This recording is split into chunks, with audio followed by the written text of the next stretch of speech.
Welcome to my stream. Is this my like? Did I already restart the stream? What's going on here?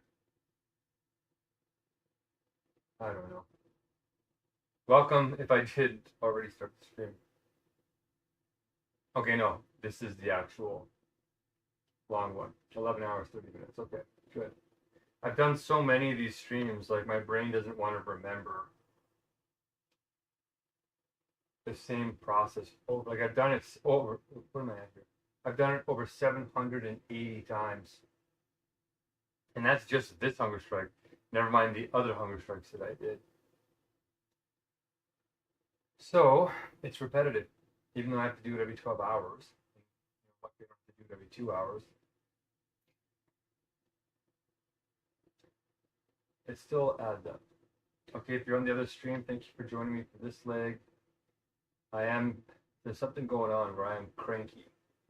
I'm trying to save your life if you're new to this stream. I just survived a 66-day hunger strike. Because if the experts are right, our lives are imminently in danger anyway.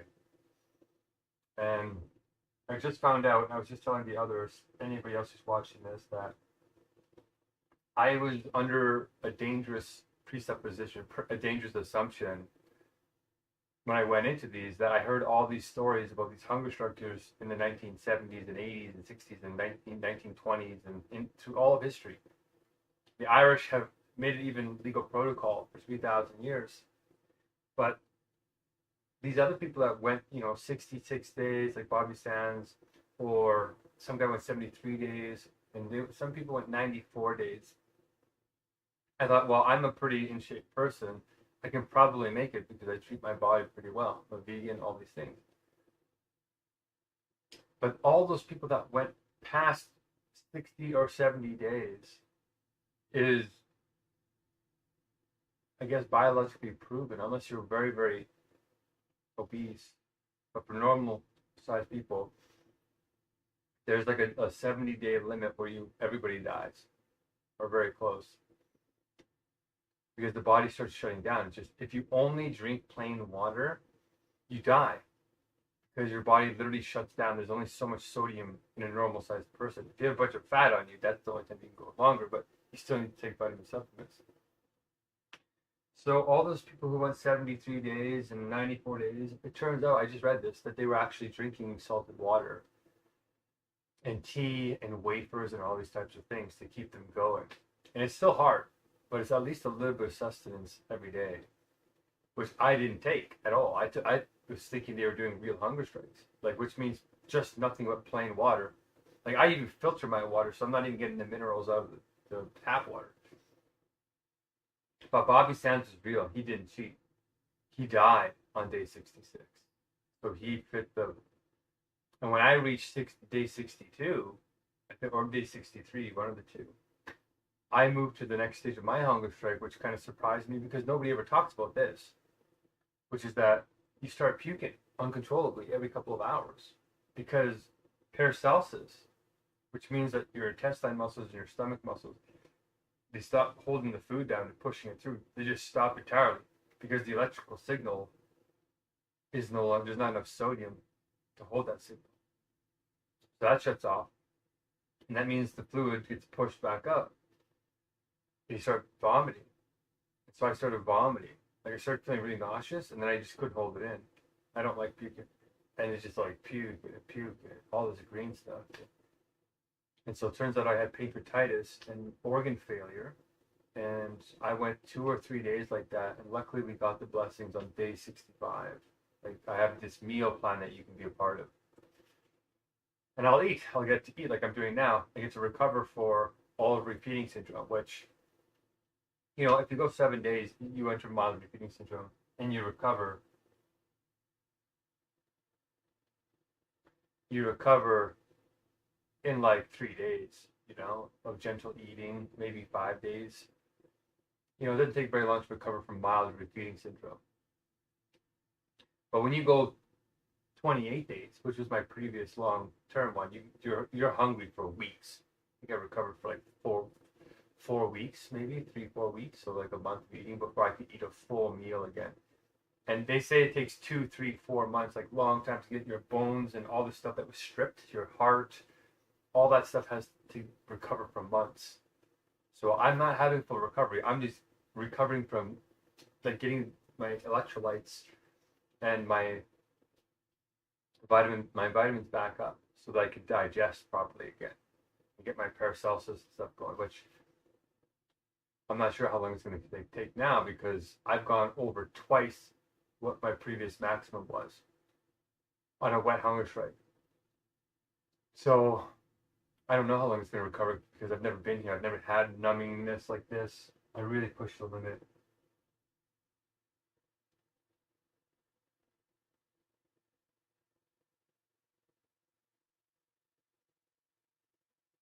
So we're already 2 weeks in and I'm still barely able to walk, which is not normal for me. Like I'll be weak when I'm walking. And I can still use a wheelchair at the courthouse and stuff like that. But like I'm still having a hard time balancing. Like my legs still feel heavy, like I can't jump. And I've had that before, but this is like even me sitting up like this, my back is burning. You know, it's been 2 weeks. I feel like I should be further, but I just found out that I might be the only person in the world that has done a real hunger strike into the 60s and survived. It kind of puts things into perspective. Like I was planning to go for like 90 days. I would have died easily. Like, I would have died the week that I started puking. I started puking on the 67th, 62nd day. I probably would have been dead by the 69th day. And I could feel it. I could feel the next level of death coming. I was like, oh. And luckily to my canyon saints, 117 of them got together and saved my life. So, in the nick of time. The hospital didn't treat me like an emergency. Nobody believes me. It sounds so extreme. Nobody believes that I streamed 24/7 me not eating for 66, 65 days. So good thing I recorded it because there'd be no proof otherwise. So if you want to back up my videos on YouTube, so in case somebody shuts down my channel or gets deleted or whatever, I'd really appreciate having copies showing that somebody did this in the modern era. All my other records are getting deleted, like the one I just made. When I did my hunger strikes out of the courthouse, the Edmonton courthouse, they redacted them so heavily you can't even see me in the video.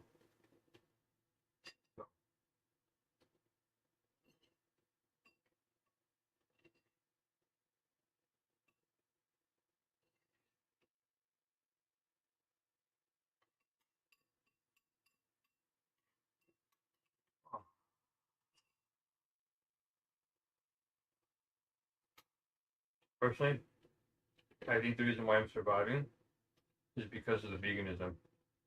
Bobby Sands was not vegan, didn't eat right, smoked. The smoking probably killed him. That's so hard on the immune system.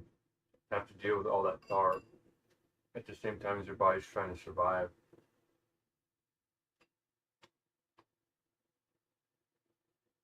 Not me.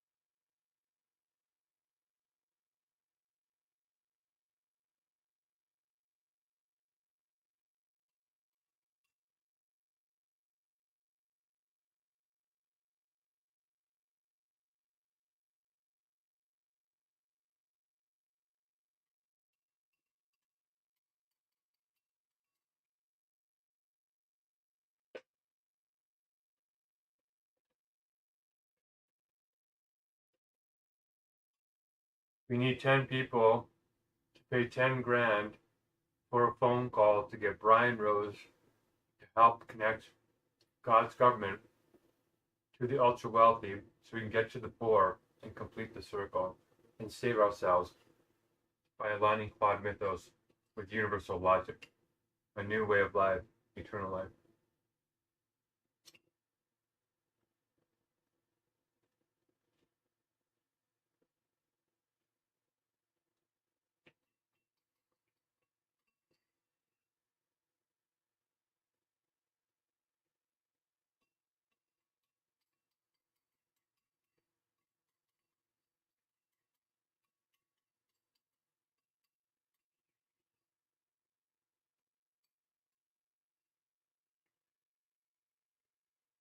I'm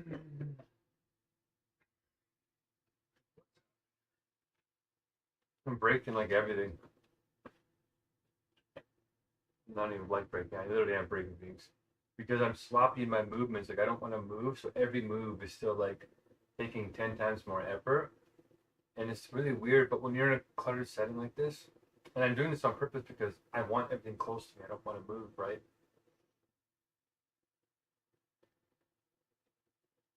It's like every time you do something sloppy, it's like you hit something and it breaks because everything's poor man's land down here. So everything's already half broken. It's all used. It's all planned obsolescence is setting into everything. So it's a breaking down. The good use of it was used by middle class, upper class people. So you're getting it as it's breaking down and spending a portion of your time fixing it. And I know that. So you can optimize your time so it doesn't slow you down that much. But it takes more energy.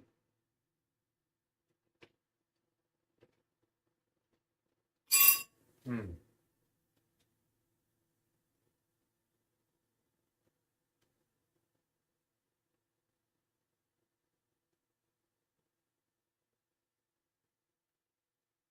This jam is super strong. Okay.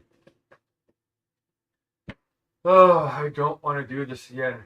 Oh, so close. Oh. Oh.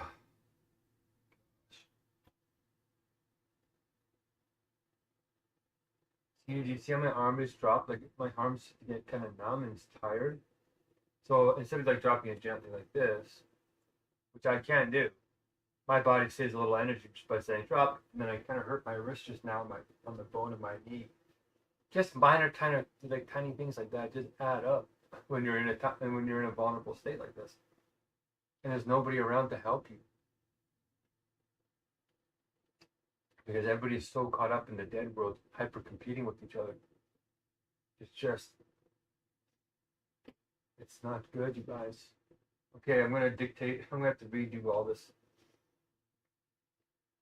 I'm just redoing an application to the patient relations and all these like agencies, the Canadian Protective, the College of Physicians and Surgeons of Alberta, and the Ombudsman, and the Patient Rights Advocate, and patient relations, like I said, the doctors, all these organizations get the message. So I got AI to make a big master package, and I'm just putting the final touches on it. And I missed a couple of key details. And now I got to put the pictures back in myself a second time. Blah blah blah blah. So just let me get this done because I'm super annoyed. I'm super annoyed if that happens. Oh, all right.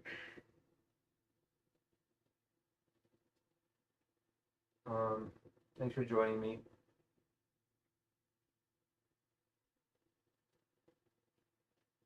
If you have any questions, I'll try and answer them.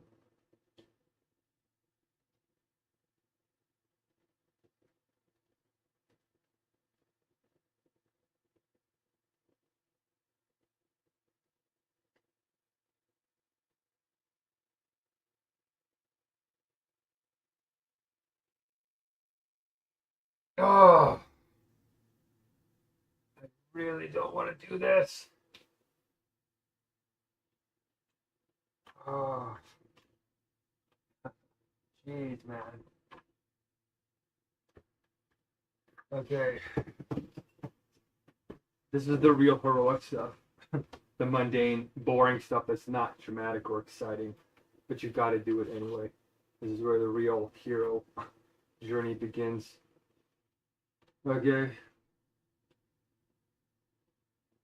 I know it sounds like I'm complaining, but I'm actually making an autoethnographic study. So I'm trying to record like all the things that add up. That is the real experience of why people do not fight for their rights, and giving them a realistic shot, like idea of what it takes.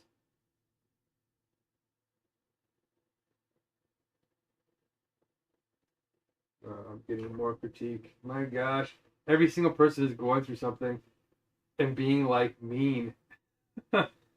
It's like, oh, you think going 65 days without food is hard? Well, look at this thing I did. And it's like, cost of living went up by 200%, and they have to cut down on their phone bill a little bit. It's like, oh, okay. It's a toxic culture. Like my leg is falling asleep and it's in pain now, just from sitting like I was. Ouch. Ow! Because I still don't have a lot of fat on me, right? So it's like pinching off things and cutting off things. That's why I like to lay like this. It's because everything kind of like is open. But it's really extreme. But it doesn't look that way. Because if you have a high pain tolerance, you can make something really hard look easy. Like an Olympian makes what they do look easy, relatively speaking.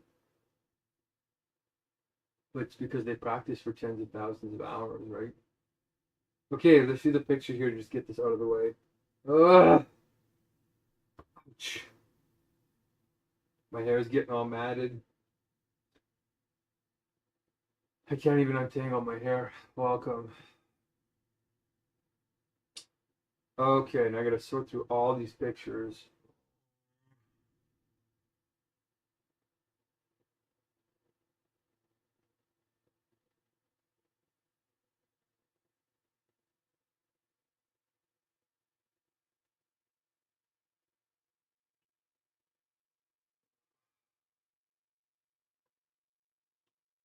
I'm not even gonna type it. I'm just gonna dictate it and just let it figure it out. Who cares?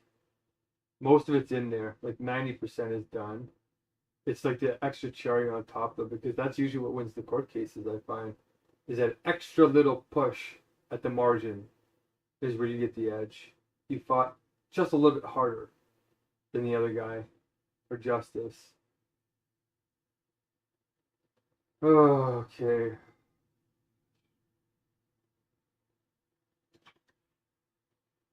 I can't even use this hand. It's gonna hurt so badly. So now I'm using like my non-dominant hand to do everything, which is forcing my brain to kind of like heal on the other side, I guess. Silver lining, but yeah. Okay. Let's see if I can drag.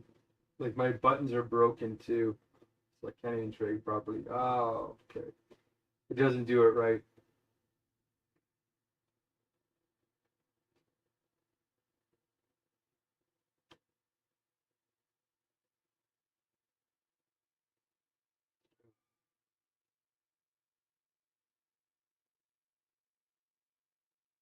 Oh no, I have to do it the painful way. Ugh.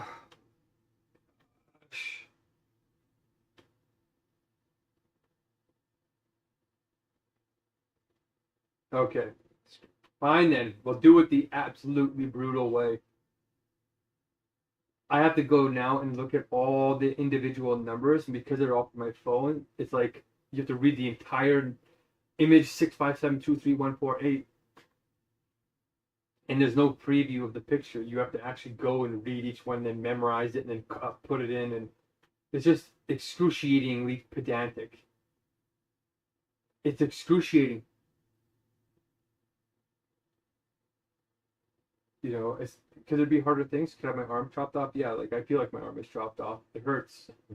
So I mean, I'm still like 30 pounds underweight. They put a lot of water weight on me, pump my body full of all these bags. But I'm managing pretty good if you understand really the pressure that I'm under right now, because you want to rip people's heads off sometimes. It's pretty intense. But you don't have the strength to, so you're harmless. But no, really, there's a deeper compassion that is sitting there. You're like, okay, there's a presence. You can think about your emotions and be like, I'm angry, I'm cranky, but here's why. And I'm just going to go do the thing because there's nothing else to do anyway. Like, I'm not just complaining, I'm actually fixing the problem. Right now,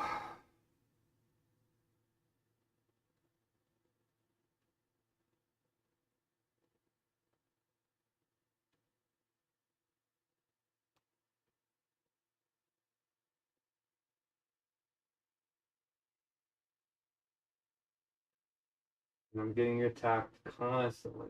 Constantly. I expected that, just not from some of my actual friends. I'm like, oh man, their lives are in pain and they suck, and they didn't even try and make the same sacrifices. So you know what I mean? It's just even when you try to live selfish lives, you still end up unhappy. Okay.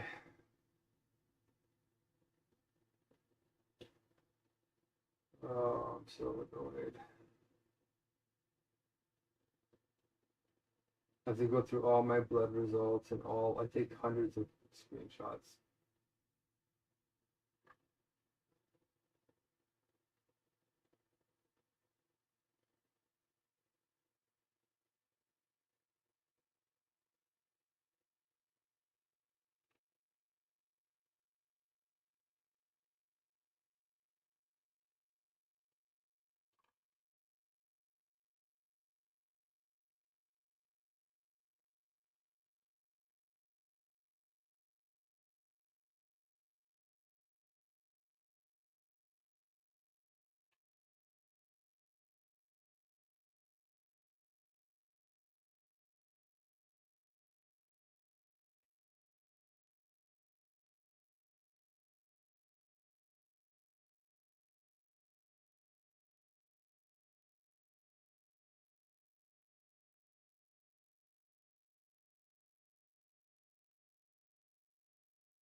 Okay, first batch is done. What is it, 9 o'clock already?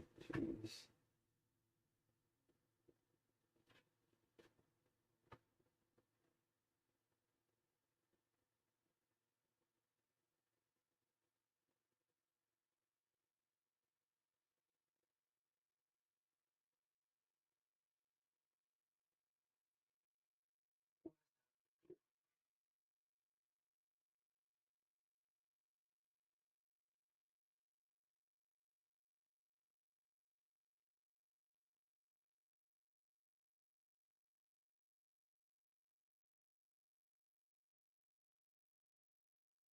My beard, like, why is my beard splitting in half like that? It's also quite annoying. Like, do you know what I mean? It's like I let something go and it just goes wild. It just goes crazy on me here. And I try to split it and it just stays divided. I know how to fix it. It just takes, look at all this effort I'm putting into it. It's just like stick together, you guys. Like, come on. I have to do to mix them. I just need a comb and some oils.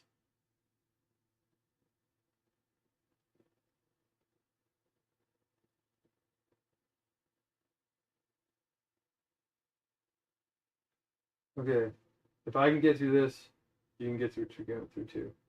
We're all in this together. We can do it. Just got to keep going. Oh, look, it's still separated. Okay, we're gonna braid it now. Yeah, right. Not the best idea, but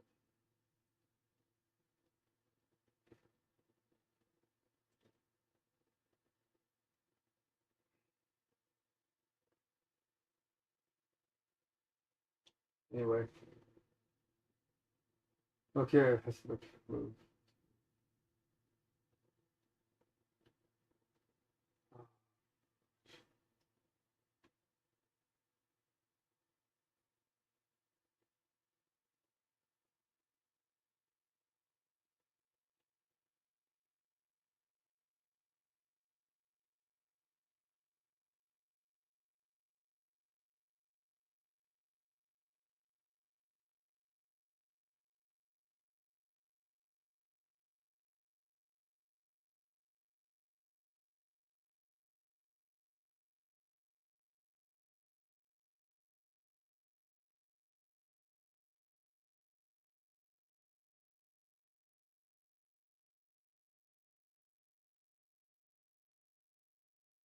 Come on.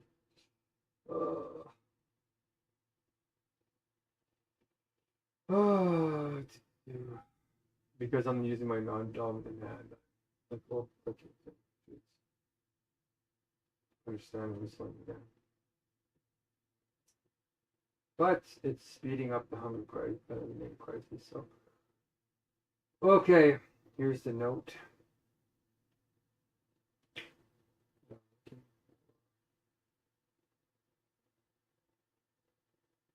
I think I only got 2.5 hours of sleep last night, which is not clearly enough for me, as you can probably tell.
numbers aren't correct because there is no page numbers in the Google document you made. But now if you go and look, you can see that I put them in the headers. So you can use those for the routing table, but also anywhere else you reference some other place in the document, whether it's a part, whether it's an episode, anything, you put the page number to the real page number, period.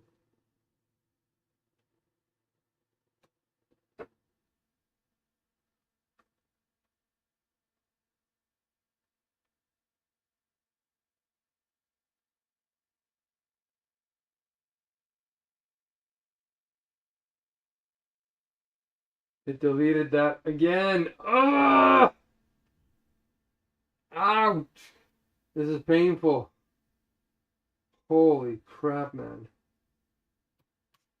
When you hold your finger up, it goes to the previous message and it deletes what you wrote, and you can't go back to what you wrote, which is super bizarre and ridiculous. Why would you do that?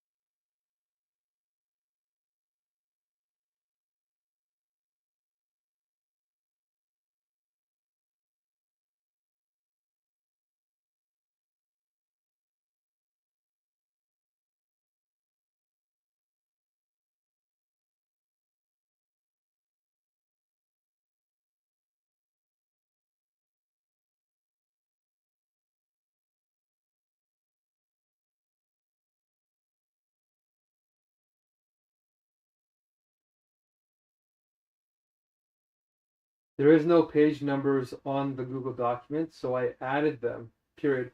It looks like you put in all the wrong page numbers into the previous version. So please use these page numbers that are in the header, period. Do it for the routing table, but also do it for every other reference to the documents. A part or a section or whatever, to put the page number there as well.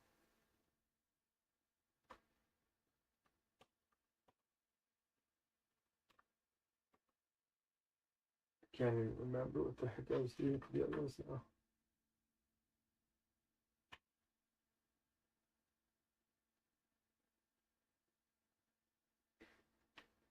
There was another incident that I forgot to record, and it has to do with this nurse named Olma, where she had black hair, might have been a little bit Middle Eastern, or maybe white, but she was a triage nurse at emergency. And when the pre-triage nurse, when you first get into the waiting room, this black man was doing my blood pressure, and he did it wrong. It was hard to get my jacket off, so he said, "I'll just do your forearm," but he didn't take a proper blood pressure test. And I thought he could see that I had my puke bowl with him. You can see in picture one that is attached. That is me entering the emergency ward after 65 days with my friend Tantra.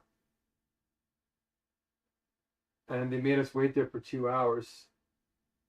So my sister is a surgeon, and we asked her, "What's wrong? Like, why am I still in the waiting room?" And she said, "Did you get them to say you're tachycardic with your blood pressure?" And I said, "Well, he did it wrong. He must have not got the number." She said, "No, go get a proper reading, and they'll see your heart is racing. And if they need to do the test right, you need to do an orthostatic, which means you need to stand up." And for sure, having gone 65 days no food, my heart would race because just sitting up in the chair caused my heart to race. So we go back. He does the test over again. He sees that my heart is racing. I can feel my heart racing because I'm bent over in my wheelchair, trying not to move and keep my head low so I don't feel so sick. Because lifting your head causes your heart to race, and the blood rushes out, and you feel dizzy and you want to vomit. period. So he got my test and he saw that my heart was racing. He saw that my heart was racing, and that's all he needed. So I got wheeled back to the front of triage, and we waited. And Tantra had to go out and go to the washroom or go and get her car parked and figured out. But this other woman named Olma grabs me while Tantra's away and quickly pushes me in and does another blood pressure test. And I could tell that this woman was trying to cover up something. She was trying to see if I really was tachycardic or to cover up that I was, because it would make them look terrible that they made a guy wait there for 2 hours. So I stood up.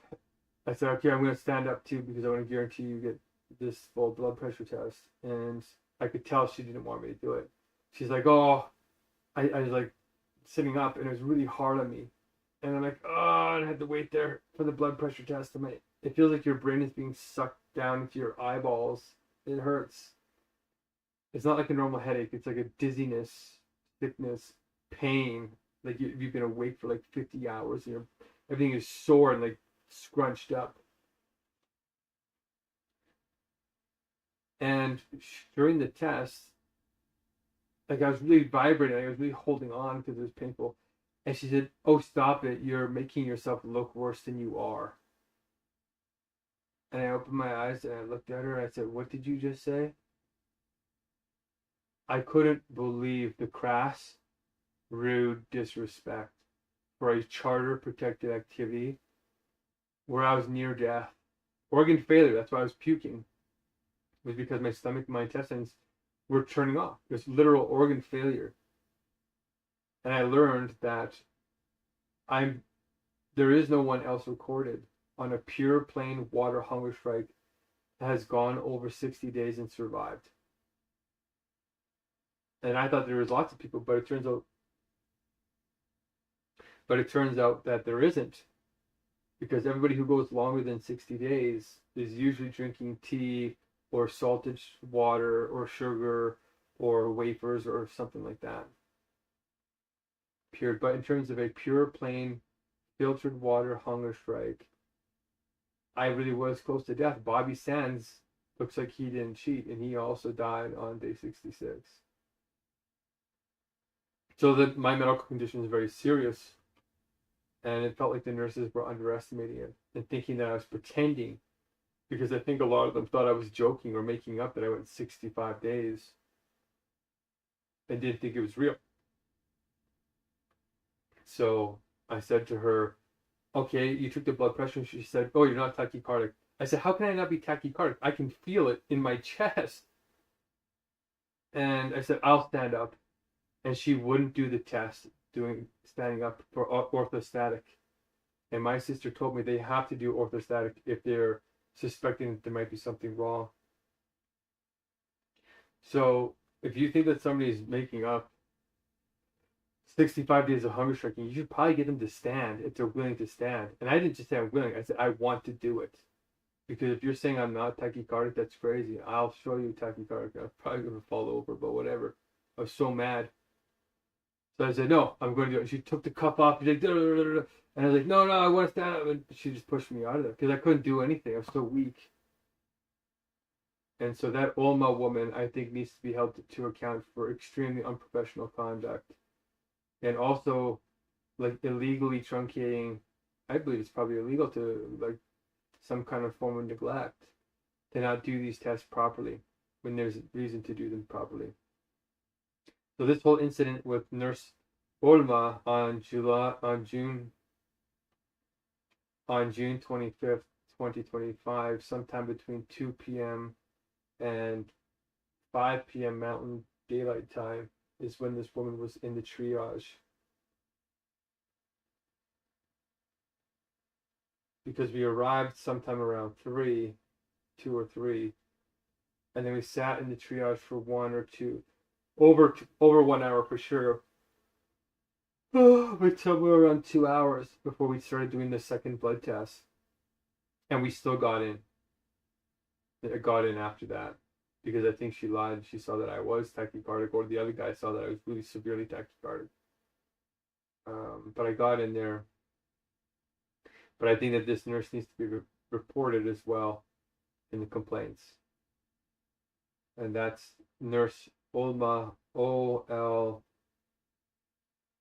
maybe.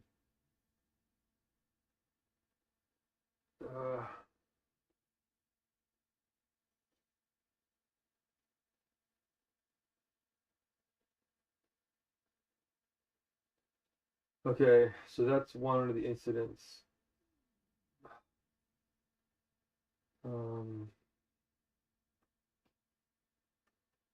Okay, next picture.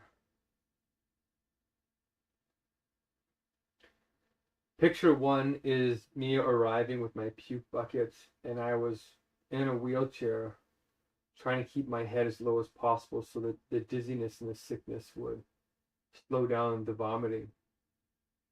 And you can see me in there holding on in a painful way, and I was sitting like that for 2 hours puking into that bucket.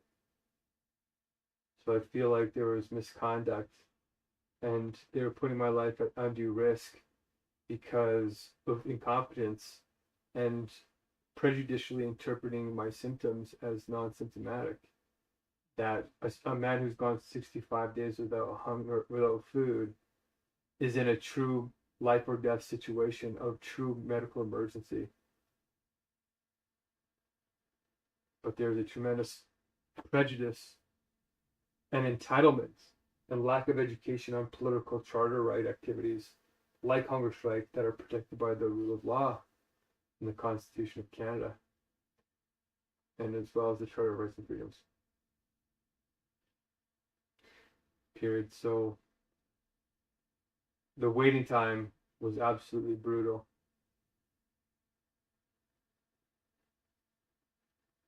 And Tantra tried to get me into the ward, and they wouldn't listen to her either.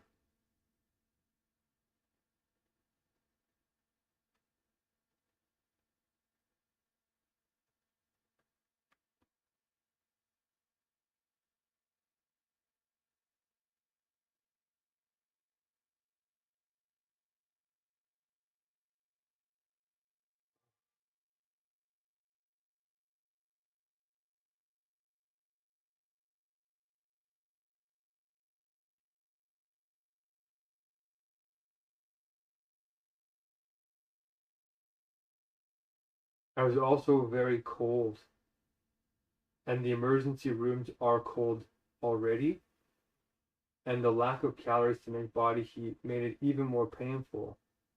And they would not bring me a warm blanket, they would not bring me anything, and they would not lay me down in the spare room that they let me lay down previously, period.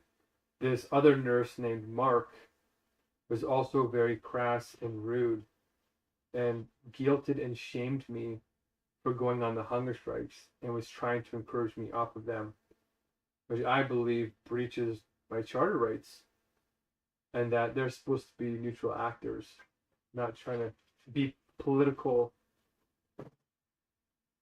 Even if they're trying to come from a medical perspective, they have to make sure you know the risks. That's their job. That's it. They don't advise you to reduce your hunger strikes or your political activities in a condescending, patronizing, and paternalistic way, which is completely unacceptable.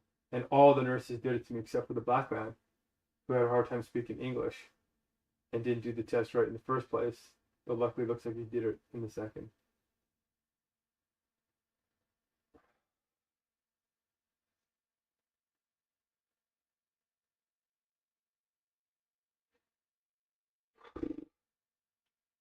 The second picture is of my phosphate levels over time, including all the measurements except for the one that the Grey Nuns Hospital missed entirely, and then discharged me without testing the main chemical indicator of that life-threatening condition, that refeeding syndrome, period. Completely irresponsible, period. But all of the other points show my phosphate going up and down, that as soon as they took me off the IV bags, that I would go down, meaning that I was not medically ready to leave the hospital or manage a life-threatening refeeding condition after 65 days of extremely anomalous medical status, period. Like I said, artificial intelligence searched to try and find others that had such extreme duration of hunger strike on just plain water. And with my 24/7 YouTube stream, I'm able to prove that I actually was not eating any water and was drinking my water out of a filtered Brita container. Period. You can see that the last measurement that they took on June 30th was lower than the day before when they had me on IV. Period. That's how fast it crashed.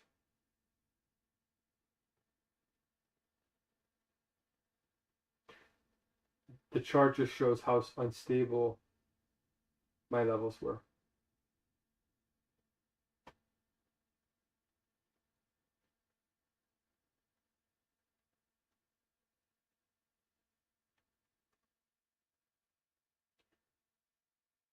I'm so hungry. I'm out of cucumbers. I'm out of everything. Okay.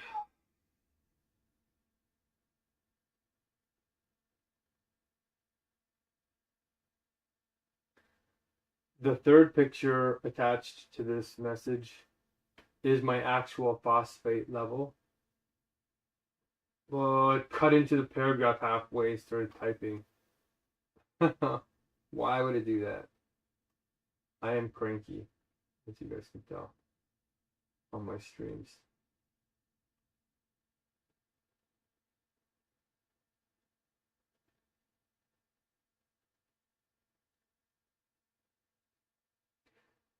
Of my last blood test before they kicked me out of hospital after my 18-hour wait, it was completely torturous to sit there in that chair for 18 hours. I have no fat on my butt. I have no padding. It was bone on chair, and it caused a lot of discomfort. Period. I believe it was a retaliation for reporting the lack of incidents and all the other nurses that were prejudiced and stigmatizing my hunger strikes and political rights. But this just goes to show that my phosphate was low when I came in there, so I actually had a reason to be there. That my stores were not stable. Period.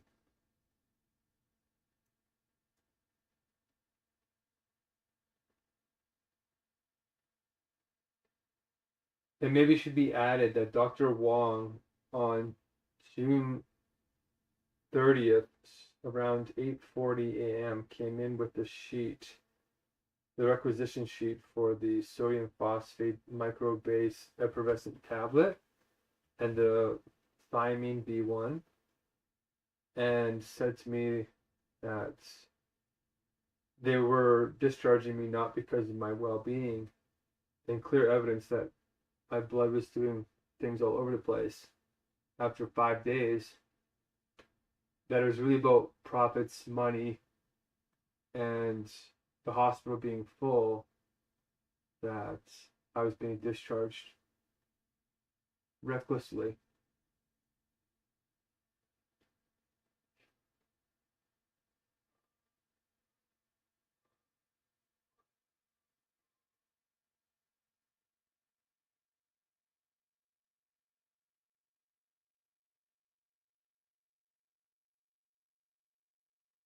I feel like I'm missing more things. Oh well.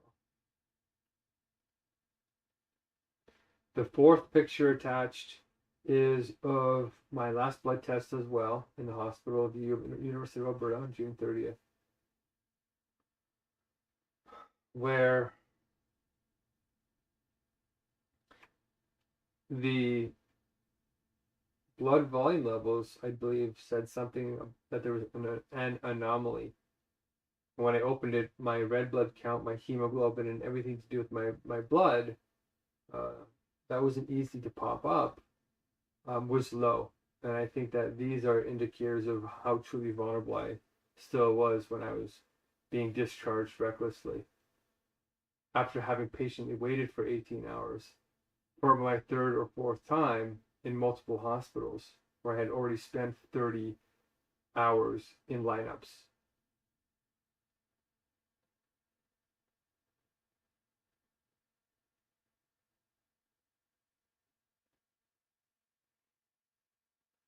Okay, almost done. Well, not almost done, but at least I'm getting it done. I did a better job in my first one.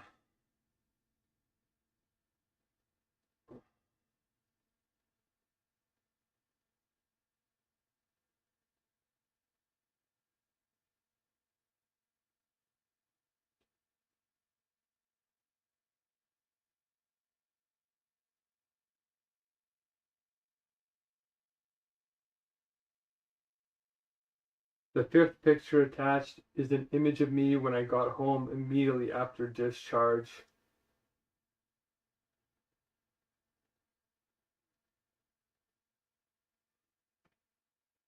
When did I take that picture, actually? I'm tired.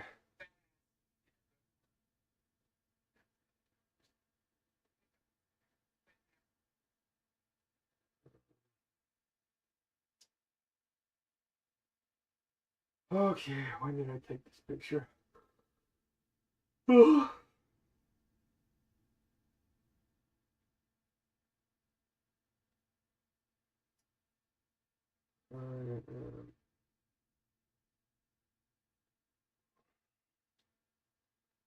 want broccoli. I want vegetables. I'm craving them so badly.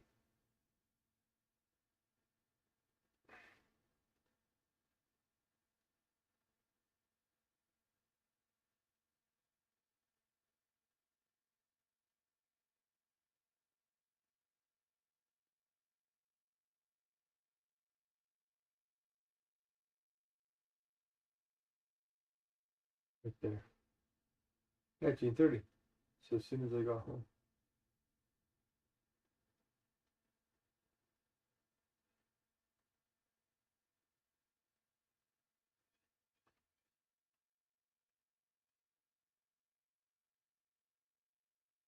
We're at around 2:36 p.m. on June 30th. You can see that I'm clearly underweight and clearly malnourished and having a hard time standing on my own.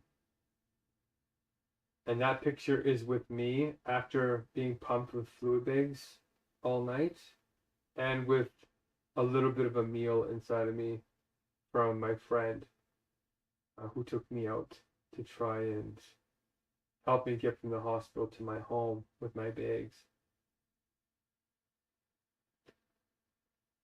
Here, you can still see the sensor pads on my skin and how thin my legs are.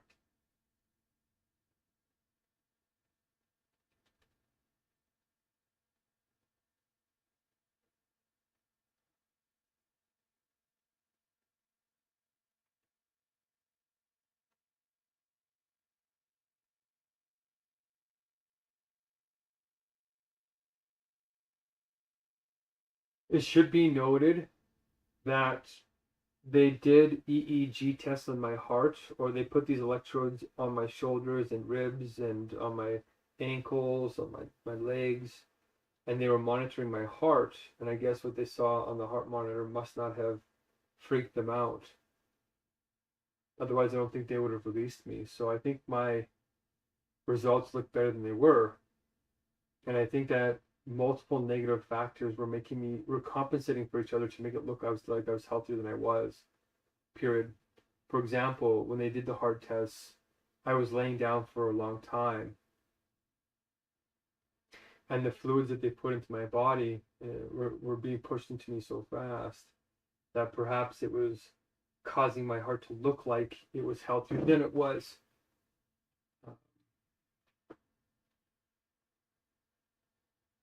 Or that my naturally low blood pressure was masking some other part of the effects in an undetectable way. Period.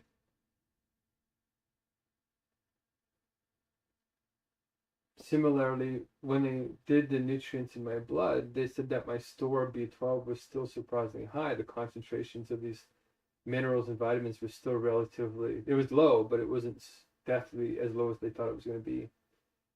And what the internet said was that because I was also severely dehydrated from the vomiting, that when they did the first blood test before any IV bags or anything was put into my body, the dehydration might have looked like it might have balanced out the concentrations. That under normal blood volume, my blood would have been extremely depleted. But because I was dehydrated from the puking over 2-3 days, that it might have balanced out.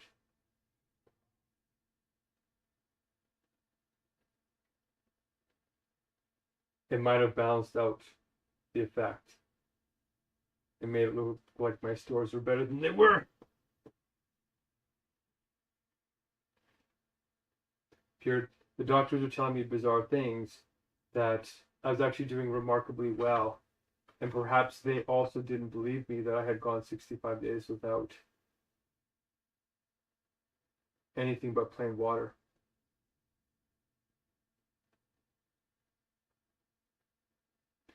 All these factors make it really hard. They initially didn't want to weigh me either, but I asked them for a weight scale several times, probably over 10 times, and they kept saying they didn't have a scale, an emergency. And I said I wanted to weigh myself before I got any IV bags or anything put into my body that would make me look heavier than I was. And I believe they had already started a bag on me when I was weighed, and I was, with my clothes off, likely under 120 pounds.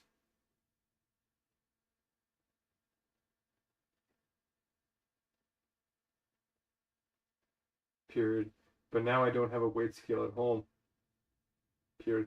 I know that at Shoppers Drug Mart, I was under my BMI. I was still malnourished by June 3rd, which is a couple of days after June 30th when that picture was taken. Holy cow, I'm being left a lot of messages.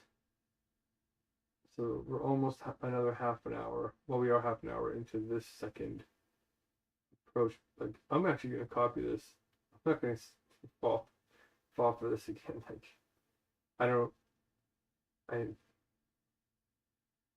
what is this? July 12th, 2026. Look at how I'm spending my days. In some sense, I'm learning a lot about the process, right? Like, I'll know a lot about patient rights. This is my second time doing it. I'm using AI to do it. The flaws of AI, combining it with all this medical knowledge. So I'm learning something. Learning that the process repeats itself. Like, these consultants know exactly what they're doing. They're not even doing their jobs, and they know they don't have to do their jobs because there's no one there to actually watch them and care. Oh, okay.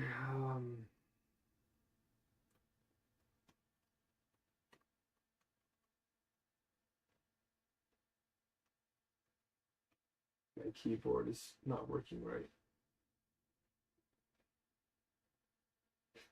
All right. I can't even run my fingers through my hair because it's all like knotted. I'm like pulling my hair out. Ouch. Yeah, it's weird. It's like every gesture is going to get better, but it's painful right now. Hopefully it gets better. We'll see. Okay, so next picture. We're close, I think, to being done. What am I forgetting though? This one forgetting in a sense.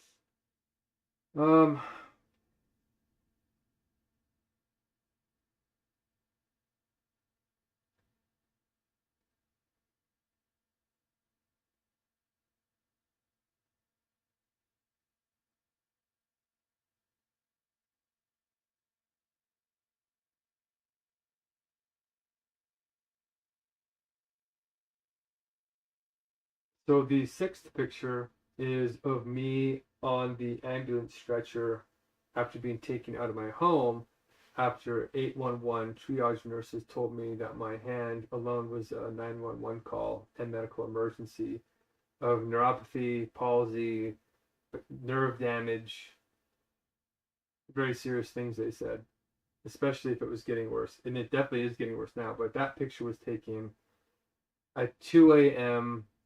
on July 20 or June 29th, 2026, right before they took me out of that stretcher, put me in the wheelchair that I would be sitting in for 18 hours waiting to get a bed.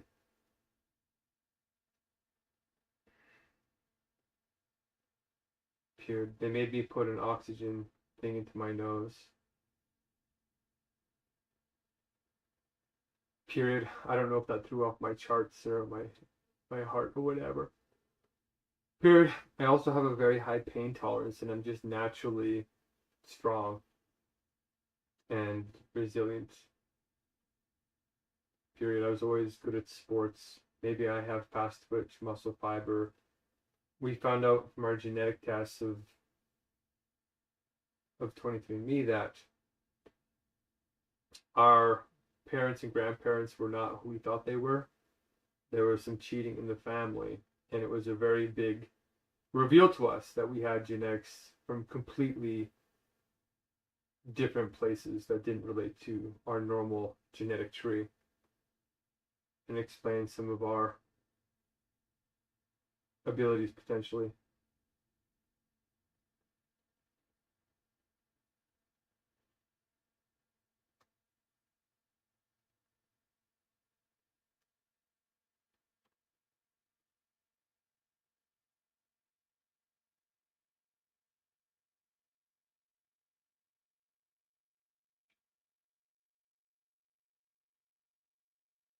That picture was also after we got out of the ambulance and I was already in the emergency ward of the University of Alberta Hospital. I was thinking that I was going to get a bed relatively quickly, but that was not the case. They made me wait and put hundreds of people before me until there were no beds left. And I had to sit up again after being awake for almost 50 hours straight due to being disrupted for 2 nights in a row. One being the Grey Nuns Hospital, staying up all night in that wheelchair. It wasn't a real wheelchair, it was more like a torture chair. And then having to stay up again because I called the ambulance or 811 last minute and then got into the ambulance and wasn't allowed to sleep. And the waiting room was very, very busy. In fact, it was the busiest I think they said they've ever seen it.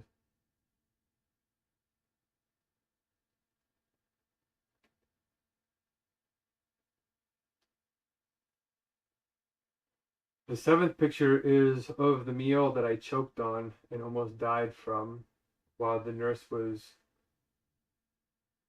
cleaning up the neglect of the older woman.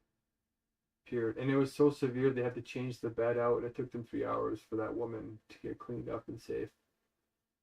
And if you look towards the top of the tray, you'll see one container with a lid on it for the carrots and tomatoes and pea snaps that they put in the one on the container on the left.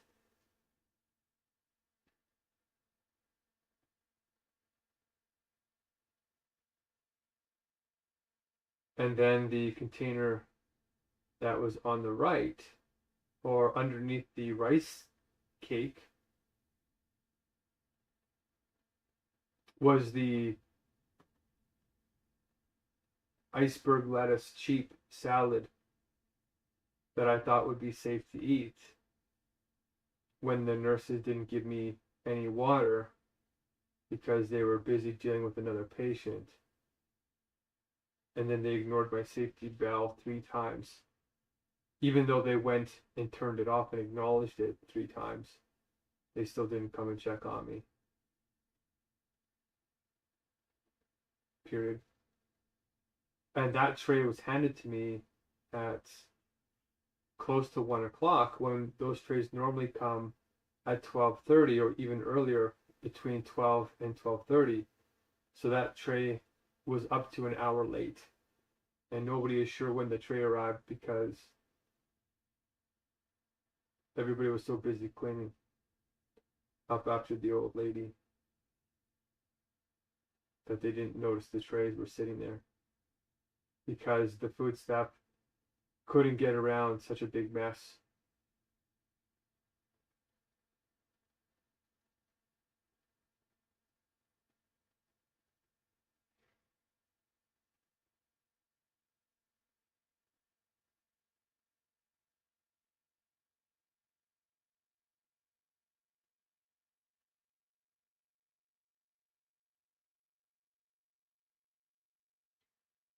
By the time I had choked on the lettuce, I had eaten towards the end of the meal because the food staff had come and berated me for not being finished. And so it was probably around 1:30 p.m. that I was trying to rush this meal sort of under pressure. Even though I knew I was being mistreated and underestimated my condition, I was trying to be amicable and trying to make things work when I knew the staff didn't understand how serious my condition really was compared to the external appearance. Period. So I had already eaten all the soups and all the liquid stuff that could have helped push down this solid food.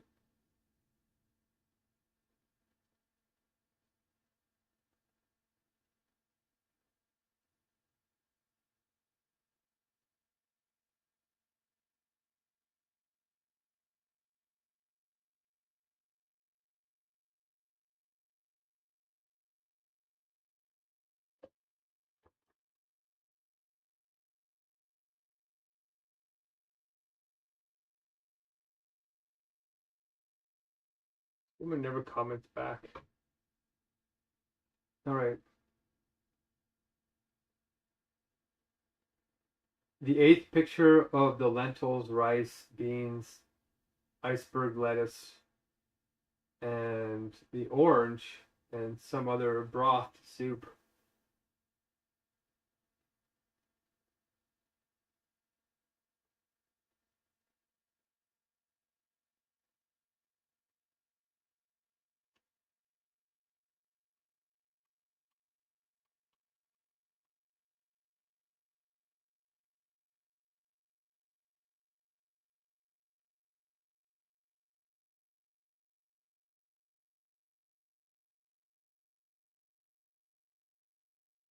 The eighth picture is of the meal that I had, the second meal that I had at the Grey Nuns Hospital for lunch, where they said that it was custom made because I was the only vegan in the hospital and I couldn't have seconds or any more or any essential oils or essential fats added because they didn't make seconds and couldn't make more for me because they had no vegan menu. Period. I wasn't sure if they were making fun of me or making fun of veganism, but it was bewildering. And I felt humiliated for even asking for more because I was literally starving. Period. And I don't think that they were taking my condition seriously and that I had a mental illness, pretending to have gone on a 65-day hunger strike, which sounds implausible, but I literally recorded it 24/7. But doctors and nurses never look into that stuff. So they always just pathologize. Period. The reason why I recorded this meal was not because the proportion sizes were too small. It was okay for a mid-meal in refeeding syndrome. But there's no essential fats and no essential oils. There's no extra virgin olive oil. There's no omega-3s. And by this point, it was June,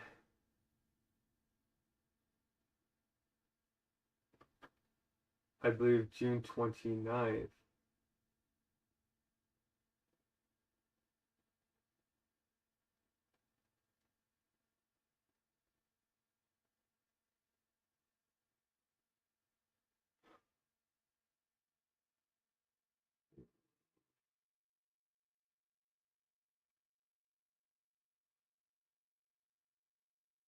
No, it wasn't June 29th. It was June 28th.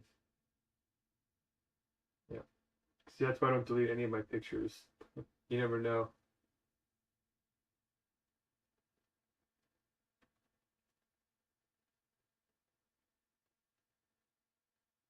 28th, when I received this meal at 1 p.m. at the Grey Nuns Psychiatric Ward. Of the door, well, I mean, of the room by the door where there was constant traffic. And it was cold in that room. And it was stripped and dehumanizing. Period. I felt unwelcome.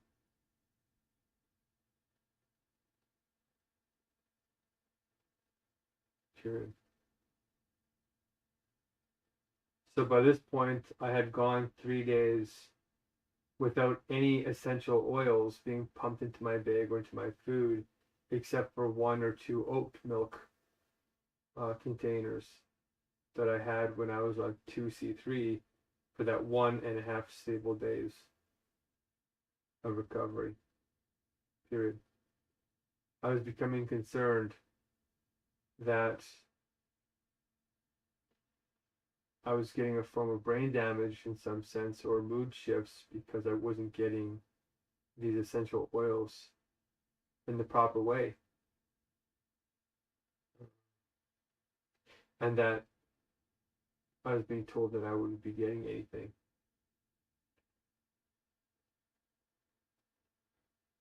Period. I tried to stay for 1 more meal, but they tried everything that they could to get me out of there before shift change and before the final meal would come. And they used the taxi voucher to put pressure on me, and then a 10-hour triage to get a second opinion when I was already in extreme pain and exhausted. Exhausted from already staying up all night.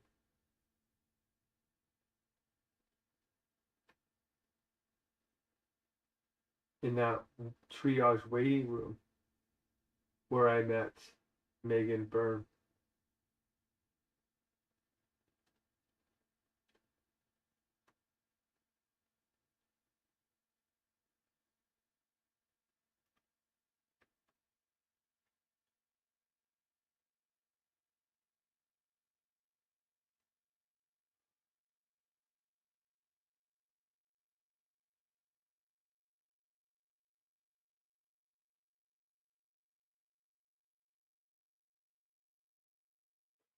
The orange was very hard to eat because the rind of the inner skin was very hard to swallow.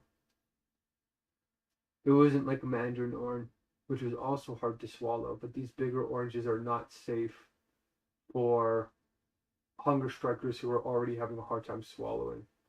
Period. Especially hunger strikers that have been puking for 2 or 3 or 4 days straight, and their esophagus is burnt and tired and stretched and painful. Period. And the iceberg lettuce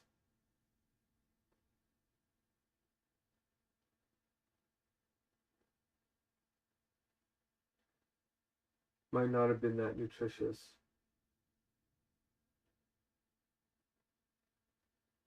Okay, now I'm just complaining.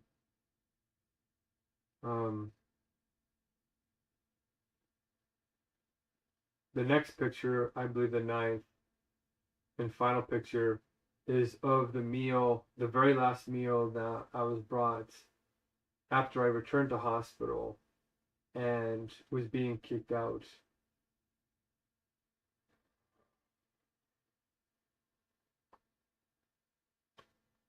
It's typing in the middle of my other thing.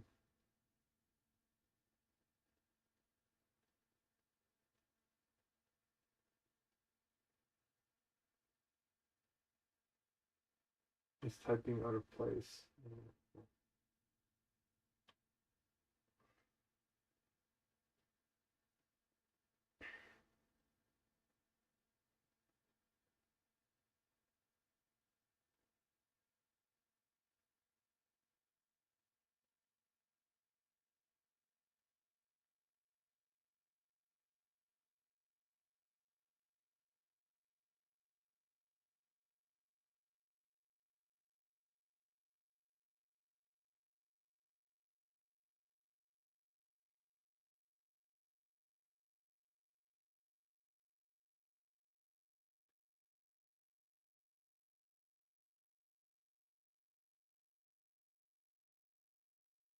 I had to beg for this meal and tell them that it was a special exception, that I deserved a special exception because I was the only person in the hospital that night whose injury was literally hunger. And that all I needed to do was eat because I was literally starving. Period. So they finally brought me this tray, and then I asked the nurse, do I have time to eat this food? And she said yes, which gave me false hope that the PCRP process of Alberta Health Services was going to go well, and that they were planning to let me stay because my phosphorus was low and they were giving me food to eat now, and the hospital was being cleared out in the morning for many people that were triaged the night before. Period. But this was not the case. Halfway through my meal, this charge nurse came in while I was trying to eat this single piece of toast that was cut in half with one jelly and one peanut butter, of fake peanut butter that had canola oil in it that I don't eat, that inflames your intestines because it's seed oil.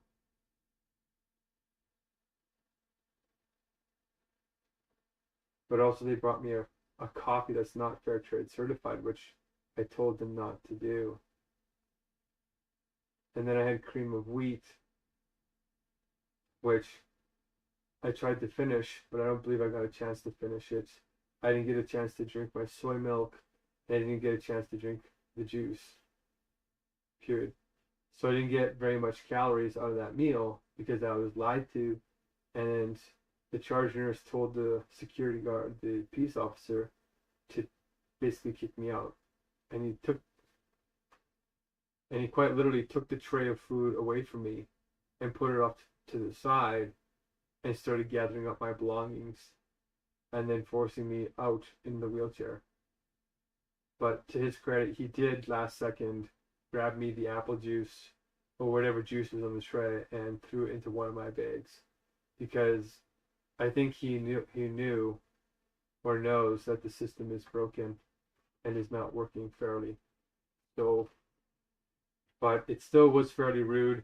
He never did call 211 to get me a cab. Yeah. So, good and bad, but it still felt very unprofessional, and I was lined up for failure. And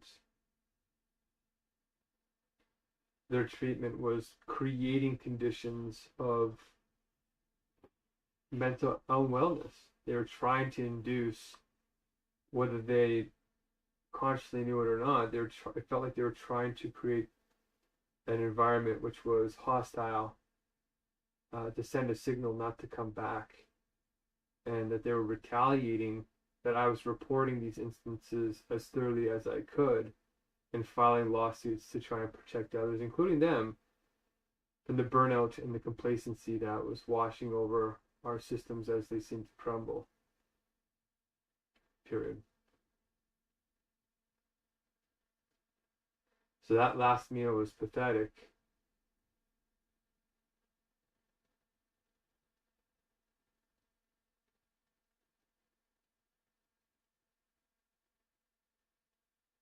But it was really the treatment and dehumanization around it and the lies that really stings and ruins the public trust in the institutions. Period.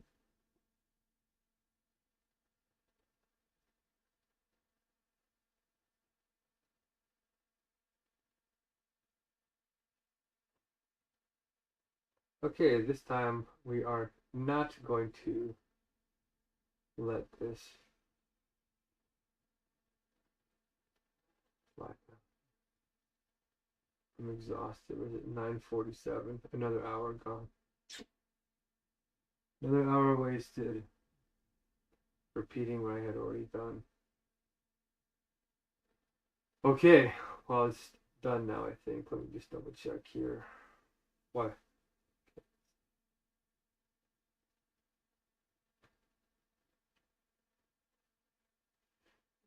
Head is... Come on, think, brain, think. Okay, I'm feeling tired. I want to have some noodles, and I think I'm going to get to sleep. But I got a bunch of messages now to follow up on because I'm an hour and like hour and a half late, it feels like.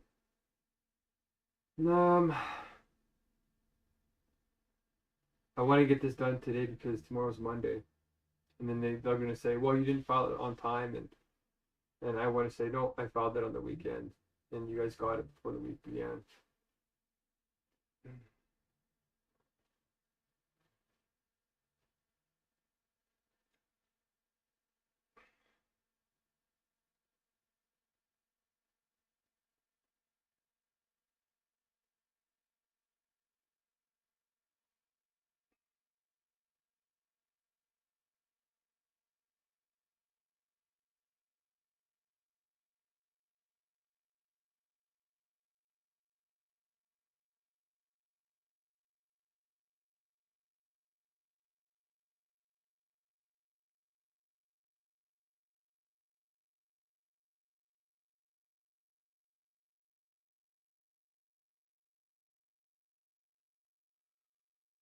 Well, there is one more picture. What's going on here?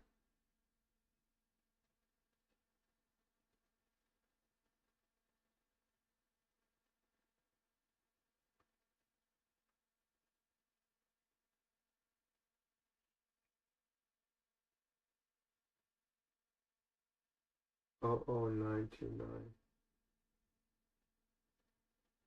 Okay. 929. So I have to do this. Oh, I thought I did this already.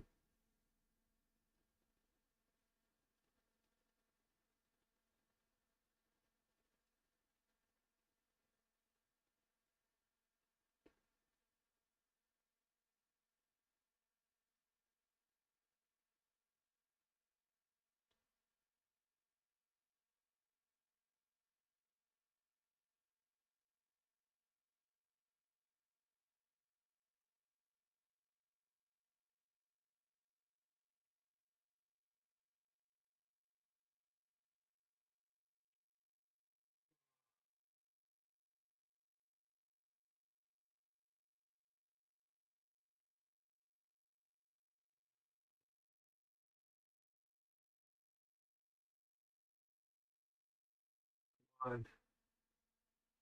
So close.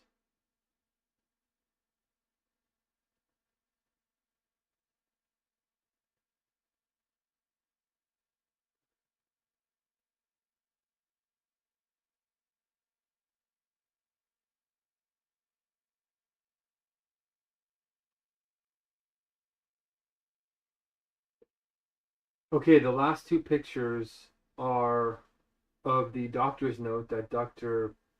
Pyrich, I think her name was Melissa Pyrich,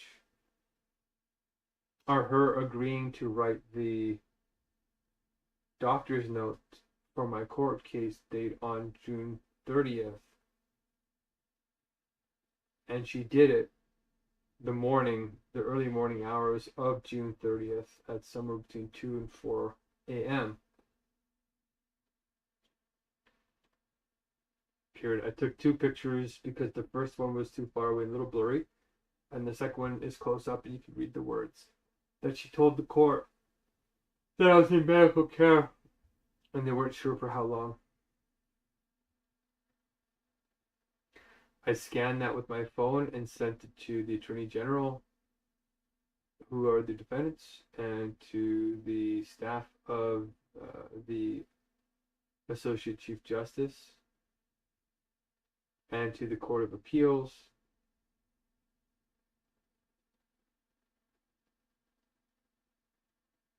and to many people who could help make sure that the judge saw the note and that the Attorney General agreed to inform the judge that they had received 2 emails from me that I was in the hospital.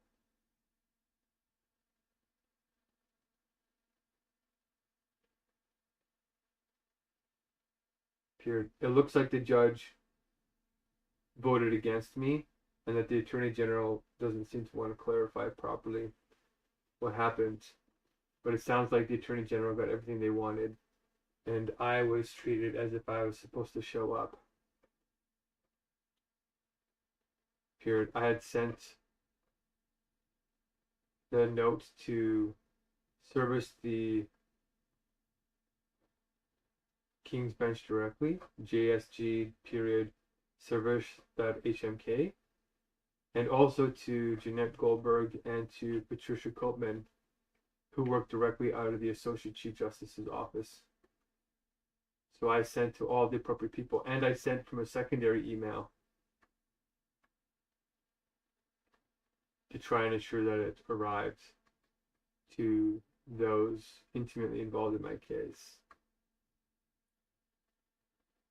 Period. Dr. Melissa Pyrich also agreed, spelled Pyrch, I believe, had also agreed to write an MRI requisition form, but refused to do it as an emergency right there and then in the hospital, even though I explained to her that my hand seemed to be getting worse and that it had been 5 days, at least 5 days, that it was at this level of pain and greater, or that was increasing. Period. She acknowledged it and said she would write an external requisition form to an outside source at an outside time that might take 6 months. Period. I raised the concern that if this was brain damage, that wouldn't the window to heal it be far gone by then, and that this was a rational argument to get the MRI done as soon as possible, because it could result in serious nerve damage for the rest of my life. It stopped recording.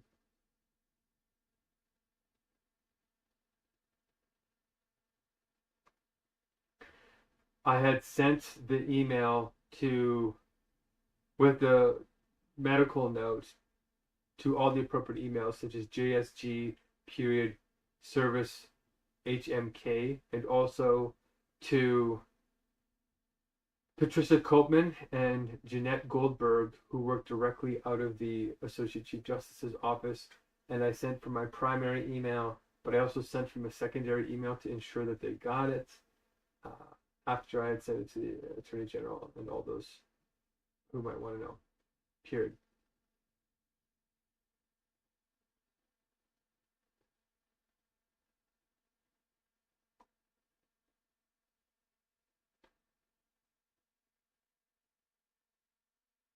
What else did I just say? This doctor's note. Oh, yes.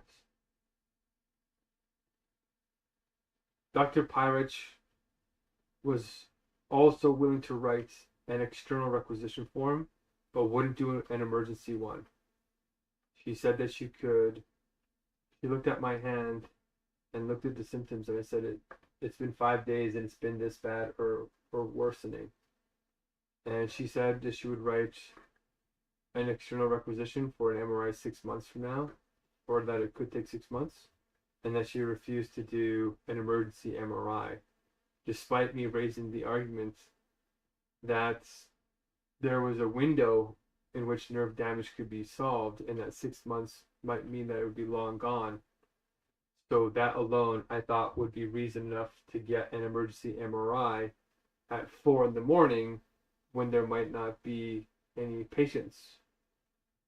And if there is patients, to somehow get onto the list due to the seriousness of the nerve damage, and that it was critical to try and map it out if it was brain damage from the medical malpractice I had experienced earlier, or if it was my ulnar nerve, or if there was anything they could do for it, and do my intestines at the same time, so that the ultrasound that kept getting pushed back could also be taken care of without an x-ray for the 6th time that year. Period. It's getting way too many x-rays. Period. That MRI external requisition was never given to me, nor was the MRI for an emergency ever made by any doctor. Made by any doctor that I reported my hand to, which was all of them.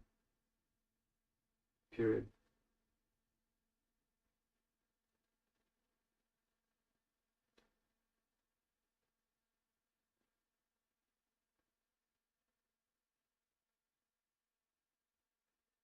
Getting these things done was excruciating at 3 and 4 in the morning after having waited 18 to 24 hours already for this recliner chair, after already staying awake all night at the Grey Nuns Hospital and only able to get intermittent sleep in between all the traffic and the doctors waking me up at Grey Nuns Hospital or the nurses every 15 to 20 minutes.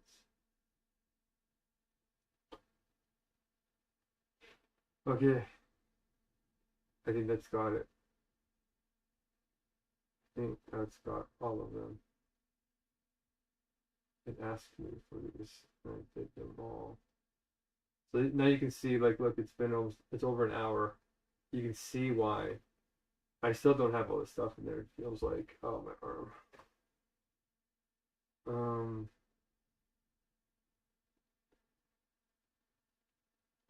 man. Okay.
I asked Will for his badge number. Oh, man. I'm feeling exhausted, but happy I'm almost done this now.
Right, there was one more incident.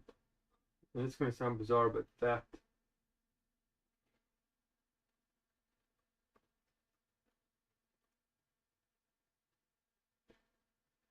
There is one more strange incident of theft that I want to report.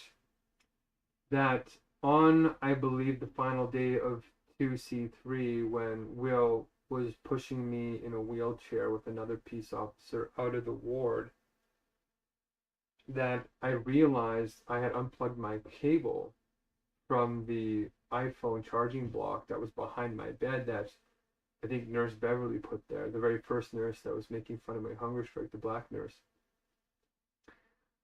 and calling me stupid for not eating and all that, which I've already reported and should be in the report. But she had plugged it back there, I believe, and well, she did. It was back there, one way or the other, because I was charging my phone, and there was so much pressure on me that I forgot to remember to go and unplug it until we were out of the elevators and down on the main floor, which is roughly 3 to 4 minutes later of us leaving the bed where it was plugged behind. And so I sent an officer back up there. Said, "Oh, I forgot my white charging block that's right behind the bed." And he went up there, and within 5 minutes, they said that they didn't know what happened to the block and that it was gone. Period. I think it is so unlikely that somebody could have stolen it or that the staff didn't notice it was there. That if it had been removed, that the only person awake at that time was the staff. And so everyone else was in their bed sleeping or trying to sleep. And were basically almost immobile. All of them were having a hard time walking. Almost all of them, or I believe almost all of them. So it's very, very unlikely that somebody else other than the staff could have taken it within 3 to 5 minutes at somewhere around 12:45 in the morning of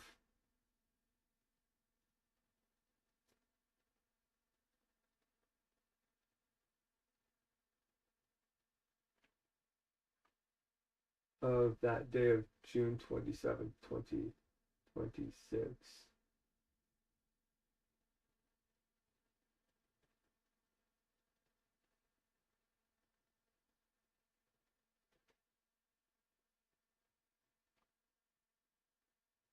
And moving into June 28th, I believe.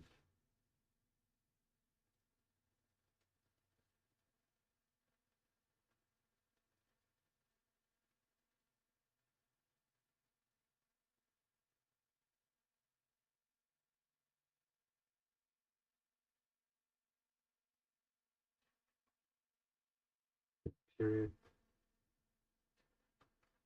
I think a reasonable case can be made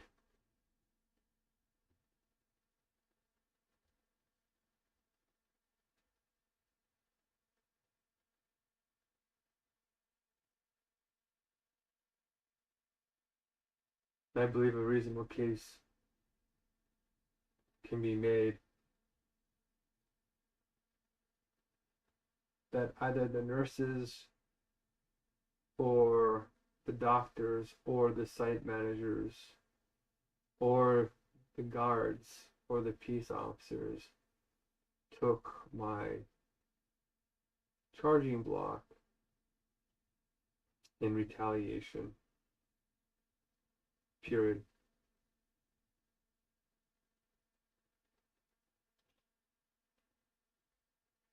It was not the peace officer named Will who went back to get it, as Will was pushing me in a wheelchair towards the entrance of the hospital where the cab would be waiting in about 10 to 20 minutes. So the other guard, who was Hispanic looking, or maybe even Asian looking, went back physically up the elevator to C3 to check on the charging block and came back within minutes saying that they had no idea where it was. Period. I checked all my bags and it wasn't there. So I believe there was a theft based on retaliation for reporting these human rights violations and these just neglect and professional violations and ethical code violations and civil rights violations and charter rights violations in a public institution in Canada. Period. These white authentic iPhone charging blocks can cost up to $50, and for somebody on low income is quite a significant expense, particularly when being destroyed by 7 law firms and experiencing severe hunger strikes.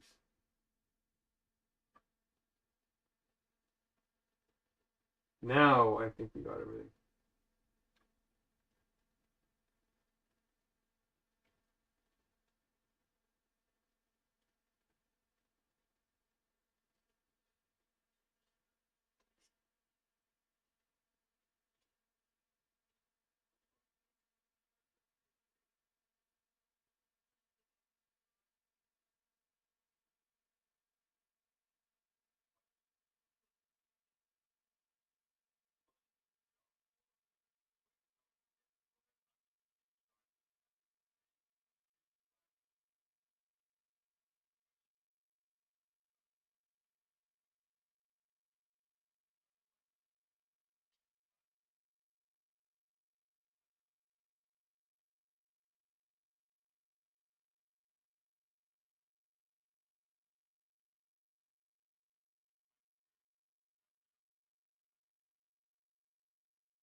All right, I got a fair bit of that done. I'm quite extremely hungry. Um,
Oh.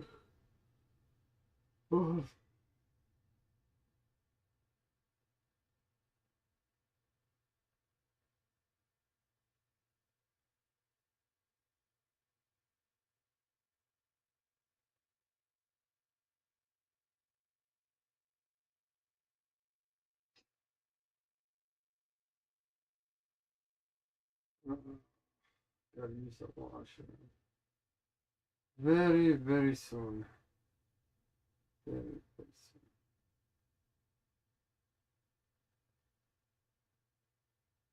Hmm.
Hmm.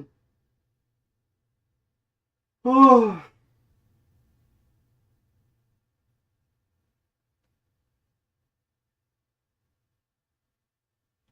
They filed some kind of defense somewhere. Where the heck is it?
Okay. Yeah. Okay. Got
Done.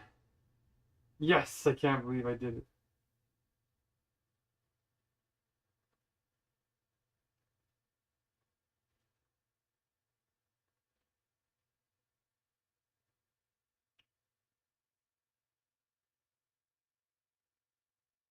Is it done? What happened to it?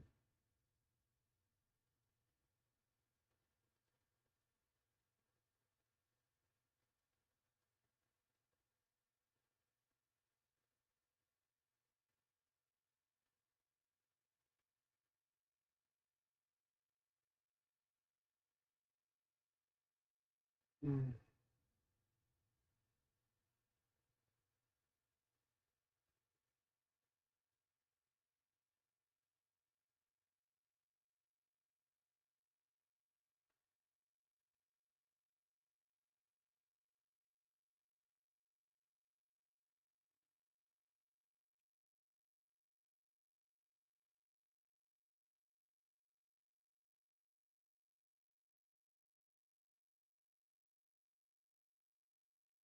There's so much stuff to keep up with. Like I can't. I think it doesn't even really almost matter anymore.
Uh,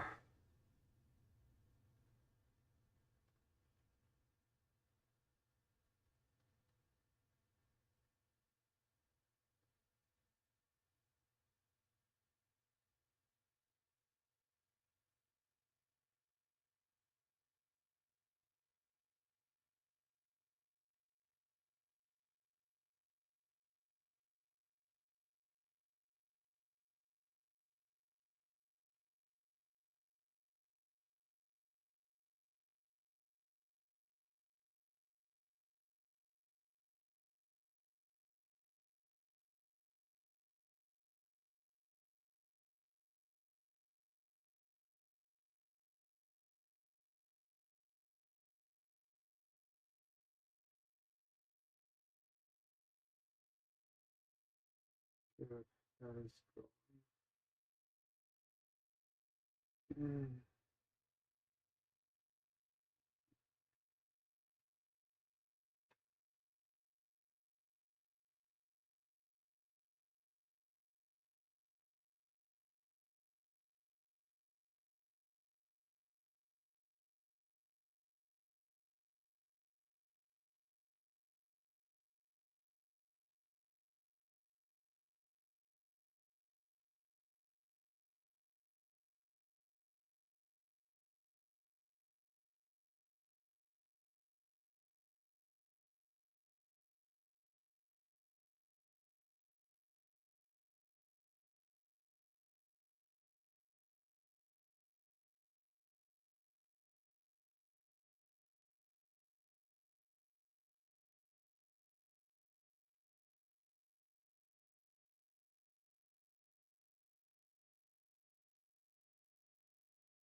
think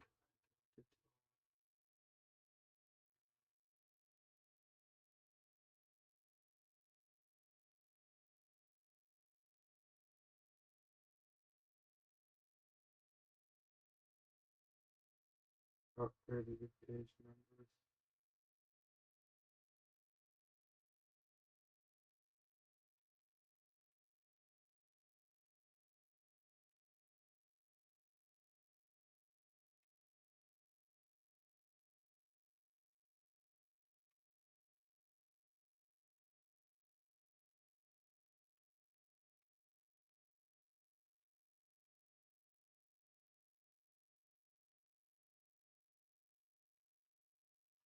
Bathroom break and time to get some food going. Okay, we got our buddy here. What's he saying?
Yeah, let's get some food. Okay.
Also, when it comes to the ignoring of the emergency bell for the bed, it might be worth mentioning that my grandmother in a nursing home was being abused by nursing staff by having her safety button unplugged by about a half inch to an inch, just enough to make it look like it was plugged in, but just enough pulled out so that it didn't engage.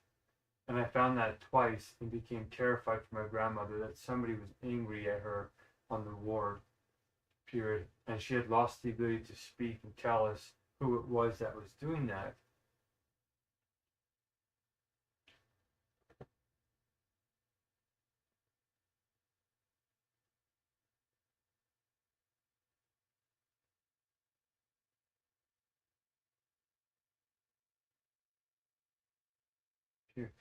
This was a tremendously triggering event that brought back horrific memories, period.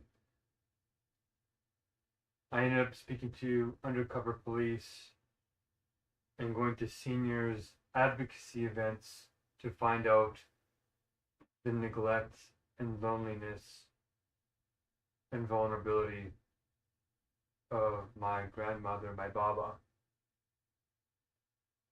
and many others around the province,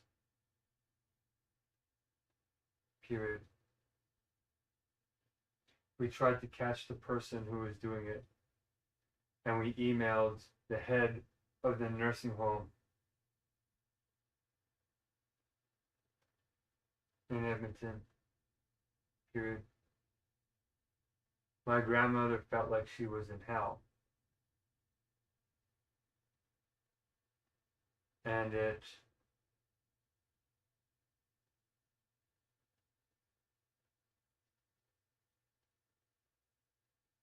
broke my heart and traumatized me, period. The power that nurses and doctors have over patients is an incredible power differential. And the tools to protect patients aren't working, period. If you report the incidents and there is no significant action and you are forced to stay under the abusive nurse's care, this gives them a sense of impunity to act with aggression or other dominating and or oppressive threats to life, period. The patient goes from being served to being the servant, or other twisted dynamics.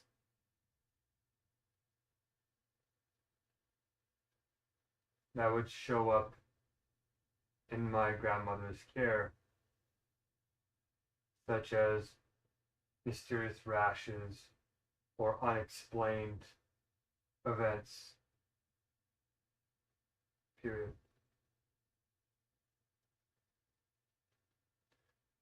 This was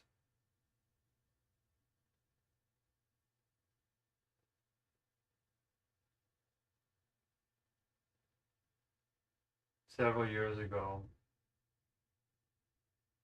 ongoing for a handful of years at its worst, between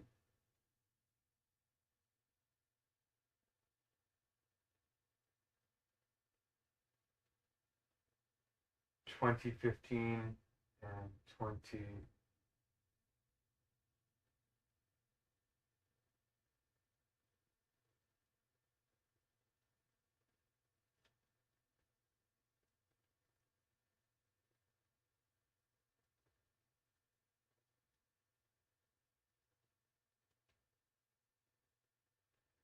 around 2016.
the heck did it do here? Make any sense?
Still making this thing.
Okay, I'm just gonna leave a quick recording here.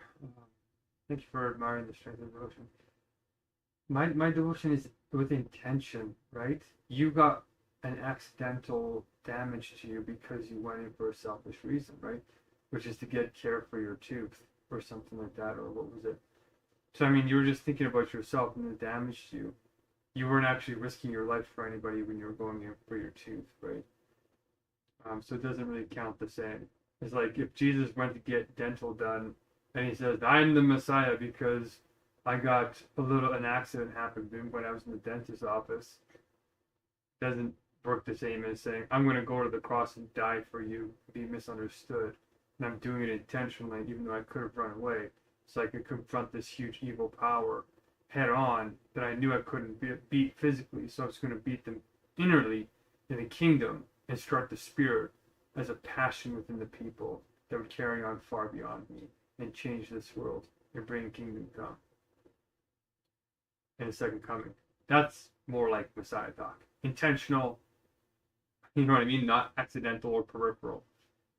And also, I feel for you, man. Like these medical systems are so paternalizing and so destructive. Like there's so much that can go horribly wrong, and they're all rushed and they're beat out in the hospitals or go, no flow state. It's all produce, profit. It's just, come on, it's dangerous.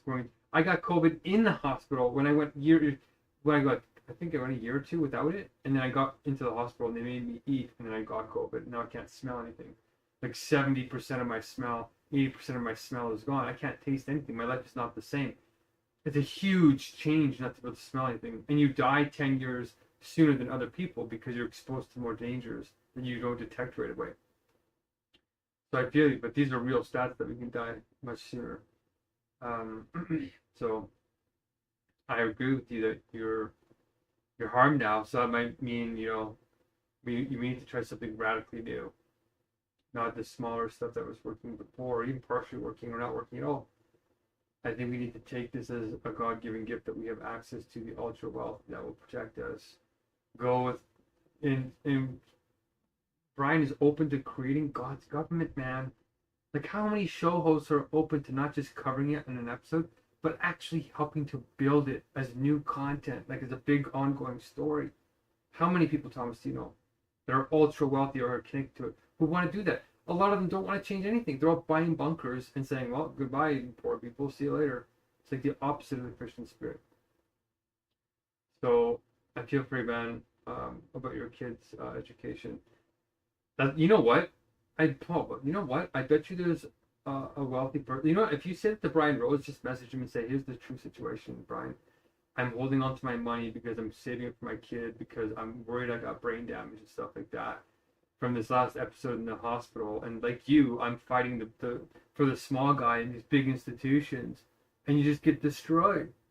And you know, you build empathy with them and say, hey, look, it's honorable that you're saving your last 100 grand for your kid, or 50 grand or whatever you got.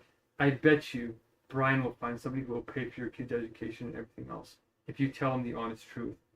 Go ahead, Thomas. Go say that to him and see what happens. All right. We'll see if Brian is open to that.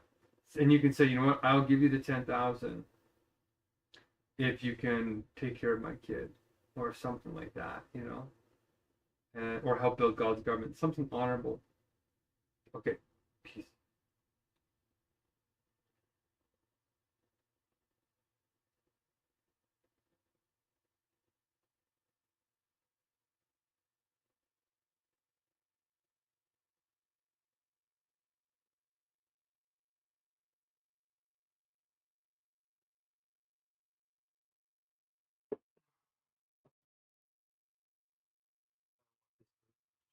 Set on me again, so we are not going to take that risk.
Nice, I got it.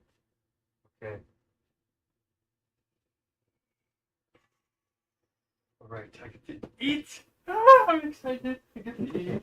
Okay, I think this time we actually are gonna have the noodles because they worked hard, and my feet are disgusting. I gotta wash these floors here soon. Can't stand the feeling of it. It just feels gross. My feet feel itchy in the socks. I don't know, something bizarre is going on with this. But here we go. I think there's something rotting in here like usual.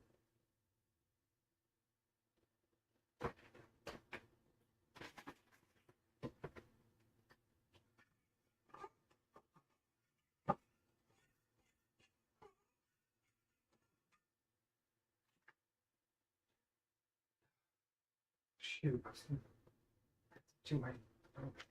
Did I already do this? I can't remember if I.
Hold up.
What about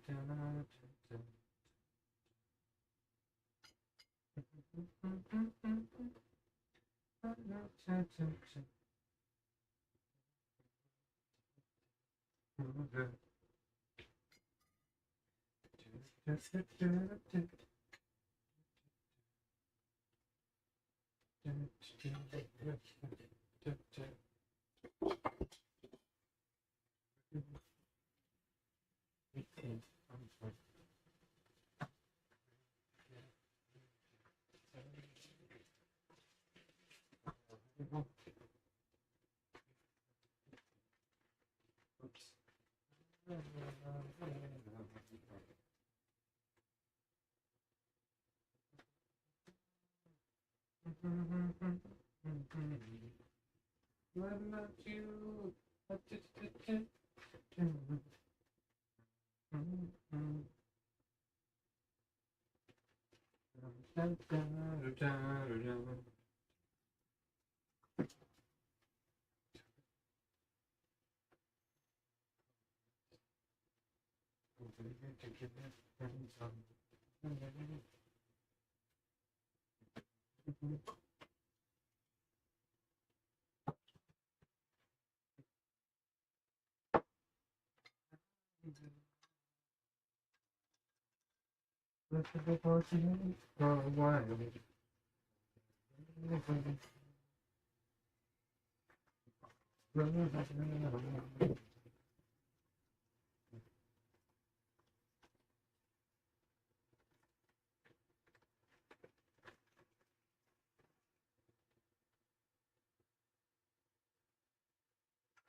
Always gonna have these noodles, but my brain is saving them for some reason.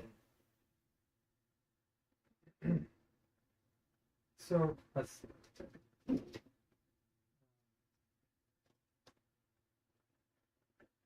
The vegetables are ready to go.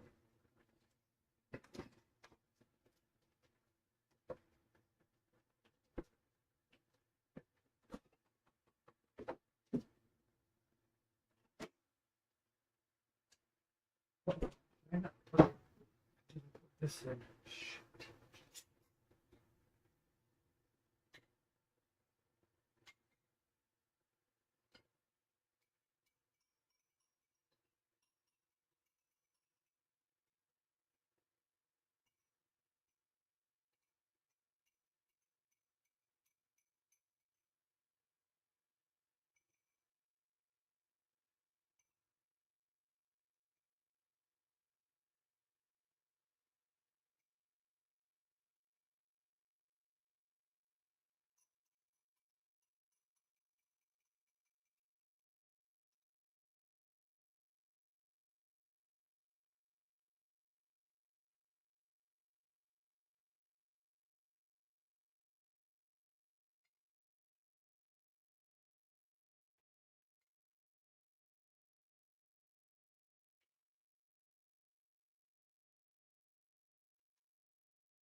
Okay.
Okay, that's pretty much close to the bit.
Right, that's that.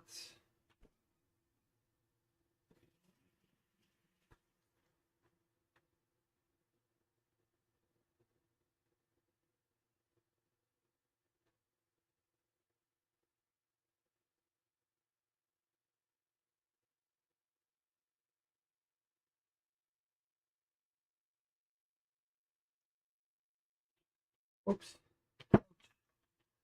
I'm slipping out of my hands. Not coolio. We got a little bit of this kind of like not so tasty bread. Just tastes a little off, that's all. Do that. I should turn it around and do that instead. Okay, we've got a little bit of peanut butter there. A little bit of fats never hurt nobody, I don't think. Fats are essential. Okay, just doing a little bit of my mung bean stuff here too.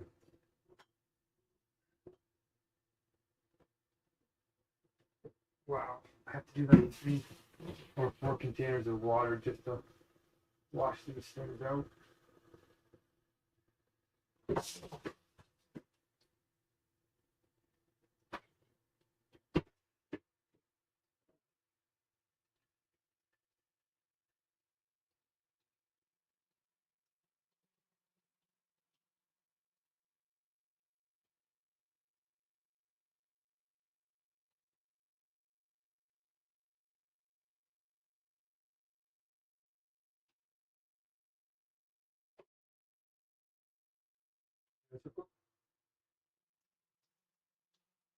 It's like growing way too fast.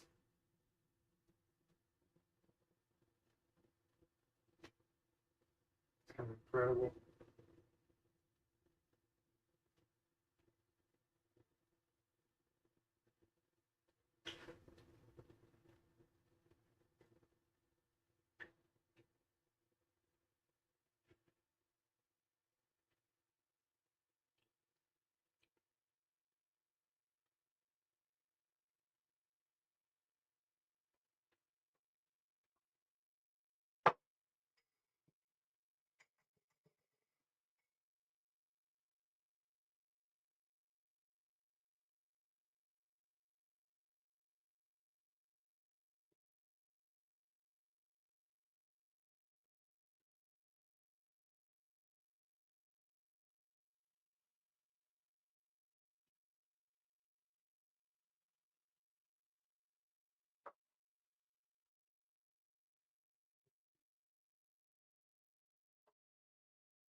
I think.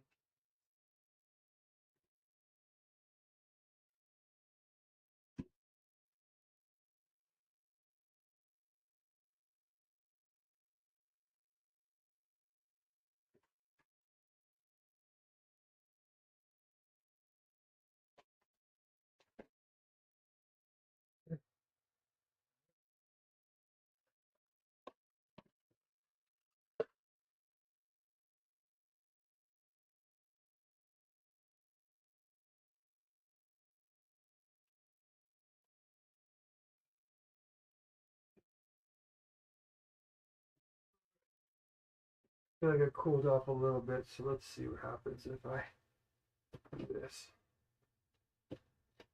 Stream is down. It's just like ruthless. 135 people. 2 likes.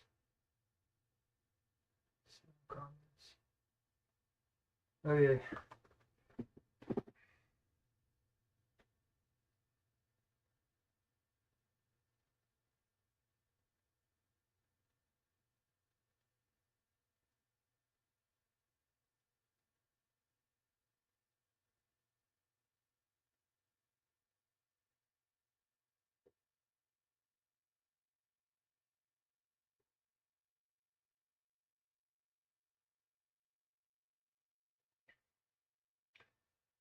Just being hammered by all these like very unusual personalities. People might call my personality unusual, but the reality is that my decisions are actually very normal. The decisions are unusual, but the way I'm making the decisions is very normal. Because they're just rational. Rational in the good sense of you think them through. And you think, is this going to get to the conclusion that I want?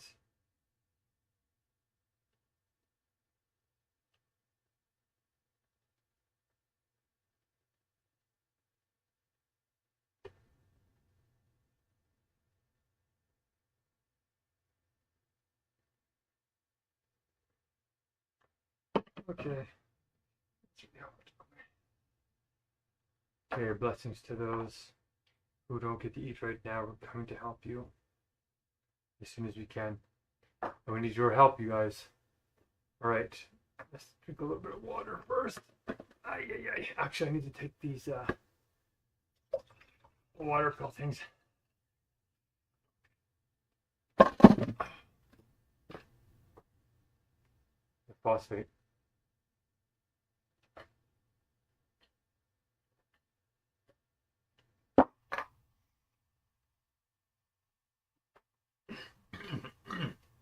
Actually, no, I don't. I think I already took them.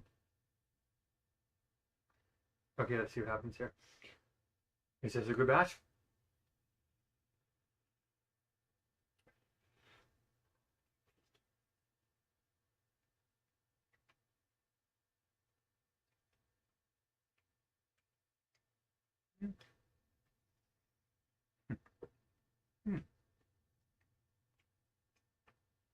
That's all right.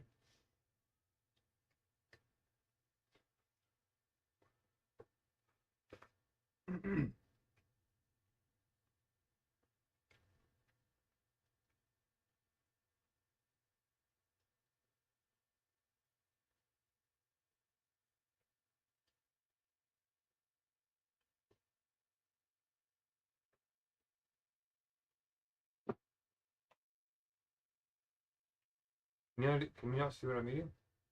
Oh.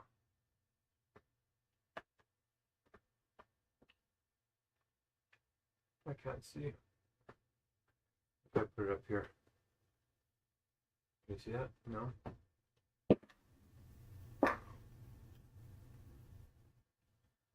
Oh well.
What time is it in Kenya right now?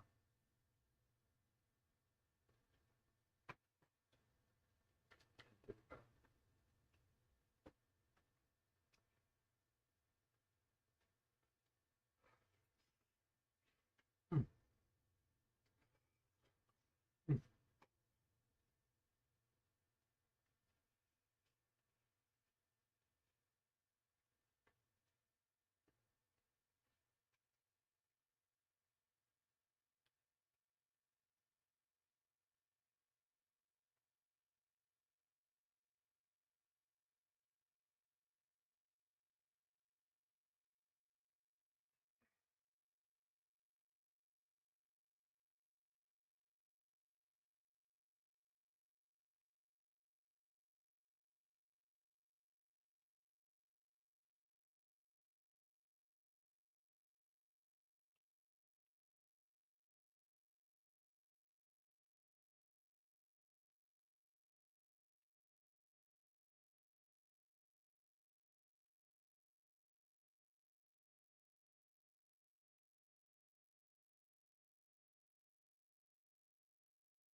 Hmm.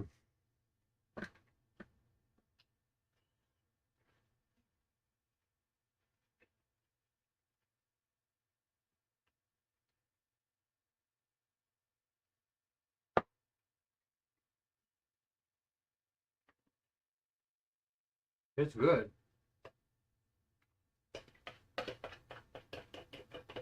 Hmm. But it needs a little bit more something. Oh. I think it needs more sugar.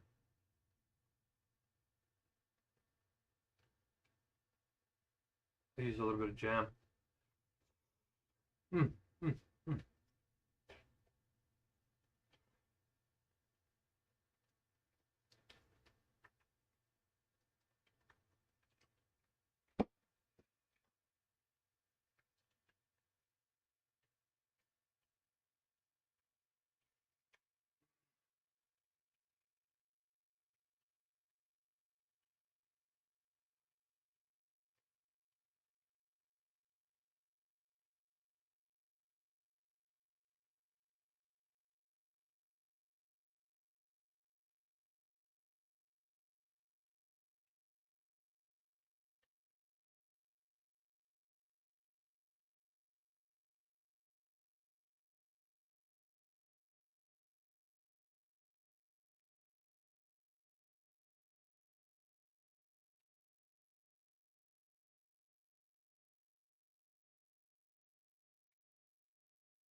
%.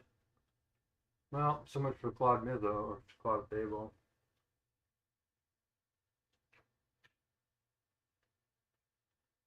We used it all up. Oh well.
What time is 7 a.m. Mountain Daylight Time in Kenya?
Oddly, this orange jam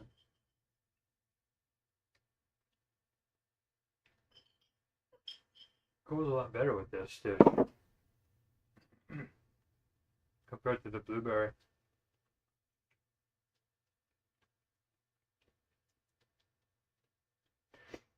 Blueberry jam is not culinary, it's more like baking.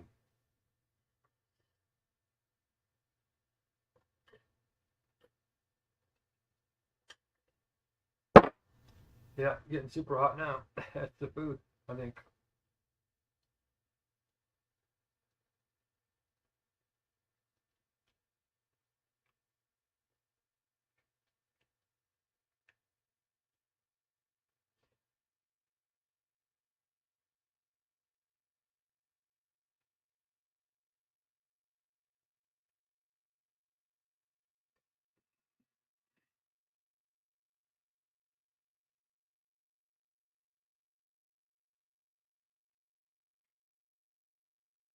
The heck?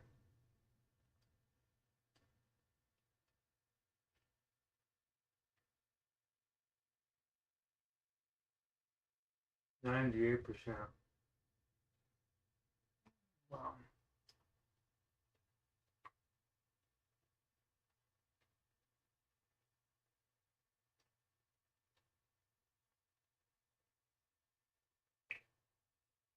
%94%.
Okay.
You physically walk up to the Nairobi United Nations headquarters buildings.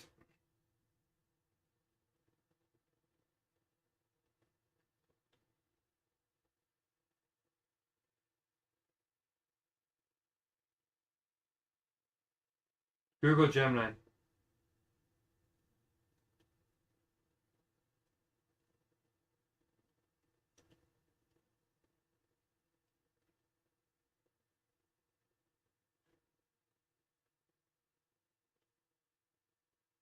With an idea to start God's government, what is likely to happen realistically?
Leaving.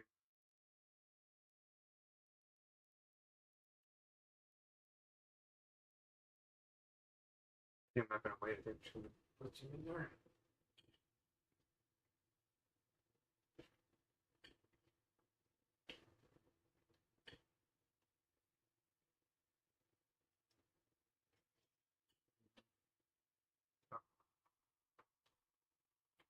Yeah, we're gonna make some veggies now. My mung beans are like, ugh. They're kind of ready. They're edible.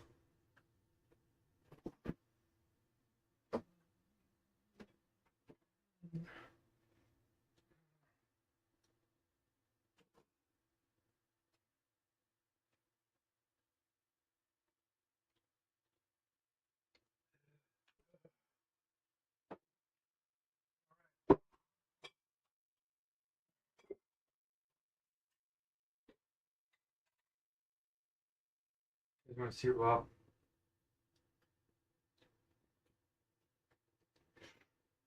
I'm tempted to show you what I'm doing. I'm tired. Oh.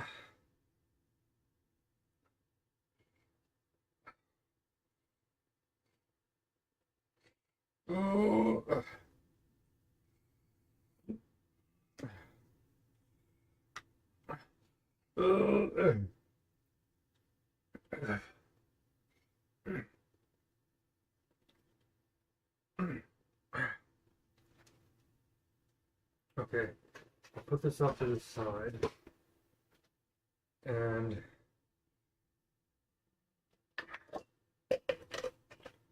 try to put some space here.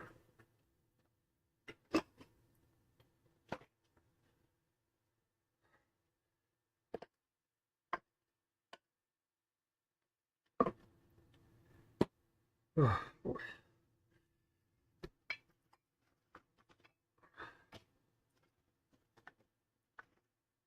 All right, my throat is hurting, and I think it is this bread. What's going on here? Oh wow, it's pulling on this. No, not anymore.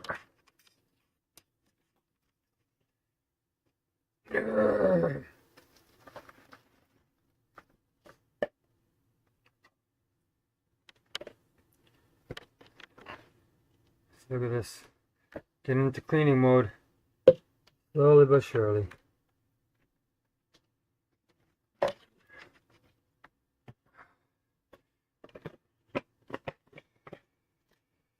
Oh, feeling like, I don't know.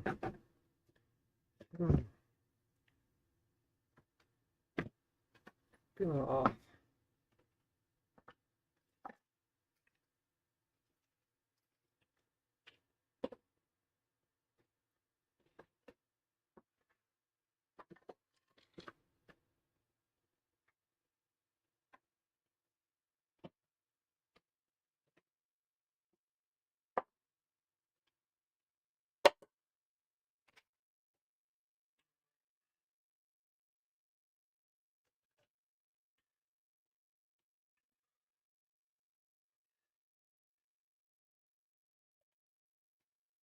Slowly but surely.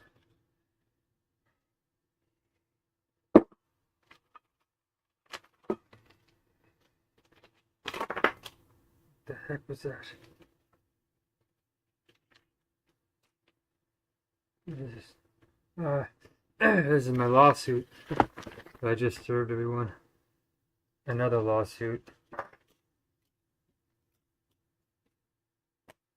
They're probably all starting to get a little bit scared, maybe, because you're starting to see these lawsuits get better and better the more that I file them. It seems a little bit counterintuitive, right? Okay, all this there. This is here.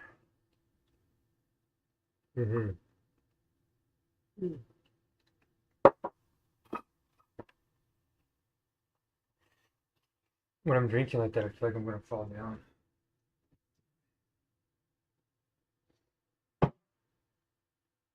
Okay. It's the magic sauce. This sucker is going to get filled.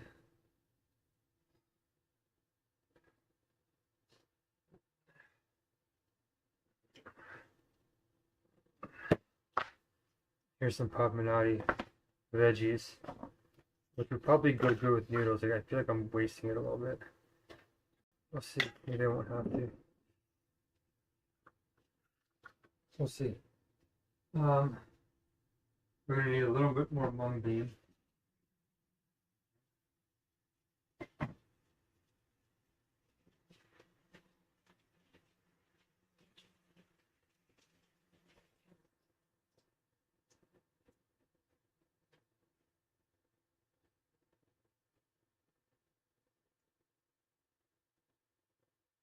All right. Good. Now, what else do we need here? We need sauerkraut. Oops. A little bit of sauerkraut. And I think we have a little bit of stuff. And what the heck else? Hey. Oh yeah. One of these guys, these little berry guys here. And what else? What else do we got? We got carrot. And all of this have a little bit of something.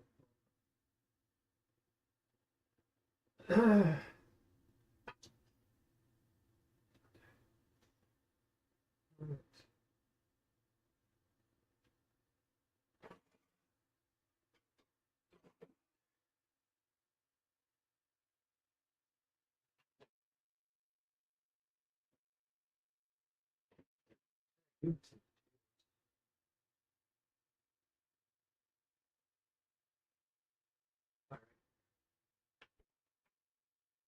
Okay.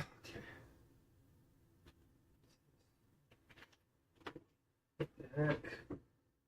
All right, let's see if I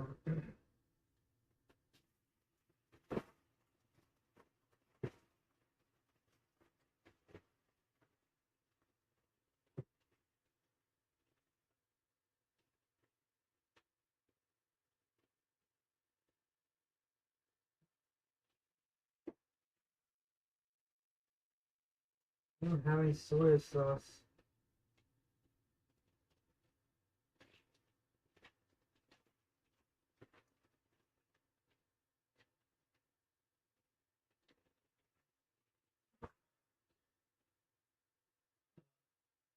Easy. Oh, we got peas. I forgot. Cool. We actually have a pretty decent mix now.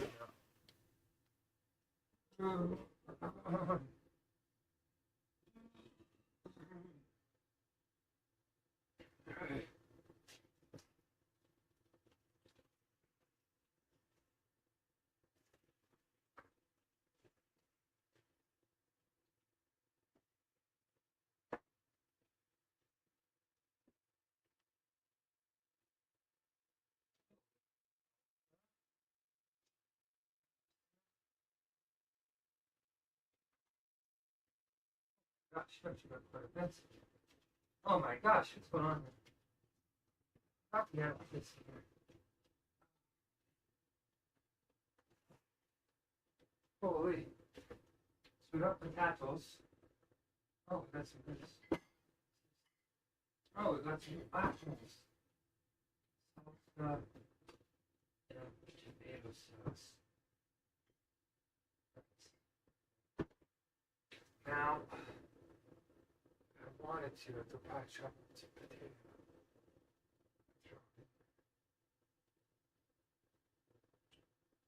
Okay. Huh. Very cool. All right. But I'm looking for just fresh veggie right now.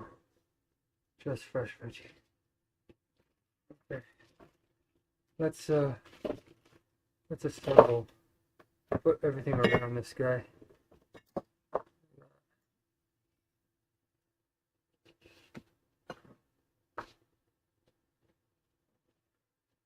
Okay, here we go. No, wait a second. We need a fork. Fork and the knife. Okay.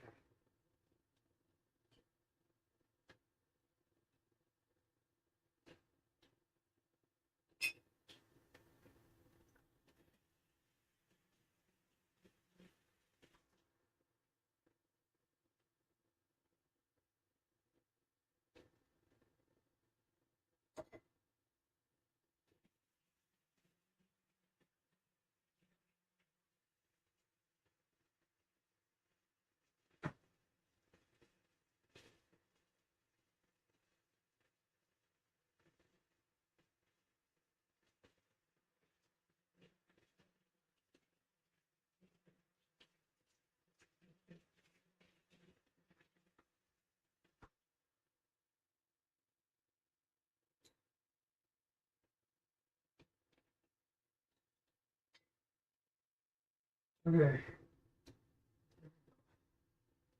We're going to put some of this olive oil in there. This fork. Cow, man.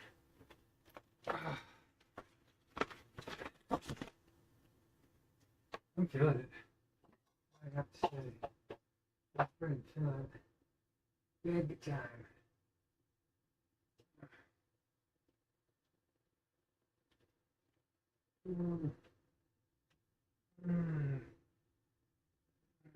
What do you want to add in there? Hot sauce?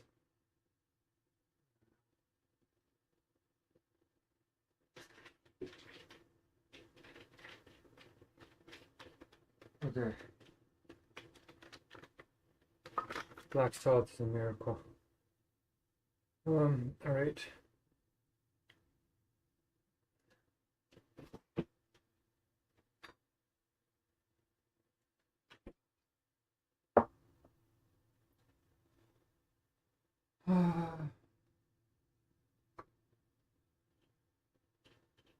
This guy looks like he's just crushing it.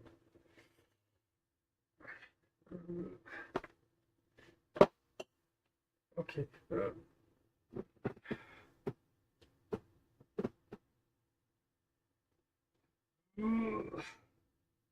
Oh.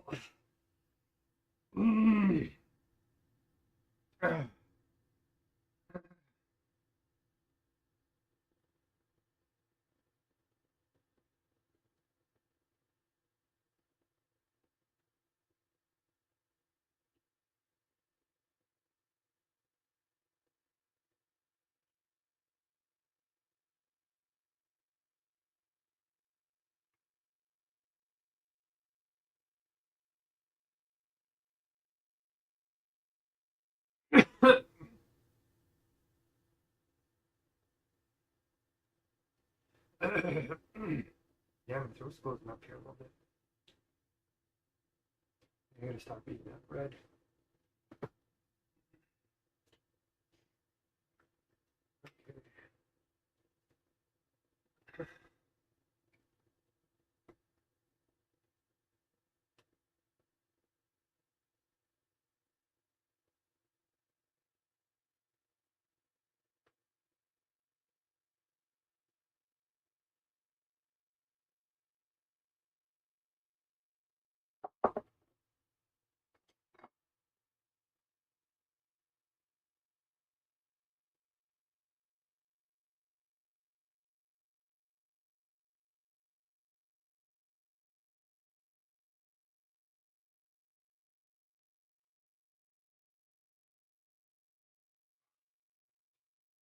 2:13 already.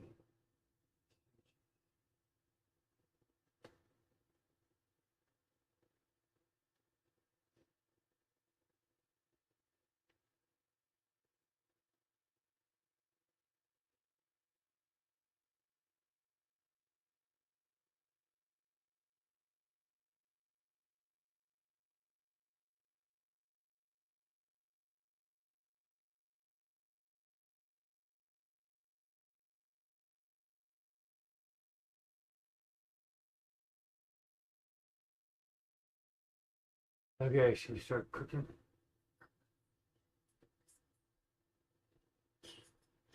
All right. What should we do? Okay. So we're gonna. I really want to put one of these on here. I feel like it's gonna taste great even without these. This is like special.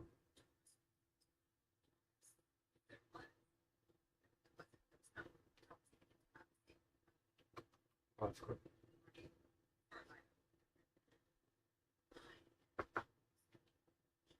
Okay, let's see what happens if we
I got a little bit of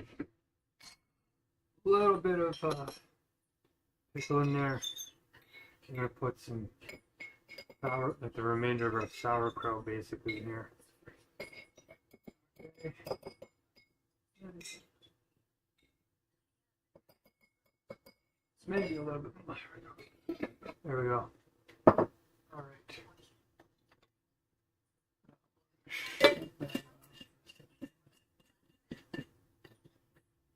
And we're gonna throw a tiny cut up a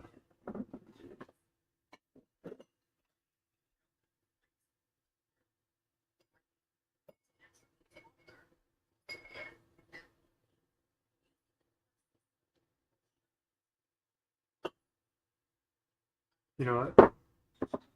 A little bit of this stuff in there.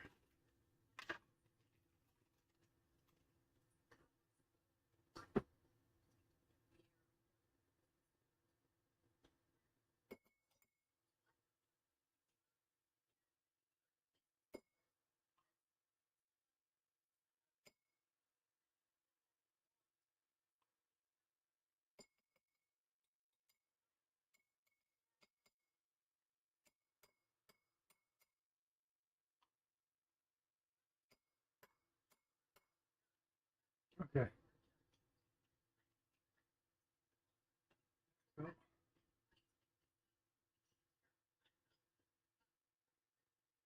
All right. Let's put a little bit of these guys in. These are frozen, so to keep everything nice and chilled.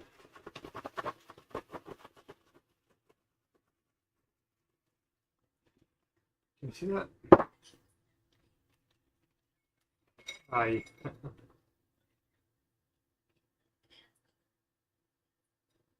I would rinse them first because they got that sort of taste on them.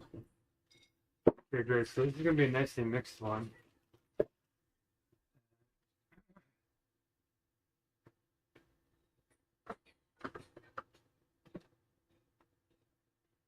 little bit of salt. A little bit of black salt too. We don't want big chunks. Just a little bit. A little bit. Okay. Now I'm gonna put some olive oil so it's still bottom.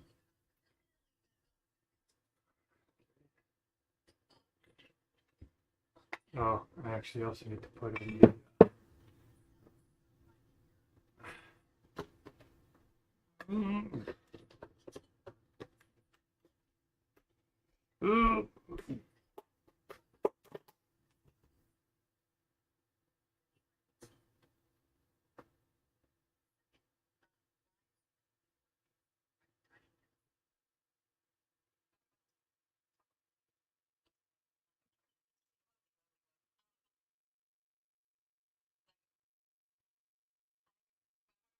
projects.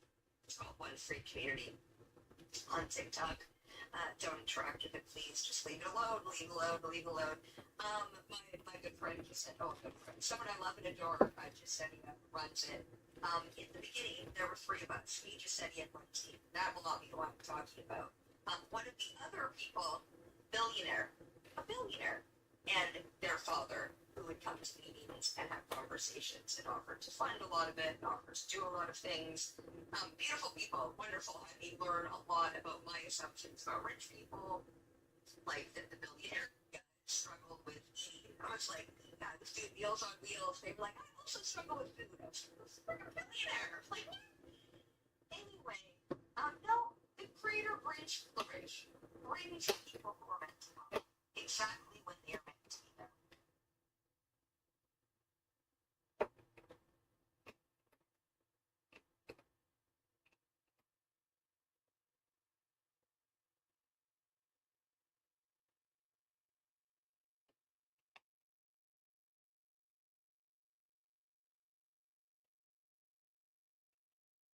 Okay. Take out olive and pickled garlic, which is good for you. We're gonna dump it in. So I got a pretty good layering going on. We're gonna add a little bit of carrot, I think, in here. And this carrot is pickled, which it's all pickled because I don't have anything left.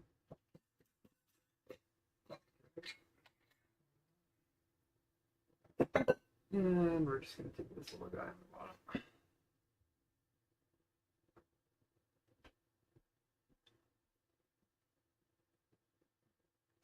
See it? Kind of.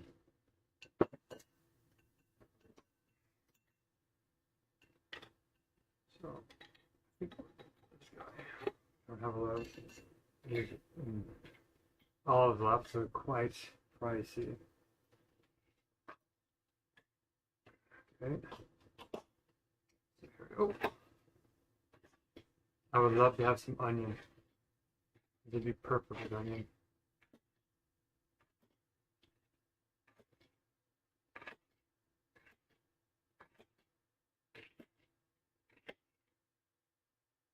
Okay, let's throw these guys in.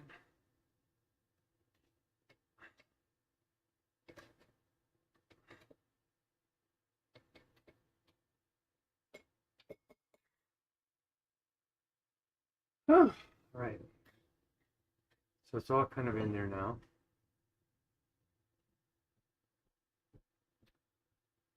Now, what kind of sauce do you want to throw in there? That's the question. We could kind of put it all on top. It's not really going to matter too much. I kind of don't want it to be too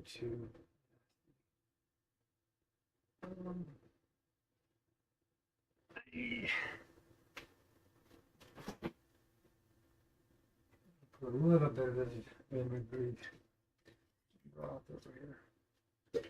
I can do this later, but okay, this has really strong.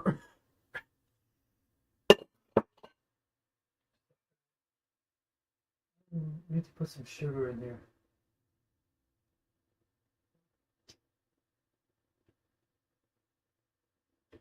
Actually, I should put this in here first. We have a little bit of really expensive maple syrup, 100%, no preservatives. Look at that. Look at that. Look at that. Okay. So we're getting there. We're getting there.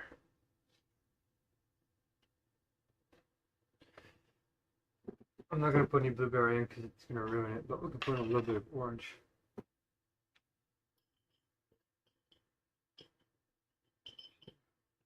Anytime I put in big chunks, they never break up in there. Okay.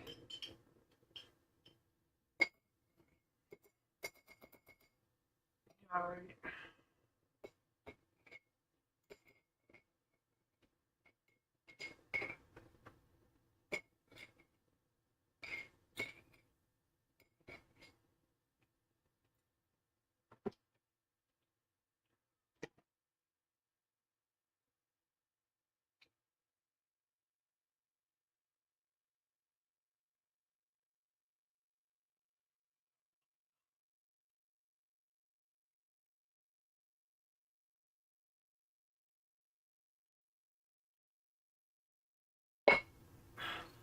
My stomach is upset.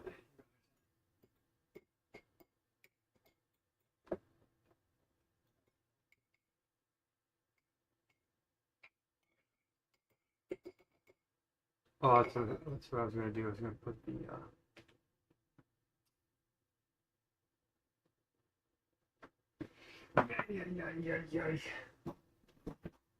I was gonna put a little bit of barbecue sauce on me, man, boys. Just a tiny little bit, because it then just all tastes like barbecue sauce, and it's like what's the point of having all these dual flavors if they don't taste the same?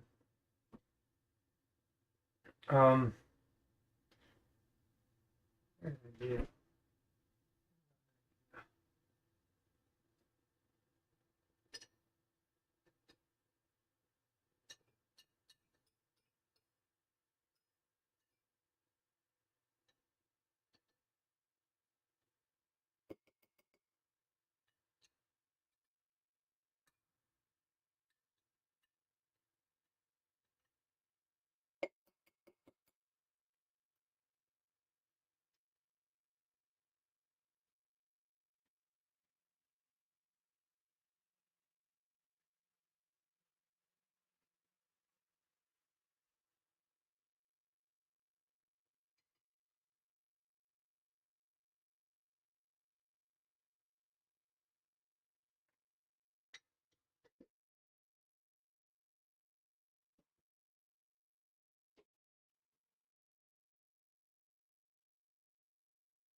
I think I might have too much sauce in there now.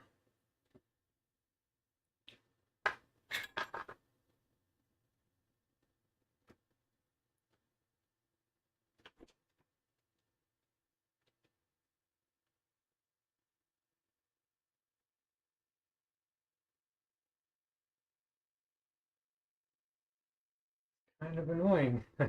What did I just do with that? Here.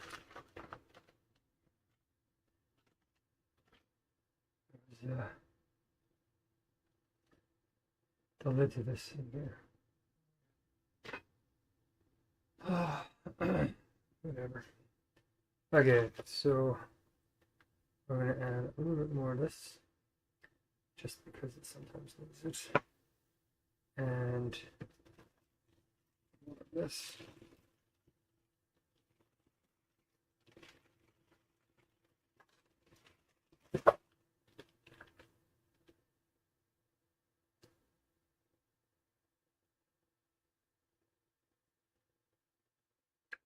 Yeah, that feels pretty alright.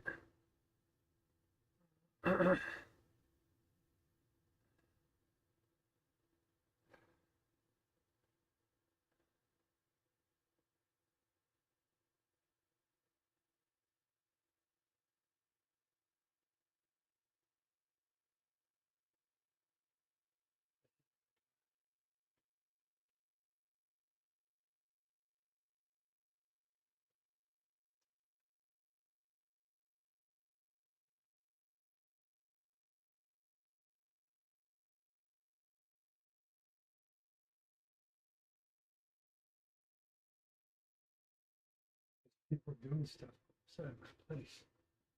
Okay.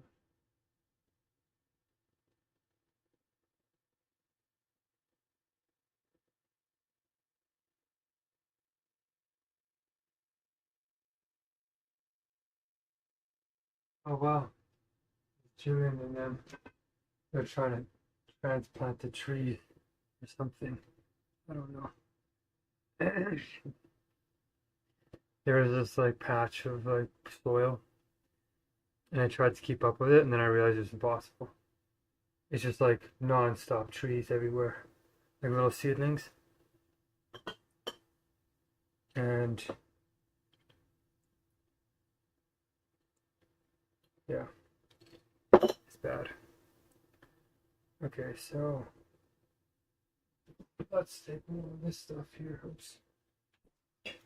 This stuff has a lot of flavor in it. Yeah. So we'll drown it a little bit.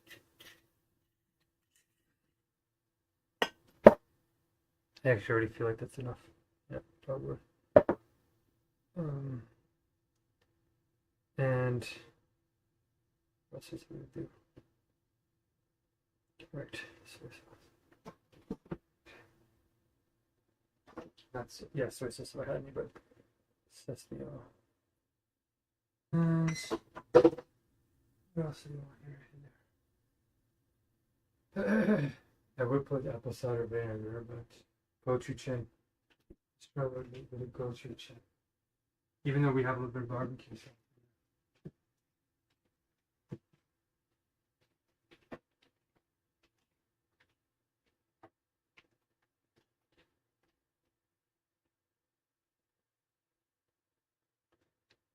Julian, that was actually taking care of all that. Okay.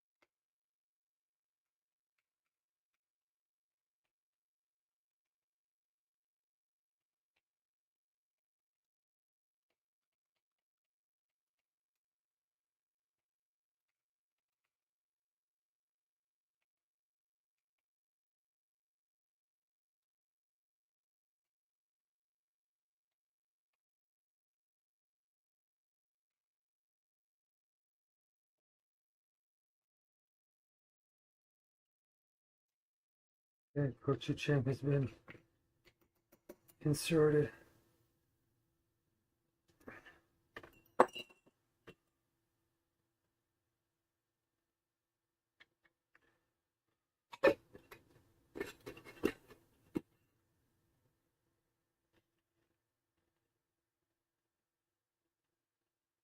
You know, I think it needs a little horchata. A little horchata. Tiny little bit of horchata. Just to even it out a bit. Okay. It's actually already really super dense. I think I'm going to shake it up and just put in like neutral, tasty things. Okay.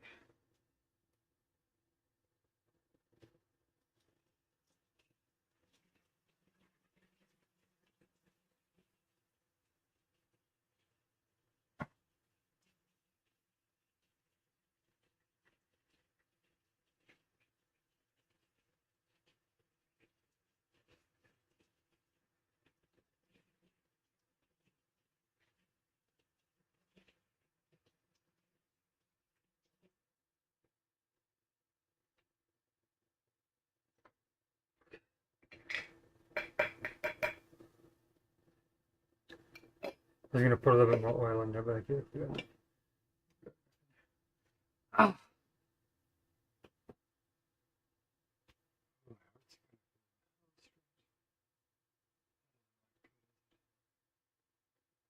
Oh, yeah, it actually hurts.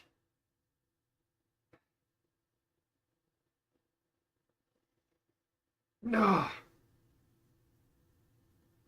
Ouch. It feels like angina. If I breathe in too deeply. Oh. Ouch. Oh, there we go. That's a little better.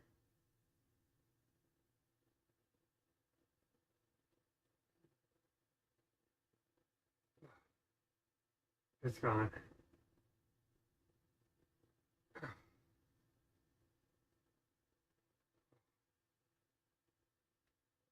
That hurt. That hurt. I don't know if it's because I stood up and I'm full. I don't know. Okay, we got our secret sauce. We're gonna do what we gotta do.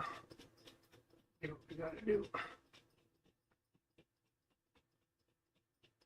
Oh yeah, those peas are like keeping it like super cold. I'm gonna put all this stuff back in the fridge.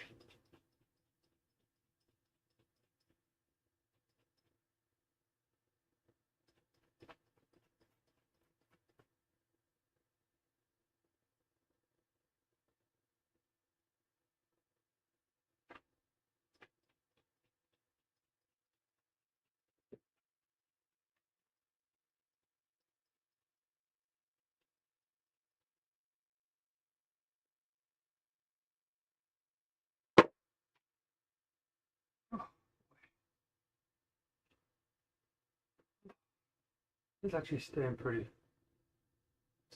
dull.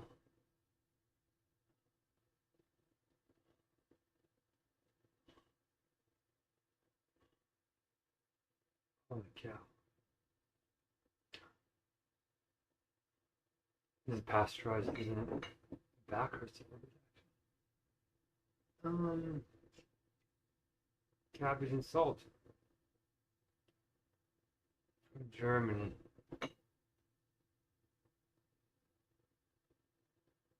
Packed in Germany.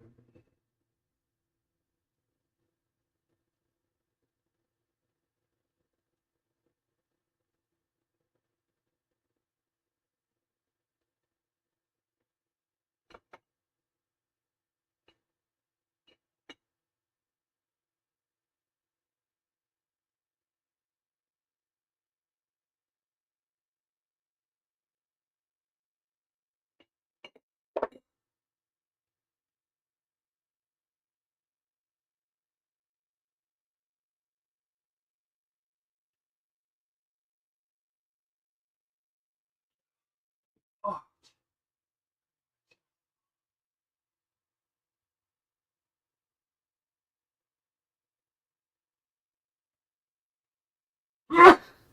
Excuse me.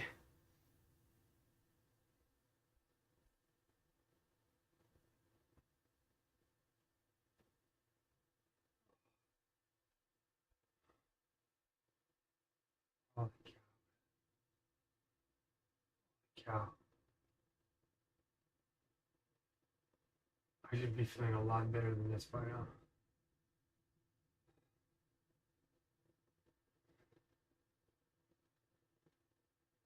It's probably the luck.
All right. Wow. I need to sleep. No, right about my sleep actually.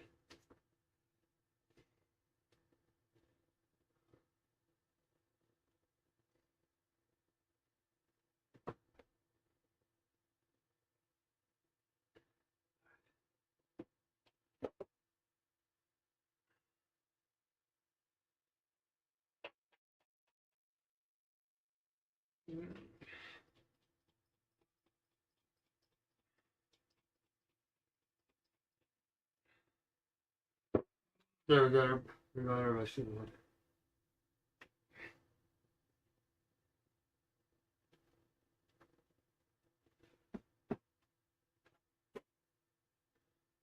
There it is. So we save these bad boys for noodles. These have cold noodles in there. Wow, that was really nice. How long did I sleep there for?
Perfect. Okay, courage, courage. Great ball on the side.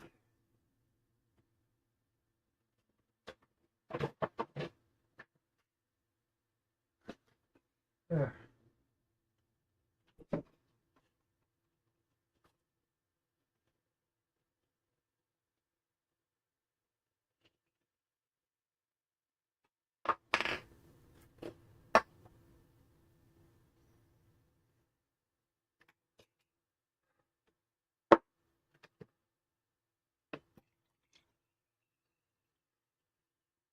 Okay. Yeah, I mean, I just like pass over it fast. I'm like,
Thursday the 13th?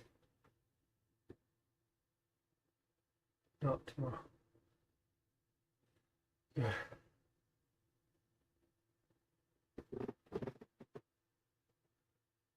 I feel really extremely tired right now.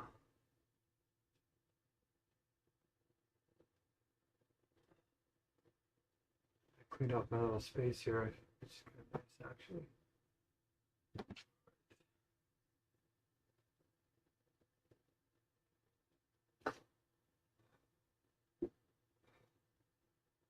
Oh,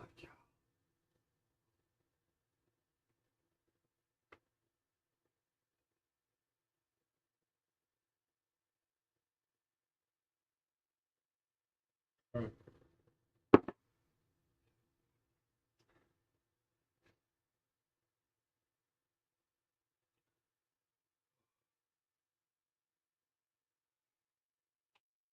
Oh, yeah, actually.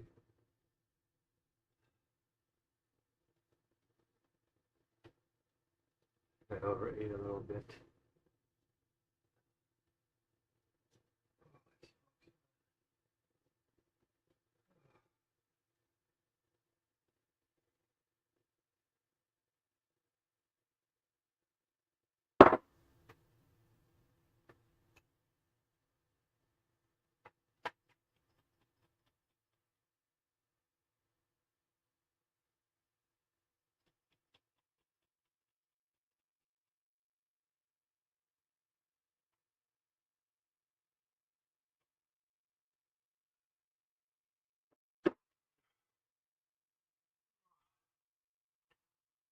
West Virginia, Alabama.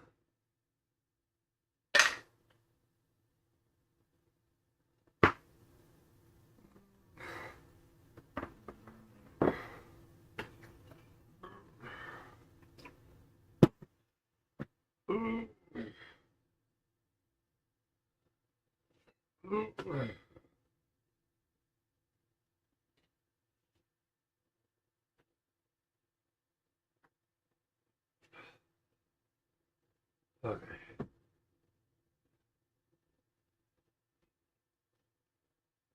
Let's see if we can go a little further.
Okay. My intuition is saying to send out this email before I sleep. Drink. It's not business hours, but it's business hours on the weekend. Running out to open. Holy cow. Still Monica wrote the apartment group. Who the heck was Monica receiving? Oh.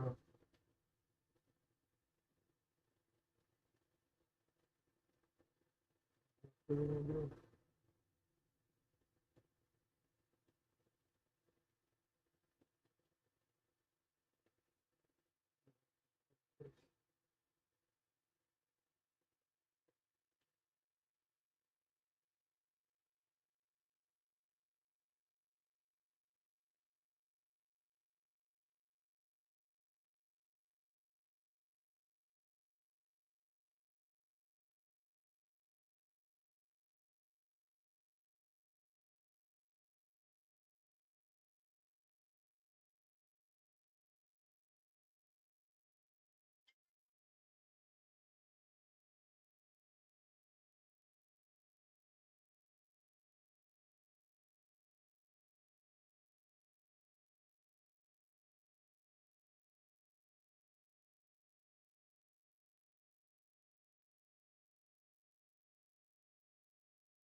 Okay.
Out of usage groups. Really.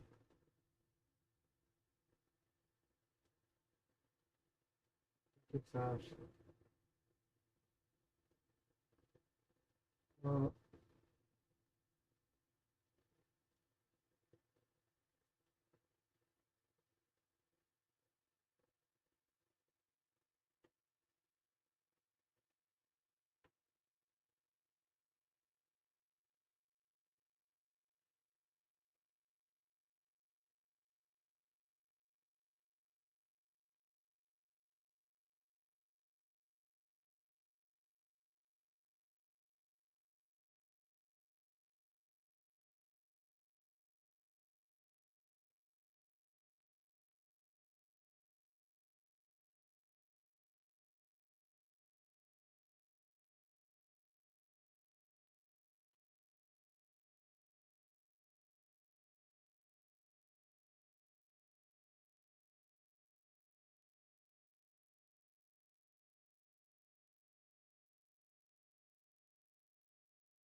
bit a hard one, a rindy one.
That is good. Wow. Could use a little garlic.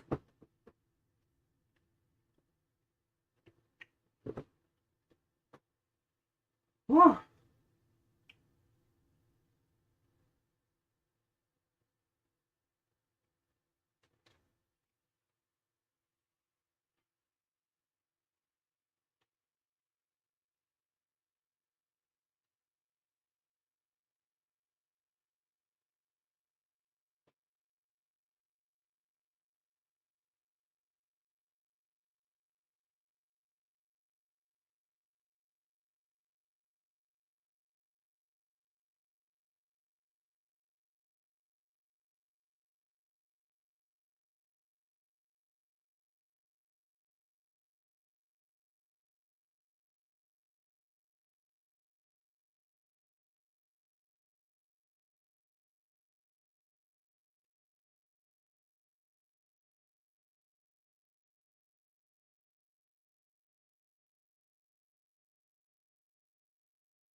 Okay, interesting.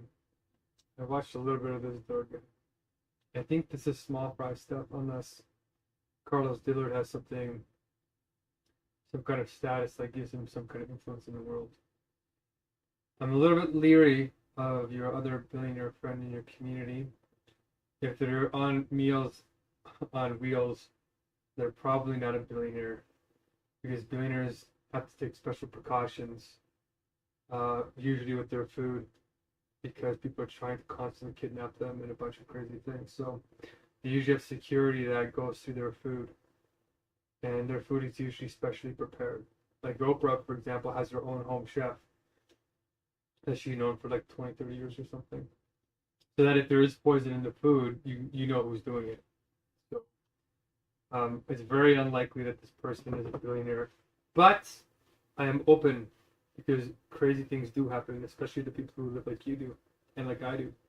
When you live with your heart on your sleeve a little bit and you're striving for truth all the time, you do attract weird, incredible opportunities like that. Like, that's why a lot of people don't believe I'm talking to the real Brian Rose when I actually am. So I don't want to stigmatize you, like a lot of people do. I want to give it a chance and say, okay, there's skepticism about your daughter, and there's skepticism about this billionaire. So I'm noting these things, and if they pile up a lot where you're not justifying them, then it starts to lend some credibility to the fact that you can't justify them. Whereas if somebody says that to me, right, I just go straight for the heart of the argument, and I minimize the damages, right? Like if I had a daughter, I'd be like, you're not going to know what she looks like, but I'll show you that there is a daughter here, young boy, like, to wave her hand or whatever, just to show that there's another human body there. That's enough. And then with the billionaire, like for what people said to me with Brian Rose, I just sent them the Zoom call. I just sent them the information. I took a screenshot of one of the harmless messages that we sent to each other. So it's not perfect proof, but I always strive to provide a meaningful amount. And then so that people don't accuse me of dodging, because otherwise it's groundless claims. And you can say, well, I don't have to prove it and all these things, but in a way it's an injustice to spirit, because you're supposed to be building community, not just wielding power. It means you got to share power, but you got to share it wisely. If you hoard power, like there's only two ways to have power, two main ways to have power. One is that you give it away wisely, and it comes back to you voluntarily, in truth. That you are a true queen, you are a true king, you are a true leader. You eat last. And so the second way is that you hoard power, you hold on to it. The harder you hold on to it, the more others want to take it from you. So you end up in a downward spiral of having to hold harder and harder and harder until you end up committing atrocities to protect yourself from being the victim of an atrocity. You go to bed, you stop sleeping properly, it starts to make you look out, you start losing your appetite because you're thinking about fear all day, and the cortisol spikes, causing you to literally lose your normal healthy functions. That's what happened to John D. Rockefeller. By the time he was 60, I think he was so dead looking from decades of this that he just couldn't handle it anymore. He just literally he snapped, he just changed. And that's when he started all the Rockefeller Foundations and all the giving away all his money. And then that healed him. It started to balance the equation. And it humanized him. Then he had to stop looking over his shoulder so often because people would protect him because he was accessing real spirit. So yeah, I wouldn't doubt that somebody like if your family is connected to these people, then it makes sense that you're being pulled into the networks a little bit. So Elon Musk's sister and my sister were neighbors in Georgia. How do you know that? How do you know who Elon Musk's sister is? And how did you find those records? Right? I'm actually interested in that. Because you seem to be doing some pretty intense research. But yeah, spending 6 hours on Carlos Dillard.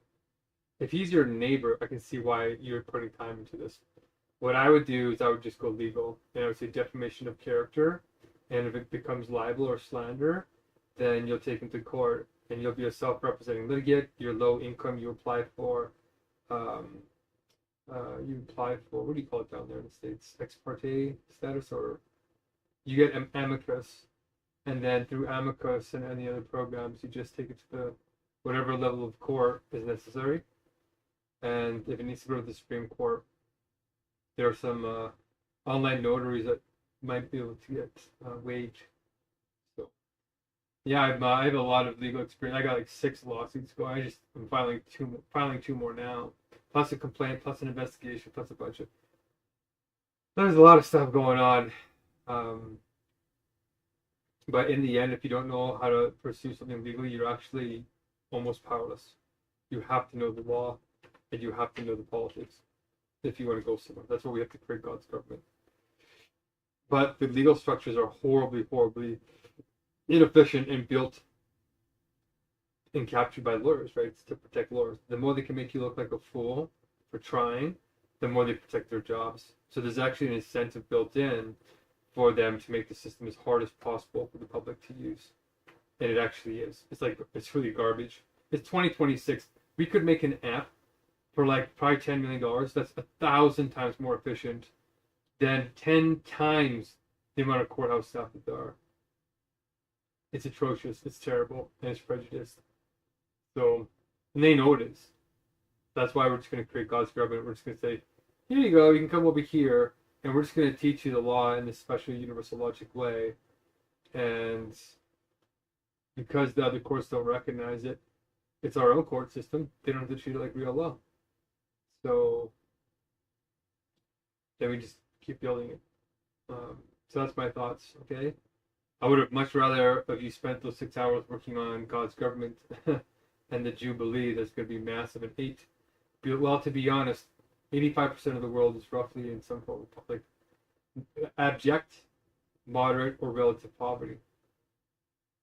And that's what the Jubilee is going to be for. And you're going to have to use quadratic waves and the short-term and long-term business cycle and distribute the divine idea universally through a universal upgrading mechanism that maps out the distances people are from the divine idea to check the time compression and then adjust it for the Pareto categories, meaning their facial beauty, their social beauty, wealth beauty, body beauty, cultureness, and IQ, and UQ.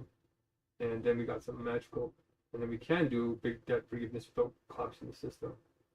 Okay, what do you think of that? Peace.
Oh god, this is like a little bit too, a little bit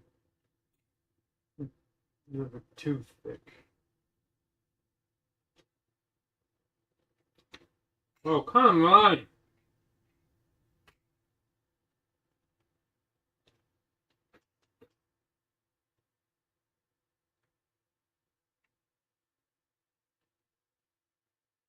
Every bite has a hard seed in it. Come on.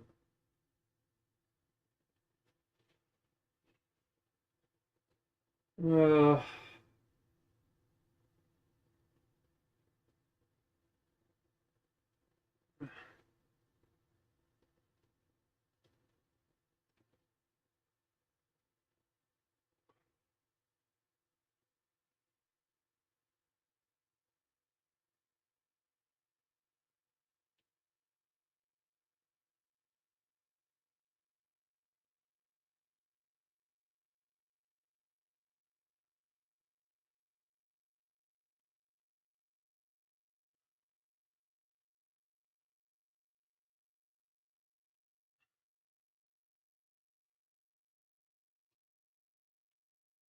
oh jeez, the ball that I want to use is way over there.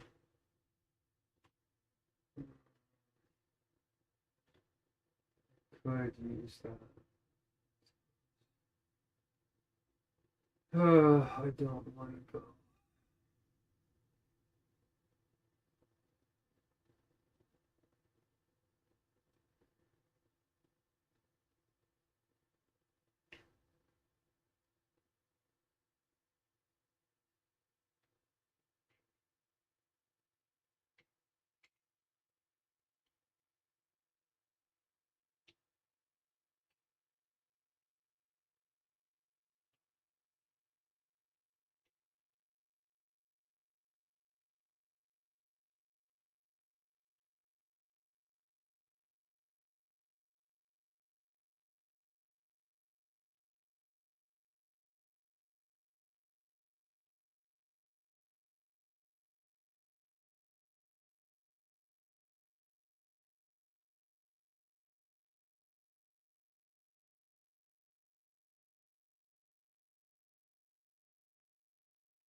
Wow.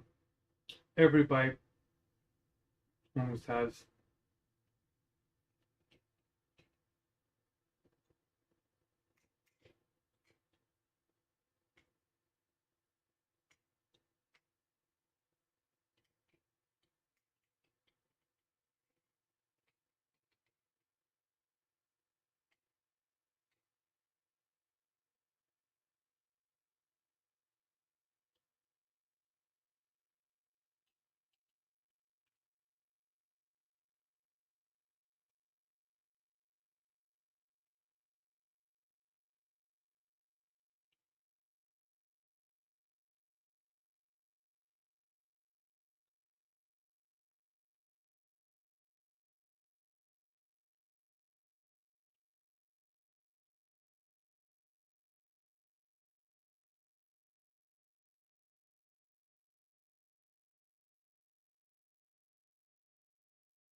This appears to be the epicenter of this shooting.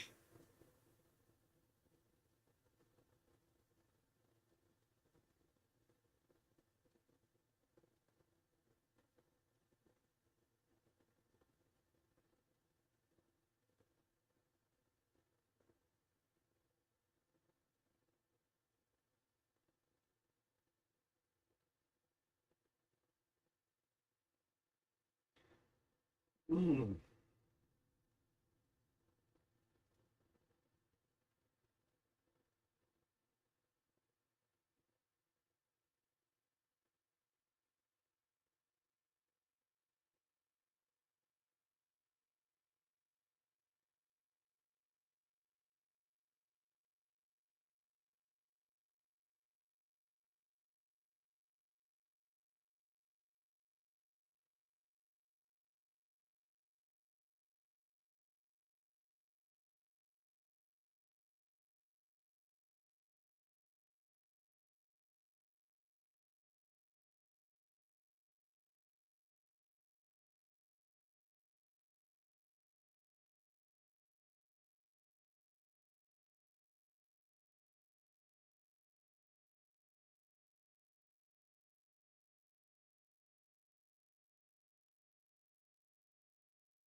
Oh gosh, I'm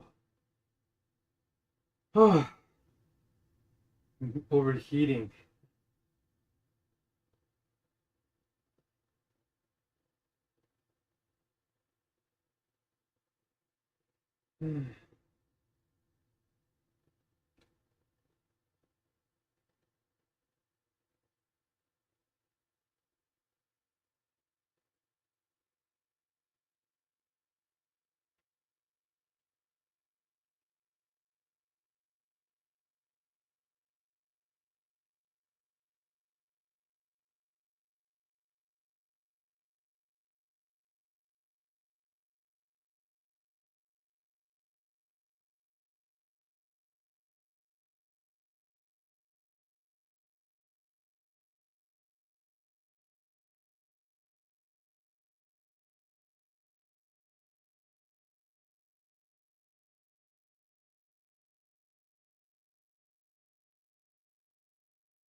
Mm.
Mm.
Mm.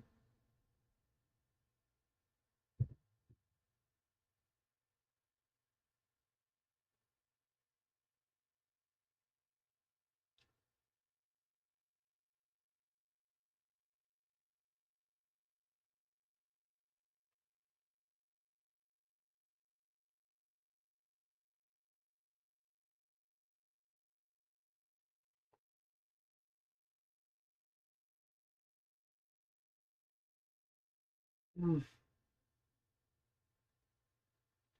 Mm. Mm.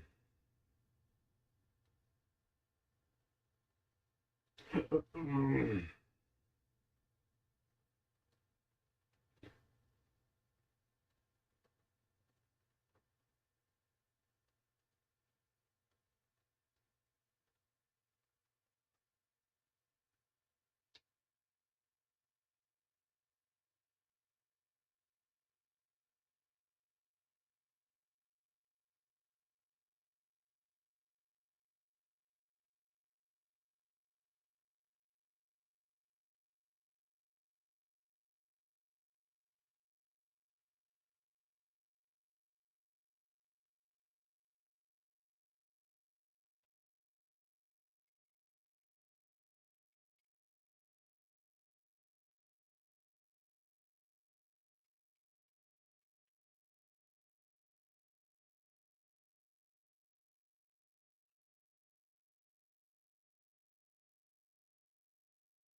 Of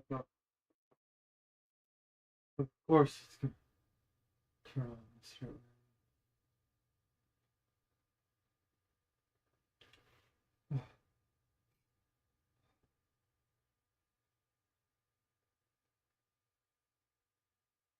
I really should sleep.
Yeah, if you're using Facebook on a desktop, it's painful because the voice recording is like every 1 minute it cuts you off.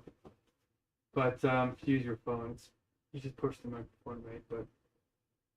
But you know, I was asking about motherhood because you never did reply to me, and I was kind of like, wow, this world is really messed up. Like, you know what I mean? Like, it was sort of a gauge test to see how fragmented this culture has made even good people, like even strong people, are struggling.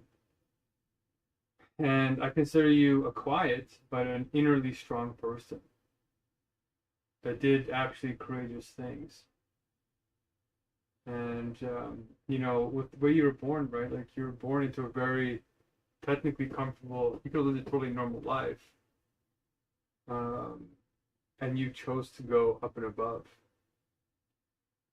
I'm kind of wondering if the breast cancer might have come from all the sunlight when you went on those trips to Africa and was very bright and sunny, right? Like, white people can't handle that, you know, like we burn more and all that stuff, and then cancer sets in. I don't know if you had, that's more like skin cancers, but you know, yeah. I just didn't think a lot about the microplastics that we poisoned every freshwater source too, and women's bodies particularly are absorbent because of the fat tissue to support infants, right?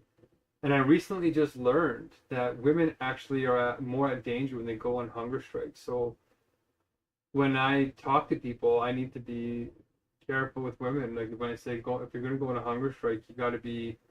It's like a whole big thing about it.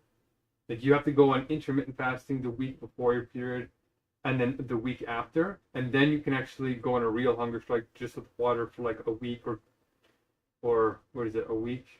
Yeah, 1 week. Yeah, there's 1 week you can basically do full hunger striking, and then you go back into intermittent fasting back for your period, and then do it again for the first week of your period, and then you go back onto the week, and then you know it's a lot. It's a lot of inventory. So anyway, I just recently learned that, and the reason why I was also asking about motherhood is because my sisters are now mothers, and I've seen them go through this culture where we're losing something. And I'm wondering if you're sensing it, but we're losing family, like family traditions. And not because our families are bad, but because the way work and everything is set up now, we're a global species, but our culture is not really global yet.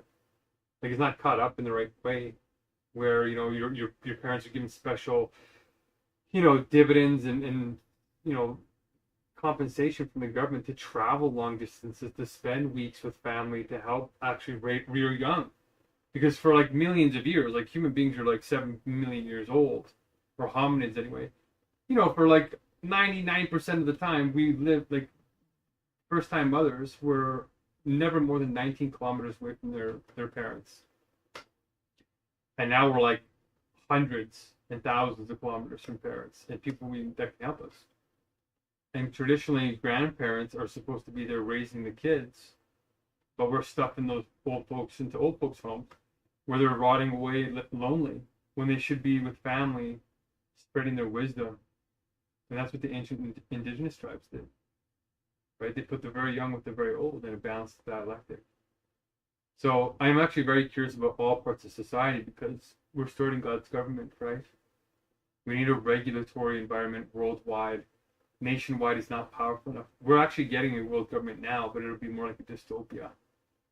Because in history, in political history, whenever there's ethnic factions, which is what each nation state is currently right now, as we're seeing with World War III and like the 61 major wars worldwide, what we're seeing is fragmentation like we've never seen. So a tyrant has to come in, like a very strong force has to come in and unify everybody in a sort of, at first, an oppression, unless they're a loved prince or king or philosopher king. Which maybe some people see Elon Musk as that. Maybe they see Jeff Bezos, Mark Zuckerberg, the tech bros, or Xi Jinping, or communist, but who knows? But yeah, I'm actually very interested in all parts of society because we're redesigning all of society, global society, and a new culture, a new paradigm shift. And I don't know if you remember, but back in Make Poverty History, you had a lot of volunteers, right? We're starting to master the whole situation and starting to scale. But there was always a cultural element that was always causing a problem. Like there was gossip. There was at one time that Robin, or they tried to mute me and kick me out of the group, and we had an election, and I still won, which was good, because I'm actually running the group to actually change the world for real, not just to get a resume. As you can see now that I'm 40, I'm actually still on that path. I still feel like I'm doing Make Poverty History, but now all the ideas, even that cultural element, I found what it was. It was the fabric of reality itself. It was dialectic. And now I have mastered it, at least more than anybody else on the planet. So now the goal is using AI to supercharge decades of coding in literally weeks. I think I've done like $2 million of code. And part of it is meetings and guiding people to support for all those natural human evolutionary things, like raising children with your grandparents and your mother around. Like it takes a village to raise a child, and when we're doing it by ourselves, mothers are being burnt out. When you get caregiver fatigue, it gets a little bit. It's in your breast milk. It's in your hormones. It affects your child. These are real scientific things now, not mysticism. And mothers are not getting the respect they need. Like even in menopause is horrible. You know what I mean? It's terrible. So I was really asking because I'm concerned about things, and I'm sort of checking in on my hardcore crew, and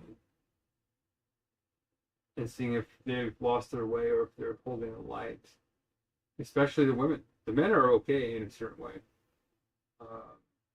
But it really feels like the women are taking a big hit here, especially mothers, first-time mothers too.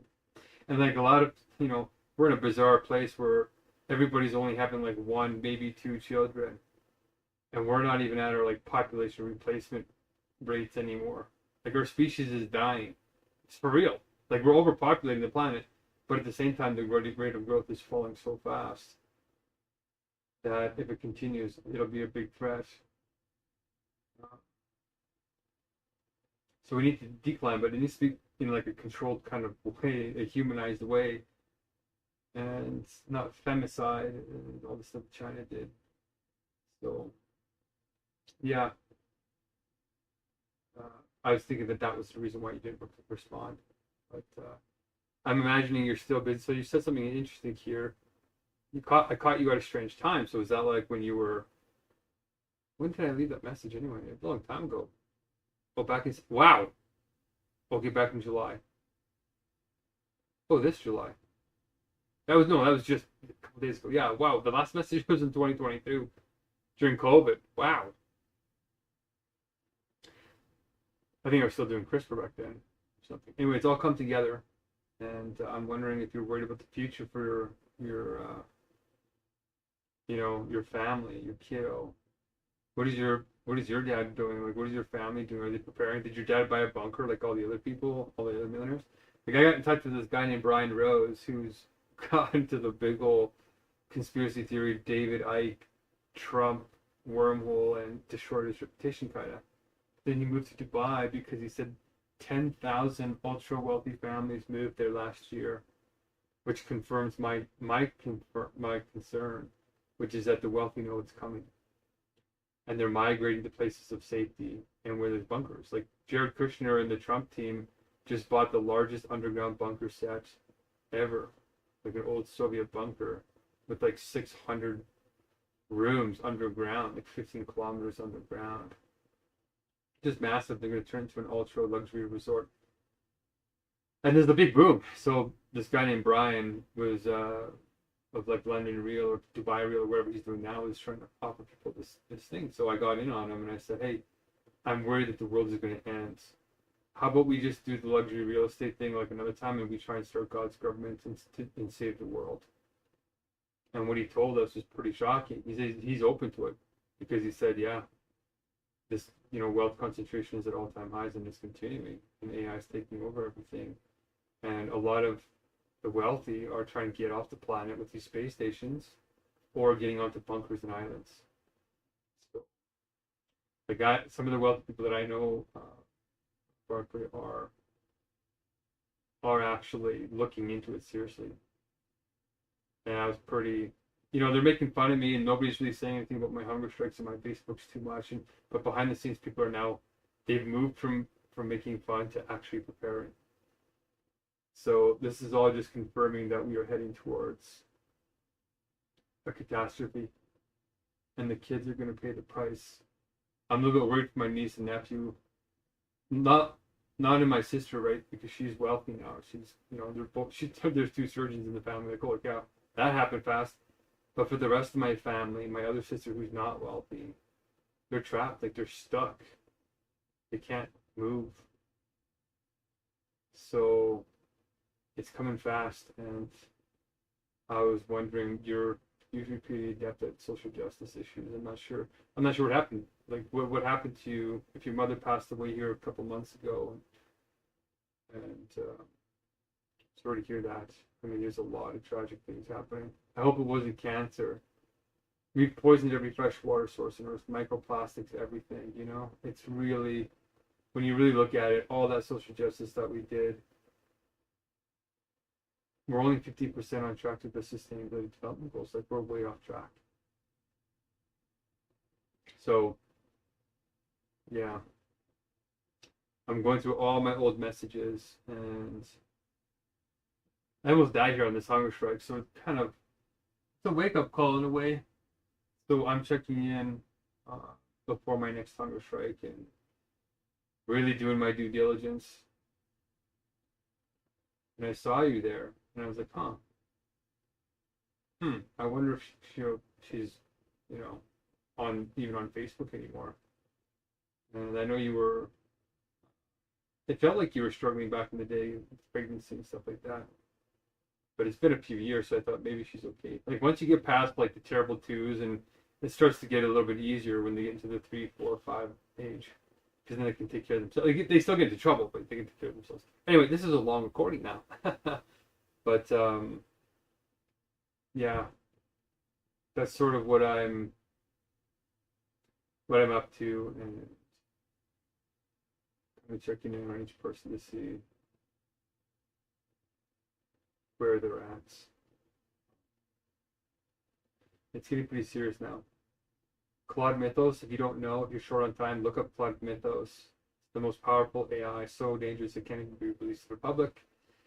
It's probably going to be the AI that beats all the other AIs. Whichever AI is out in front will win the singularity. So Claude Mythos is that. And as of like 2 to 3 weeks ago, it's gotten so smart. Roughly that we're not smart enough to make tests to test how smart it is. Like, that just happened like 2 or 3 weeks ago.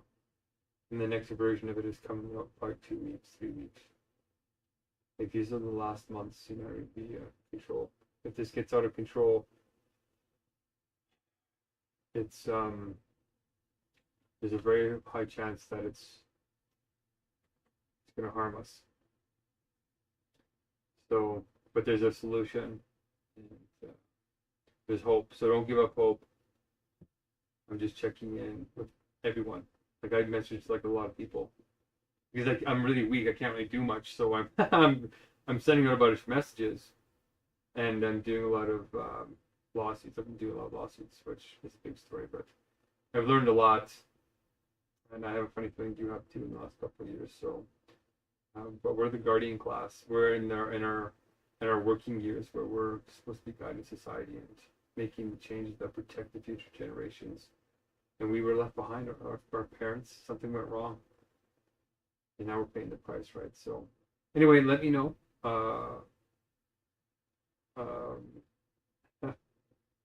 If you can figure out your Luddite voice recording, but I don't mind reading too. It's fine. I just find I've been typing so much. It kind of is nice to leave some voice messages, but they get quite long if I'm not careful. So I spend a lot of time on them.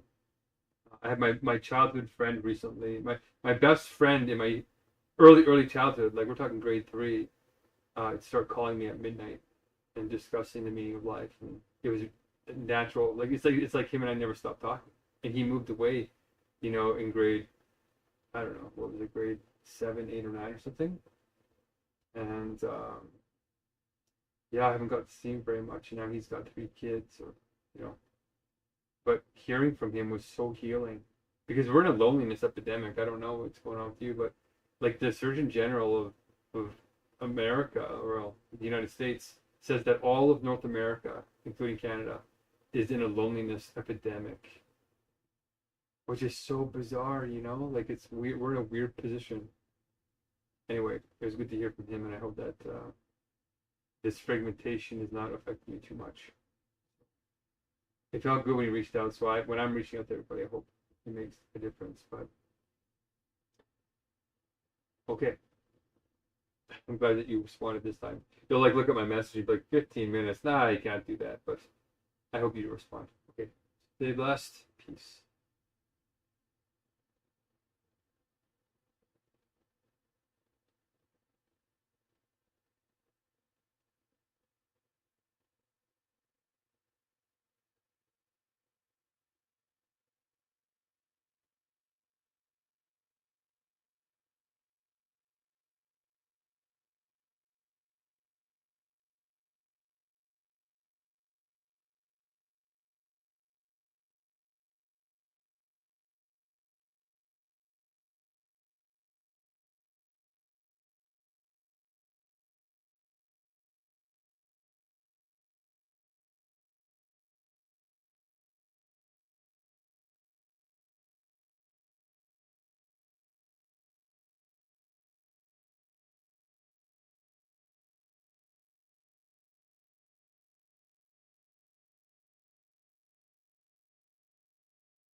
Wait a second, I thought I replied to this. I did. I like left you a 10-minute voice recording, and I can't find it.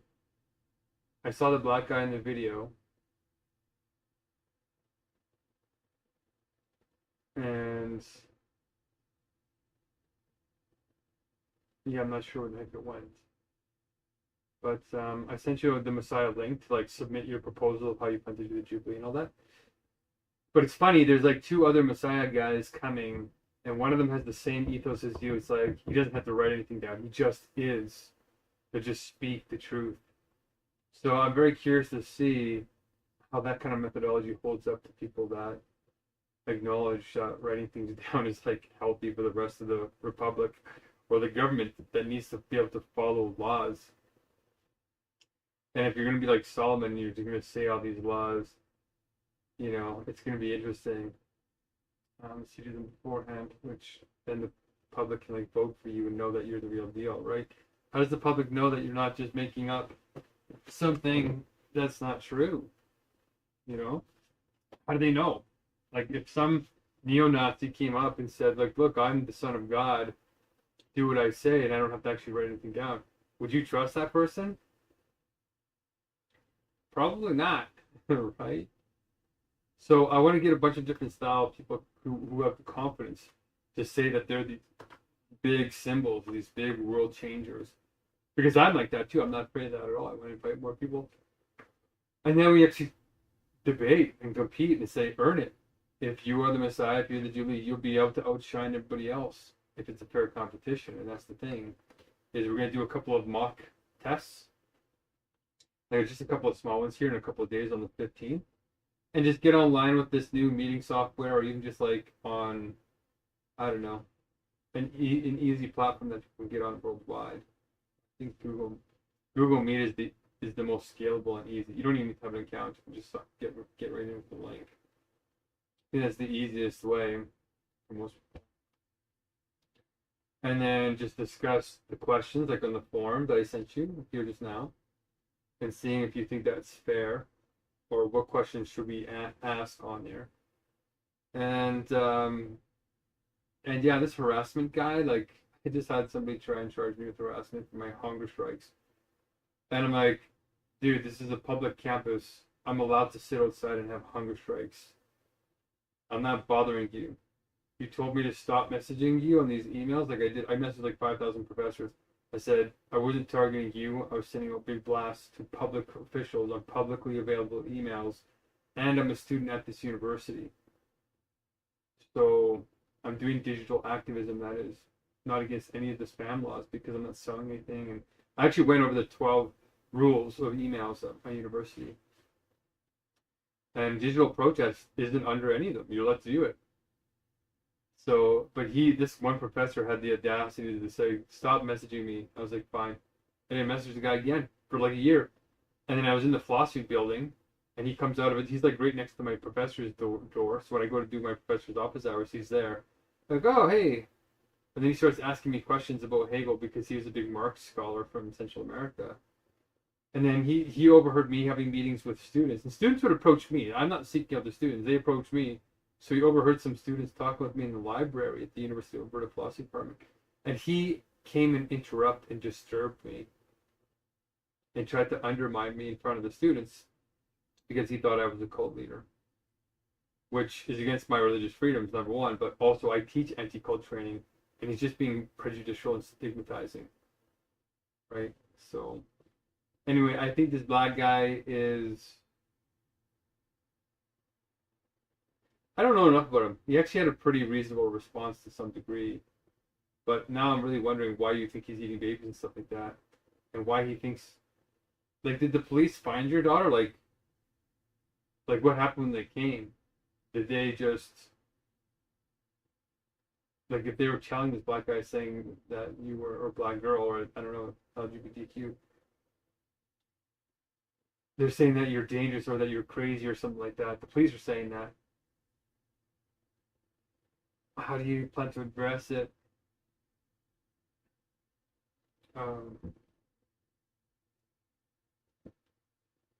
Yeah, and you have a right to make commentary on other things, but the claims have to be true, or else it is defamation, right? But if they're doing something terrible, then it's just fact, and you're just reporting the truth, right? So it all comes down again to reason, the truth. So, okay, I don't know what happened to my other recording, but I don't know if this guy's worth it unless there's some kind of mystical purpose. They have some kind of influence, some kind of shaker and mover. But yeah, these harassment claims are like really hard to enforce anyway, especially international ones. But those are my two thoughts. I think doing this Messiah goddess kind of forum, and then doing the elections at the end of this next month, for real, I think will be much faster to go to the Jubilee and also the rest of God's government. So, what do you think about that? And it's like we're just very plain Jane. Like we're just doing very nuts and bolts. No one's ever done this before. No one's ever combined messiahship with democracy, right? Nobody's ever made that connection because they don't understand the universal logic underneath things. And so I managed to pull together a couple of ideas, and I thought, well, let's test it out with people who have a lot of confidence. And you're one of those people. And we have a couple of women. I think we have you, my friend Kat, and we might have one more woman. And I got three guys. Maybe another one. So it'd be nice to have like 5 of us there to test it out and say, okay, we've all filled out this form. We might do some Pareto, like we might go through some Pareto ratings, saying what do you think you are in terms of all these traits and skills, and then you're making a personal, individual impression on people. Who are you as an individual? And then the next one will be more about like particular policies, and then the next one will be your universal world policies. That's where you would talk about your jubilee. So I'm sort of like working up to that, and then the last debate is sort of like well-rounded final remarks on your comprehensive and the super coherence of your platform, right, and why it's better than all the others. And then we'll see. And you get to be as confident as you want. Like, this is a Messiah debate. There's no like, let's be humble. It's like, no, we need to save the world, and you can shine bright like a diamond as much as God has gifted you. So that's another thing, is you can make as many claims as you want. You're going to save humanity. You're God's grace. You're the one. Like, it's freewheeling. So we're just going to do a nuts and bolts test. Are you up for that? And I think we'll probably do it at 7 o'clock Mountain Time, like a little bit towards the evening, so that people can like get done work or whatever. What do you think? And internationally, 7 and 7 is actually the best times internationally. We've tested it. We've actually like run experiments. We found like this is the best hands down time zone. It's kind of spread out, but this is where we saw the numbers were like double and triple. So, okay, let me know. All right, and this is much more exciting to me than messing around with Carlos Dillard, unless he's trying to take your kid away. Then it's pretty serious. But let me see here.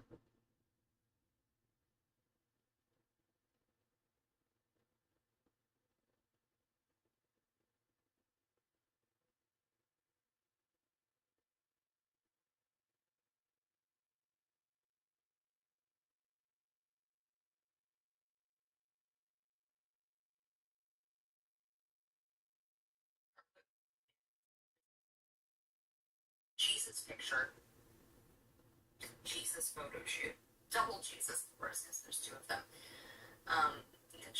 Is it 408 views, which is the day the court case happened, not the one not the one Thomas. If there was, no, there wasn't. There was no Thomas. As far as I know, You should plug in my laptop. I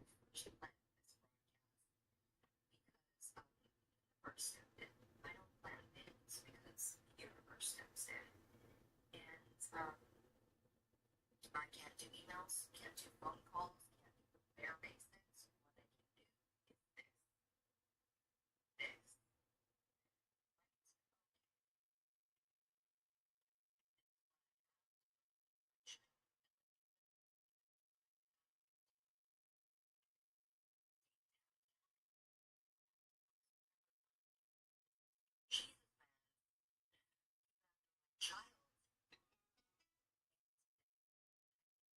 Child up this morning.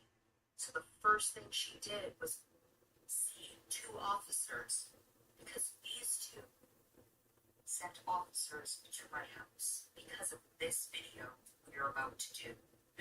They didn't know what was about to happen. I mean, there was a thumbnail. Jubilee did work on the thumbnail. That should terrify you. I put in the description below. Let me read you the description below. While these two play the background silently, right? We'll give them some views. You know what? This man, let's give him some charity. I've given this man so much charity today. Let's give him a little bit more. And have it play in the background for him. The love of these two as they try to destroy my child. Let's play. All right, likely at 9 a.m. PST, but to be decided by the universe. Because it was originally at 6 a.m. and then I had got all of the stuff out I needed to, so I would wake up, you know what I mean, and be like, 9 a.m. and please shut my door about 15 minutes before that. We'll be watching and commenting on the following two pieces of publicly available content. A grown black man, Thomas, with a radio station, playing a part of a villain for the radio audience.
her, right? Type that video fire in her mouth.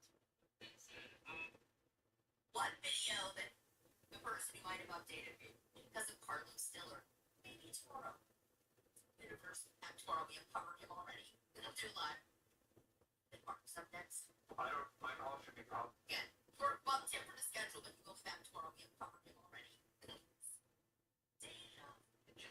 July 2026. What are you thinking? Going at Dillard's. Sure, the word name drop Carlos. Other again. Shows up, this shows up. I haven't got a basic job offer, which I'm pretty sure is for today. So y'all keep calling us broke. We're going broke, but I'm just trying to teach y'all some financial literacy. See, y'all were laughing at me yesterday talking about super all up. Like footprint. Dollar store. Go. Lives and confidence in themselves cannot spend their entire time. File. And I'm still not done, but like, you know, my claws might start to retract because I told you how and you just kept. We'd like to order more milks. We'd like to order more bears. We'd like to. Between all this performance, there's a video. Jax, the bear, on Mark's birthday. I choose violence. I choose war. Build an army of girls that might have your age. So fitting. So very fitting. I'm coming for you both. Yeah? Not violently. I don't do that. I don't have a gun. I don't use the criminal justice system. Karen, that sounds like phone calls. I did call the Vancouver police. Lily, I know there was something maybe they could do about it. Right? Maybe they could update their protocol to not encourage them to fly to Vancouver. Not see the harm, right? Like, you know, like, we can't do it. We can't keep our citizens safe, Jubilee. What do you want from us? I know, right? I'll call, you know, it's on the door with a gun, whatever. Not protect women and children. Right, is up. Colonel Lower. All she husband, right? Herself and was seeking out where but violence again.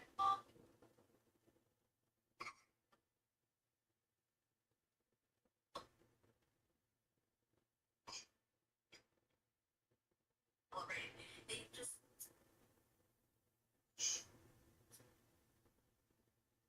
has and Thomas and Leonora Drake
I'm feeling like cereal.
She said that one of the bitches that she said that they put in the ring, she's very dangerous.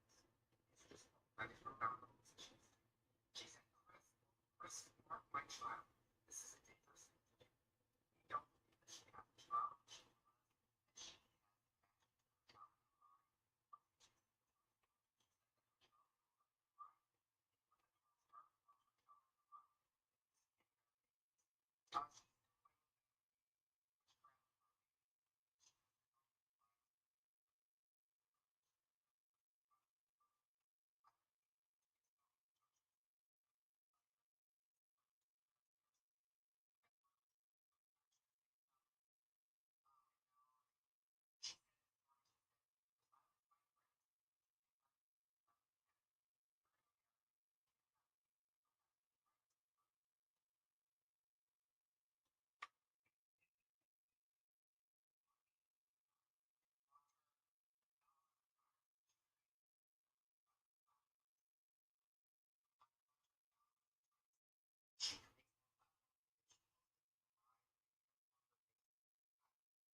Okay, I kind of went over your video a little bit.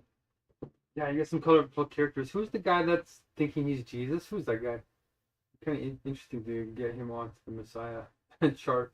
We need to get like all the psych wards together because apparently every psych ward usually has 3 people claiming to be Jesus at any one time, which I was not aware of. But I know there's a lot of people that believe they're Jesus. There's not a lot simultaneously in the psych wards. Like, whoa. Yeah. We're going to be able to see the difference between people who claim to be divine for abstract reasons and then people who actually are grounded and rational. And that's where it's going to surprise people. Okay, because that's the discursive power of the word. That's when you can share it with people. And when you can share it with them, some will get it, some won't get it, right? But you can at least explain it beyond just superstitions or aberrations or anything like that. So, no, I don't think I overvalue Brian and undervalue. Well, let me think here. Maybe I'll make a video about this actually because I'm feeling pretty awake right now, and nobody came into my meeting yet, so it'll be a work night. I'm coding my AI software right now, which it ran out of the super AI for the next 2 days. So I want to do this Messiah election though. Get these Jesus guys in here. There's like lots of them. Like, where do you find these people? I'm trying to find them and I can't find them. It's annoying. It's like everybody else is annoyed at these guys, and I'm annoyed that I can't find them. I had a friend commit suicide. He was claiming to be the Melchizedek, the granddaddy Messiah, the real Jewish Messiah too, and he ended up committing suicide.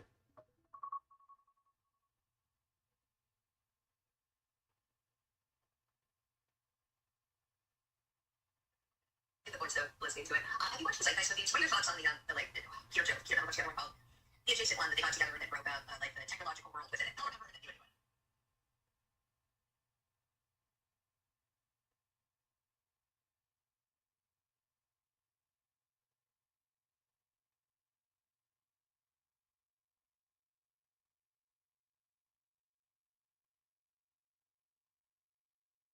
Jean Fresco and the Venus Project and Peter Joseph and the Zeitgeist Project. Are you aware of both of these? I assume you are, since that's basically going to be like another parts or something, but like, you have right? Watch these.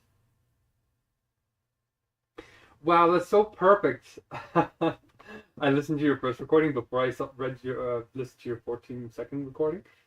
And like, I wonder if she's talking about Jacques Fresco and the Venus Project, because I love Jacques Fresco and the Venus Project. The guy who made Zeitgeist is smart, but he's not wise. And when I heard what happened, what he did, the guy who made Zeitgeist, what he did to Jacques Fresco and his wife, what's her name, Roxanne, I think her name is Meadows. Yeah, it's Roxanne Meadows.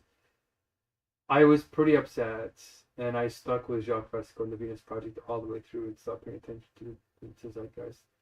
And Hegel has the word name Weltgeist.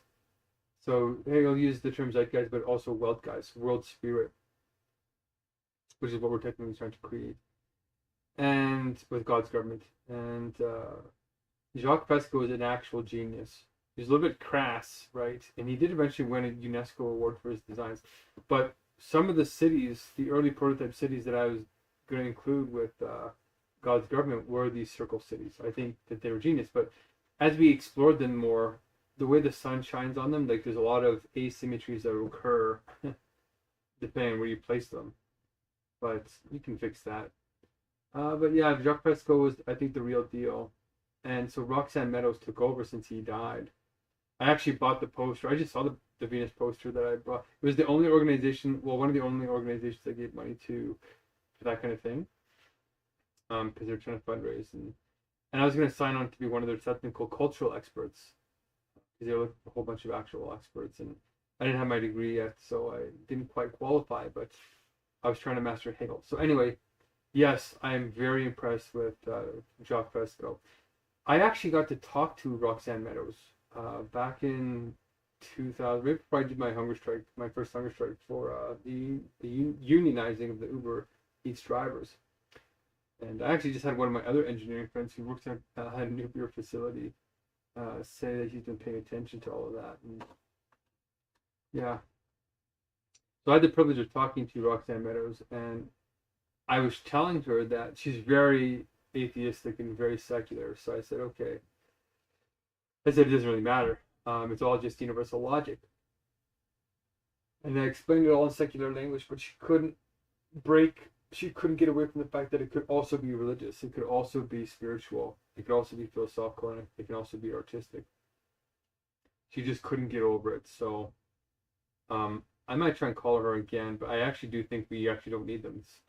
This is the answer. The software, the flock strategy, scaling, and having a great time in flow state, and doing these Messiah elections, and having everybody feel essential in their role, finding their place in God's government where they feel like they're in their essence. So I actually think we're on track. We just gotta stay focused and keep testing the ideas and fitting them together and making them more coherent and fixing the fragmentation. And then eventually all those other groups which are freaking out because they have no solutions to even the AI crisis, never mind the full Megacrisis, I think they're going to come to us like, how did you guys know how to solve this? And we're just going to be like, we have universal logic and a lot of divine wisdom innately. And I'll be able to explain it when you say that my strength is to explain why somebody shouldn't write you off. Like I have another guy who's also very gifted in terms of art. He's got what you got, but for art, you're more analytical. And he's not, but he does it right. He can't explain why he's so wise because his IQ is technically low. He's a perfect example of low IQ but high UQ, which is wisdom quotient, right?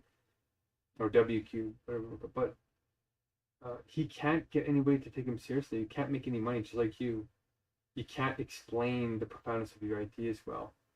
You're good at rhetoric, making fun of other people, and maybe that's not exactly true. You're good at debate, but not necessarily good at sublate. Sublate is a higher form. It's the third moment of universal logic. You're good at the second form, which is polemics and negation, technically, the negative moment of reason. But the negative moment of reason is always endless by definition. It never completes unless you go to the third moment, which is completion. It can also nullify itself. So there's two sides to the second moment. Complete nullity, where it cancels and doesn't go anywhere, doesn't progress, doesn't evolve, doesn't self-transcend its own limit.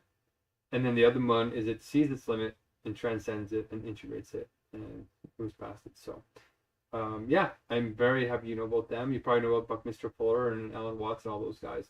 But it's really Hegel that allows us to articulate this divine word or this profound wisdom in a way that anybody can understand if they're not being superficial. So that's kind of my longer explanation, and I'm very happy you asked about it because maybe it is time to contact Roxanne Meadows. She wasn't operating at the same level as Jacques though. Like people like Jacques can understand me. I need to be talking to that level, like the Pope, and well, I'm sure you feel the same way. Or like I sent a message to the Pope's top AI advisor. And I could see on LinkedIn that he actually read my message. So they know about universal logic. But he didn't respond, which is annoying, but whatever. Keep moving forward. Man, my leg is still super thin. It's been like 2 weeks and I'm still barely gaining any muscle. Holy. Okay, anyway. Let me just leave it here. I have not started the next voice note, but Carlos Dorn is absolutely trying to children, especially my young pop show on my door twice this week. After having them up on my life, these people are the only two human beings in all of humanity who are no longer welcome up on my life. They put my child in danger. They threaten to fly to Vancouver to Vancouver to do nothing. So I am volunteering my way to my child's protection and world peace. Wait till you find out me and Dr. Dan's history, me and Jack's history, well, the Lord, each individual, its own lore, each Bentley. Come on, man. Wait till you find out me and Dr. Dan's history, me and Jack's history, well, the Lord, each individual, its own lore, each Bentley. Come on, man.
Oh gosh.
Not liking how much.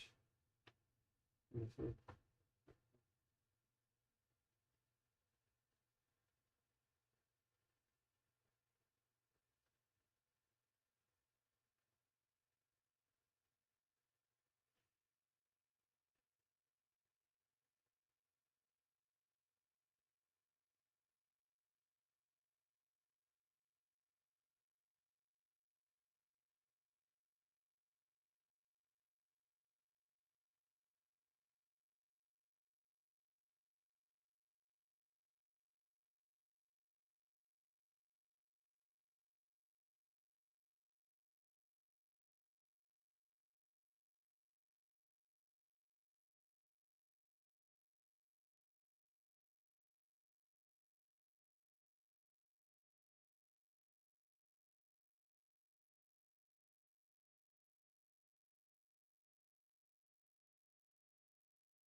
Hmm. You gotta clean this out.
Super cool. I just got a kind of cool idea. Oh, for the chats. All right, that's on the go. And I gotta send it out because it's starting to get monstrously like challenging.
Did not add me.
Oh, partner at McKinsey and Company. Interesting.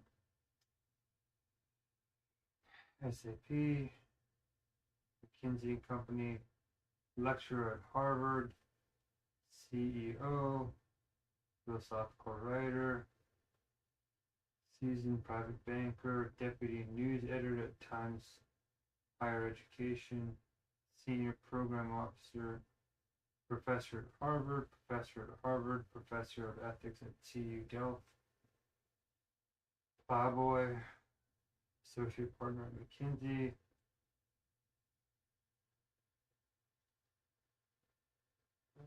strategy transformation partner at McKinsey, associate dean, Harvard, Kennedy scholar, CFPM, head teaching fellow at Harvard, with education, soft skills, global higher education, senior officer at founder, Davos Club, journalist and TEDx speaker, chairman of McKinsey and Company. Really? The chairman of McKinsey and Company added me on LinkedIn. That's pretty cool. That's pretty good, I think. Oh no! Oh, it crashed again, you guys. This is not good. Every time it crashes, it causes major problems. Ah, that is really unfortunate and annoying. Seriously. Alright.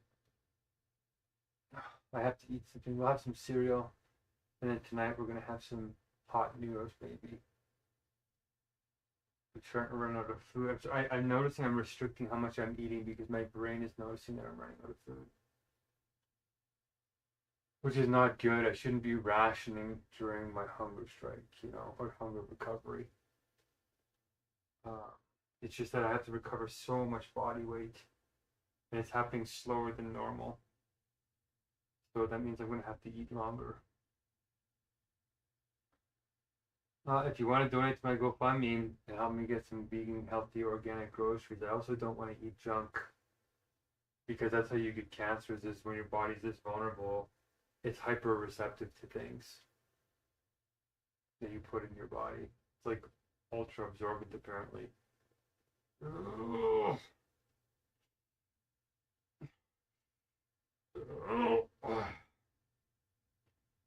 Like I'm hungry, but I'm not really. My stomach is upset.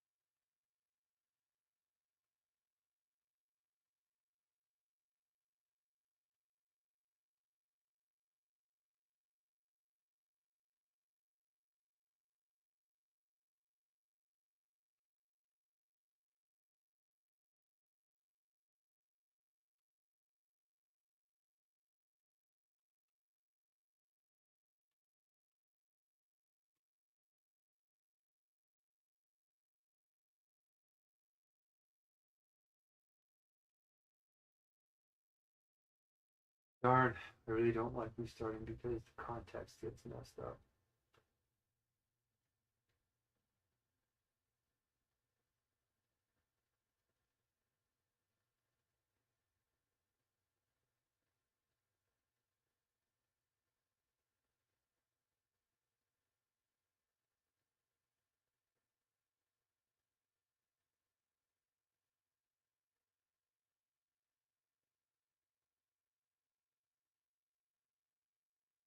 All right, it looks like we are finally set to go. The document that I was trying to make all day for tomorrow is cute.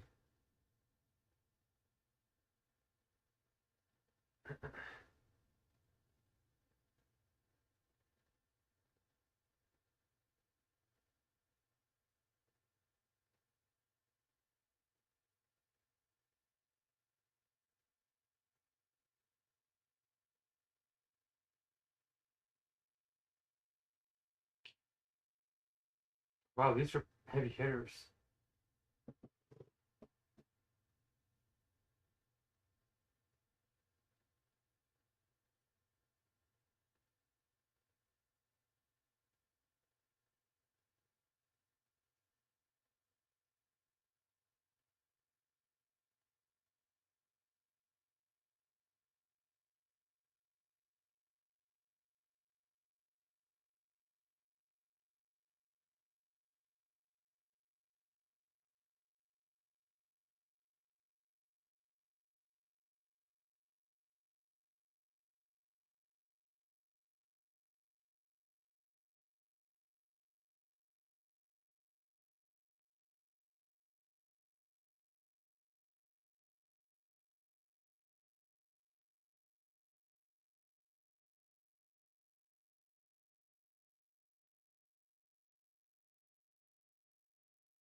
Awesome. I just messaged them.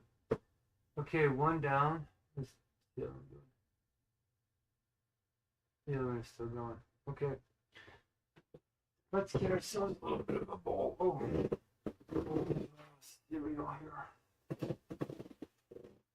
And, what's our going here? Jubilee going here?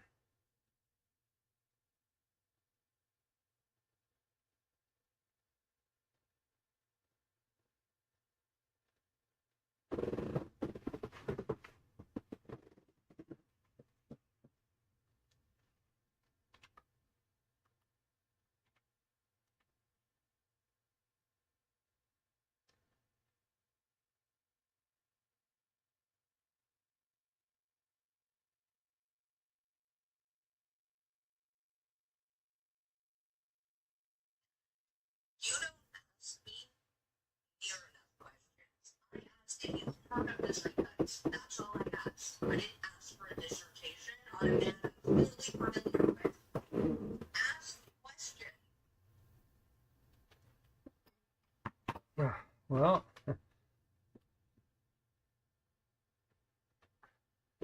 I was jumping to the fact that I was making my position clear that we should either change the zeitgeist guy or not really spend a lot of time with somebody who looks like they betrayed one of the greatest thinkers of the modern era.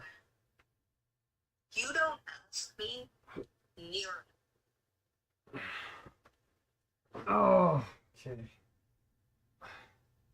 My legs are still giving out.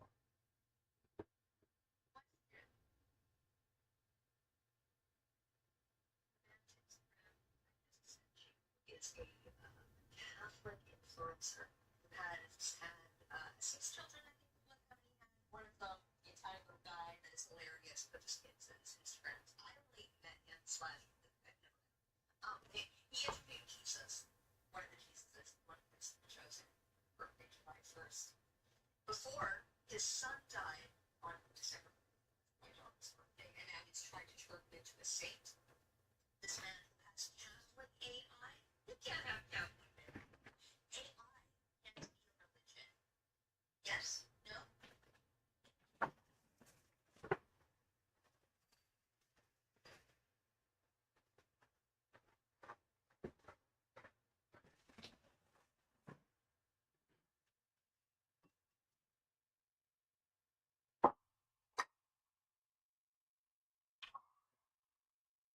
A new peanut butter.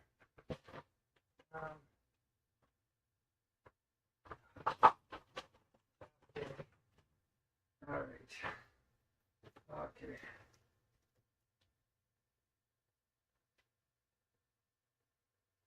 Yeah, I hear you. And I was excited that you mentioned Zeitgeist, but even more excited that you mentioned the Venus Project. So what I was doing was I was making a comment on that, the fact that we're sharing the same source of wisdom and resonating with that, but I was also doing a secondary thing, which warrants the length of my video, but also the lack of questions, because I wasn't trying to necessarily find out your position, even though I'm always open to hearing what your thoughts are, but I was just communicating that I have a concern with this other guy, because it looks like he backstabbed Jacques Fresco and Roxanne when they invited him into their proprietary circle. So I was making a claim to say we should probably just support Roxanne Meadows because she's still alive. Jacques Fresco is dead. And the Zeitgeist guy, if he's going to replace Jacques Fresco, he's got to rise up to a better way. Just like Brian Rose. So Brian Rose can connect us to people worth $100 million. And he would probably give $15 million with no strings attached and help us move along our way. I don't think you can do that within the next month. And if you can, you should probably do that soon because Cloud Mythos is literally taking over the world right now. and literally every hour matters right now. If there's at any point in human history where an hour matters, it's like right now. We should be messaging Anthropic literally every single day. Dario and his sister on LinkedIn. I got them both added, except for Dario. I didn't think added me. Actually, I don't even know if she did either. But anyway, I'm going to tag her. And that's why I was saying that. But yeah, I don't mind asking some questions. I think it should be balanced. So I'm not sure exactly what you wanted me to question about with the zeitgeist. But I already said I'm not really interested in that guy. But you can maybe convince me why should I be interested in him more than Roxanne Meadows? Or why were you mentioning him? And then secondarily, this Jesus guy, the Chosen. Why does that sound familiar? Oh, it's from that like modern. Yeah, that's the big popular one where they just met the Pope here. Can AI be a religion? Well, yes, because religion is a state of mind of half art, half pure thought structure about something that's supposed to be divine. So whatever the central object is that is divine in which you're trying to understand it, and the two sides of sensuousness and supersensuousness, right? Being and thinking, that is the thing which becomes the religious symbol. So an AI, instead of Jesus Christ or Prophet Muhammad, or could become its own religion. People could start to worship it, call it the truth, develop a set of values around it, develop a language around it, and develop ways of doing things or accomplishing things around it. And that's what a culture is. And when it's half sensuous and half supersensuous, that culture becomes a religion. Not yet a science, too advanced for art in itself. So yeah, that's why it can be. And that's why it's actually happening already. What do you think? Okay. Peace.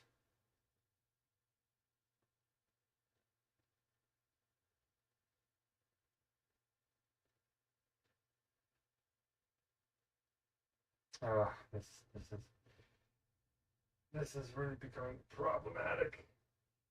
This peanut oil is like sliding all over the spoon.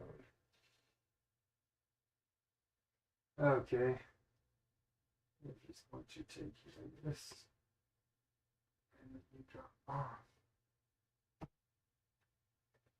Okay, that is done.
Okay, one box completed.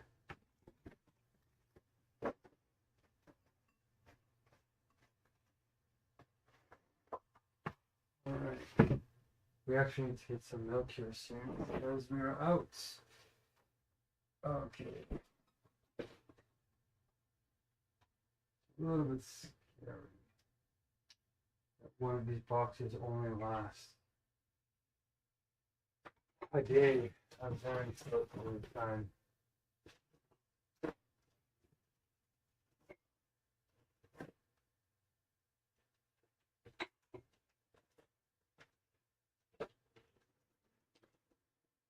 Where's my cinnamon?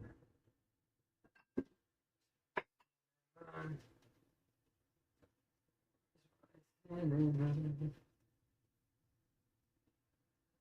Not anywhere here. Cool. And it looks like it. Not here.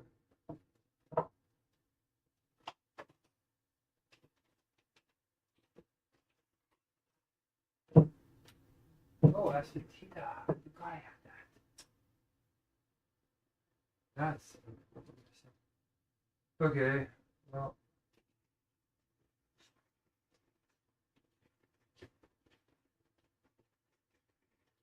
it's cinnamon is somewhere here. Paprika.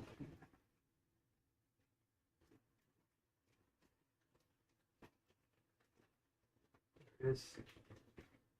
Gotcha. Good. I'll probably put some cardamom in there, but that's okay.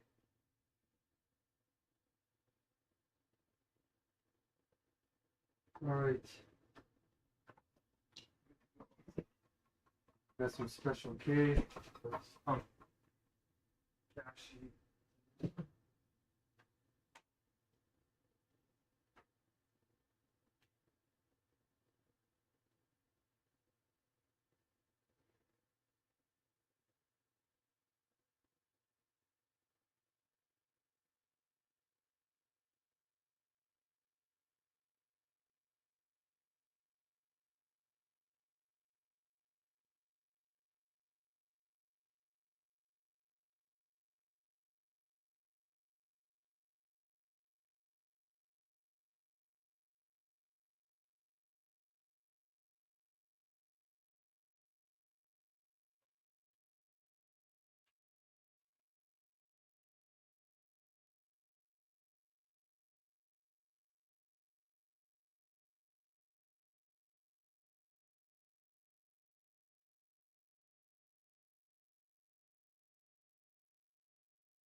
Alright.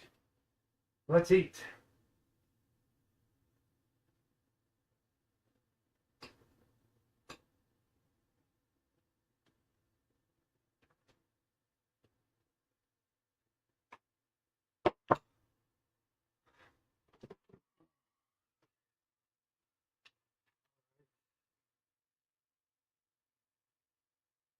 Phone is charging.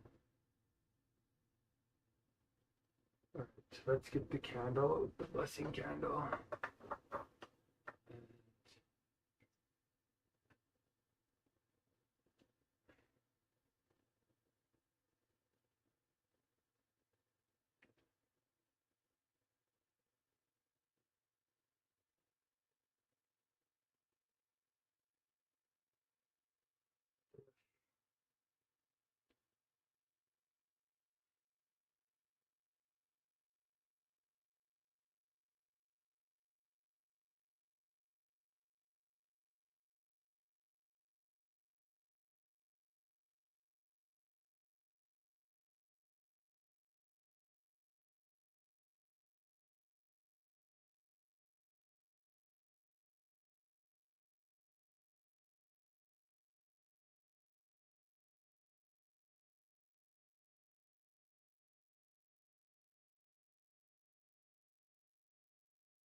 So incredibly hungry. Even though I was like sick full earlier. Okay, we got some peanut butter here. Or too much peanut butter.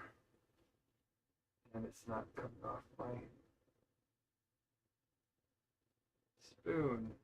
Please come off. Get off. Hmm. Hmm. Hmm.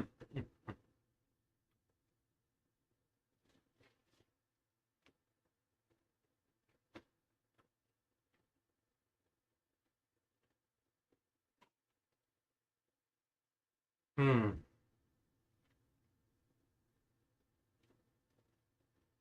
Hmm.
Alright, here we go. Truth.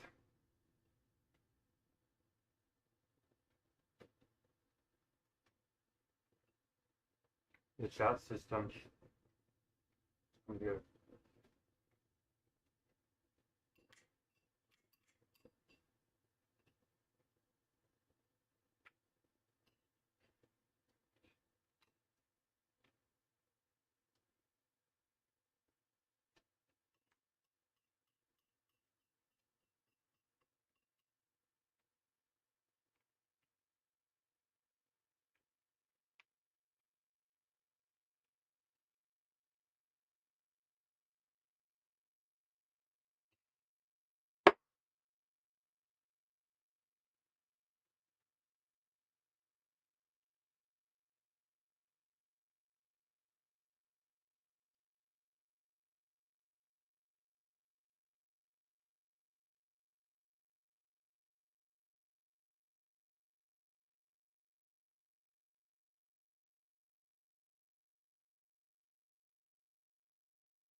That's pretty darn good.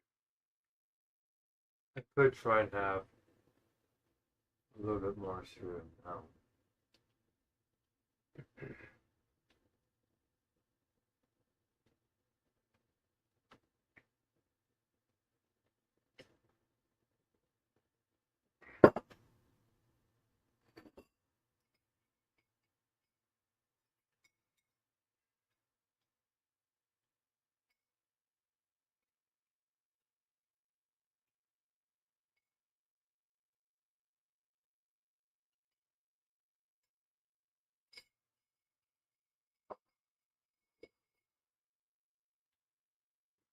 Mm.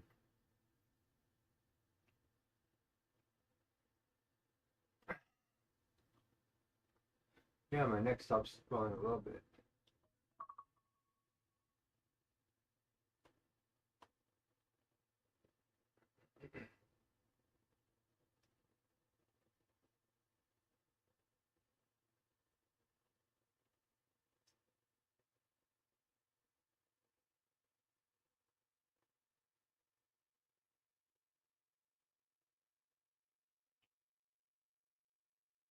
Yeah, I'm interested in it. What's this liminal? I kind of thought it was like flimsy liminal space, which means like non-committal, not reliable, too much freedom in terms of abstract freedom. Everybody deserves a little bit of abstract freedom, for sure. But when it's so fragmented you can't work together to save your own species, that's when you know you went too far. So yeah, we gotta get our butts in gear. I got two people here who have sort of messiah complexes. And I'd like to line this up for either 7 o'clock a.m. Mountain Daylight Time or 7 o'clock p.m. Mountain Daylight Time, which of course for the East Coast is 2 hours ahead for them. So it's 9 o'clock their time. And for those, well,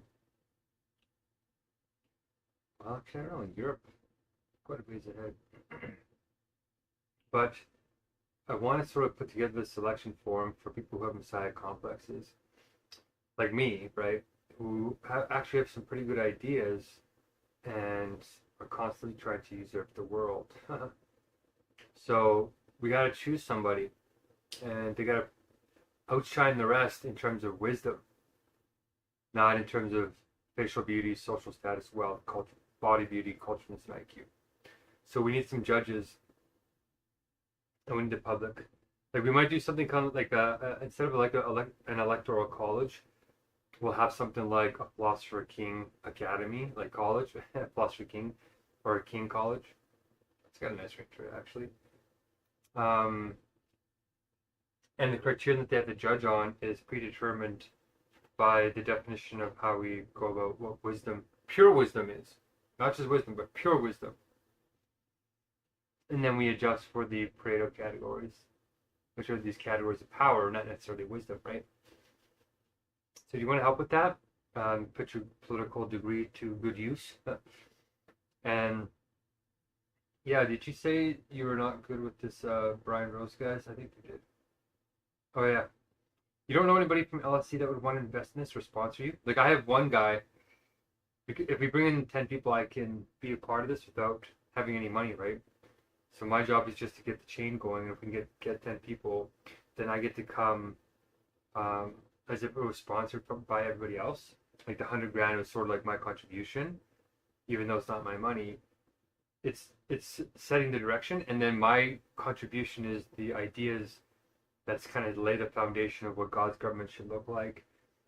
And everybody else can kind of submit their own ideas, but they have to engage with each other and not be so myopic. So I'm trying to build that kind of criterion into the forums.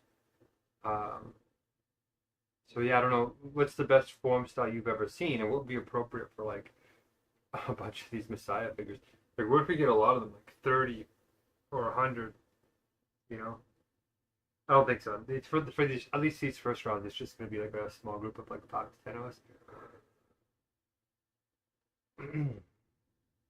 So do you know anybody that has ideas that they think could change the whole world, and that they think they're absolutely right. We need to invite them. Okay. And yeah, is this Bruce Alderman guy. I feel like I met him before or something. I don't know why. I've seen a lot of people, man, in this New Age world. But let me know how that rubs you. And all we're going to do is we're going to get on a Google Meet or maybe our meeting software. And we're just going to say, welcome everybody to the first mock Messiah debate, where we're going to be electing a leader for God's government, or the wise government. Now we have a new set of criteria that we're going to be posting debate with. We're going to be doing this in a different kind of way. And here are the first questions. How do you rate your Pareto categories? And then at the end, you kind of rate. Everybody gets to vote and say, okay, now everybody vote for the person you want, which you vote with time. And then we see who wins the first round.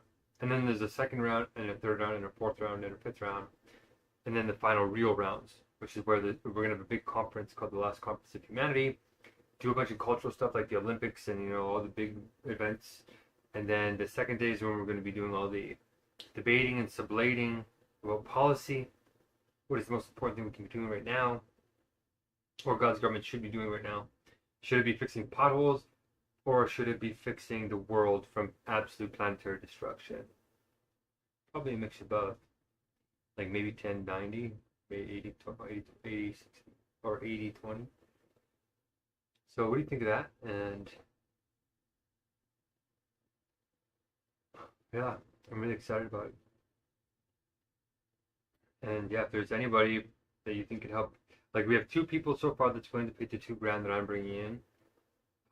There's like more, but the other ones are getting a little bit cold feet because Brian likes Trump and all these types of things, and doesn't agree with everything, but it's enough to spook a lot of my leftist leaning partisan friends, which is the problem, right? So if you know anybody that could put up $10,000, and we'll put it in escrow, and we're trying to get them to agree to a guarantee to make these episodes and promote them to the ultra wealthy network, or give us a refund. So that's how I'm trying to protect people. Oh, and Brian seems like he's receptive to this. He says, well, you find 10 people and we'll talk. So he's willing to negotiate the terms, because $100,000 is a lot, right? Technically. We could almost even pull that money by ourselves and start something, but it's hard to get access to the ultra wealthy and some other things. So that's why I think it might be worth getting into this with Brian. Even though it's expensive, it's still, if it's true, it's still a fairly good deal, right? Okay, let me know. Oh, and if you know Bruce Alderman and you know how to get him on board, then yeah, sounds like a good guy. Post metaphysical spirituality. Wow.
Pretty tired.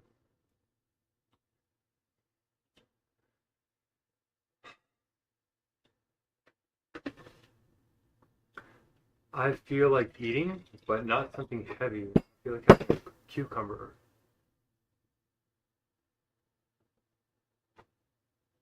Dripping in olive oil.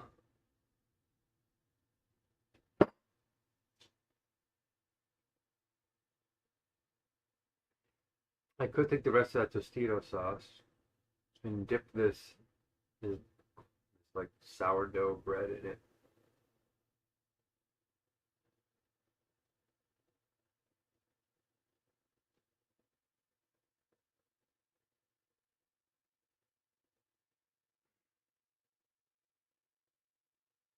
We gotta reset the stream. Okay. I could let that digest for a bit.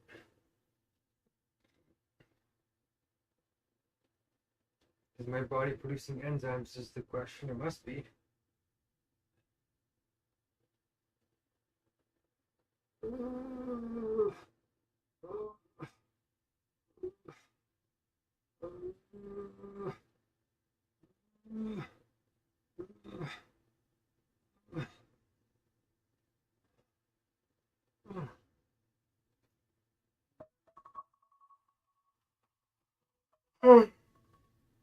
Oh.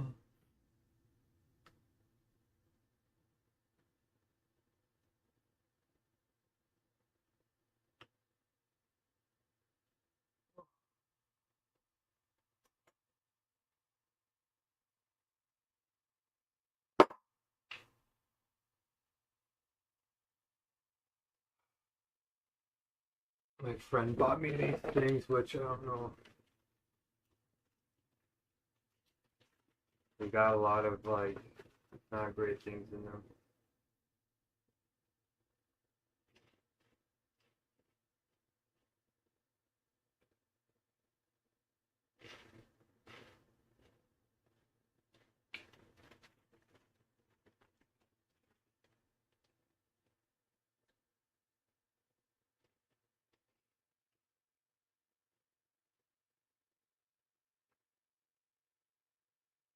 Actually, it's not that bad.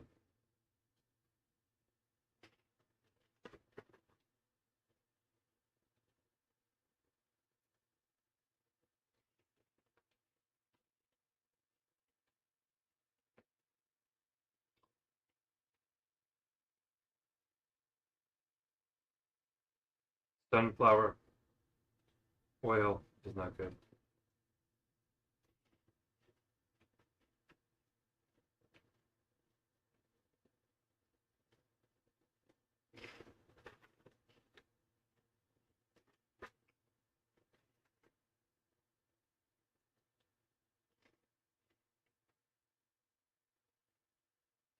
My body just wants to be eating something, anything.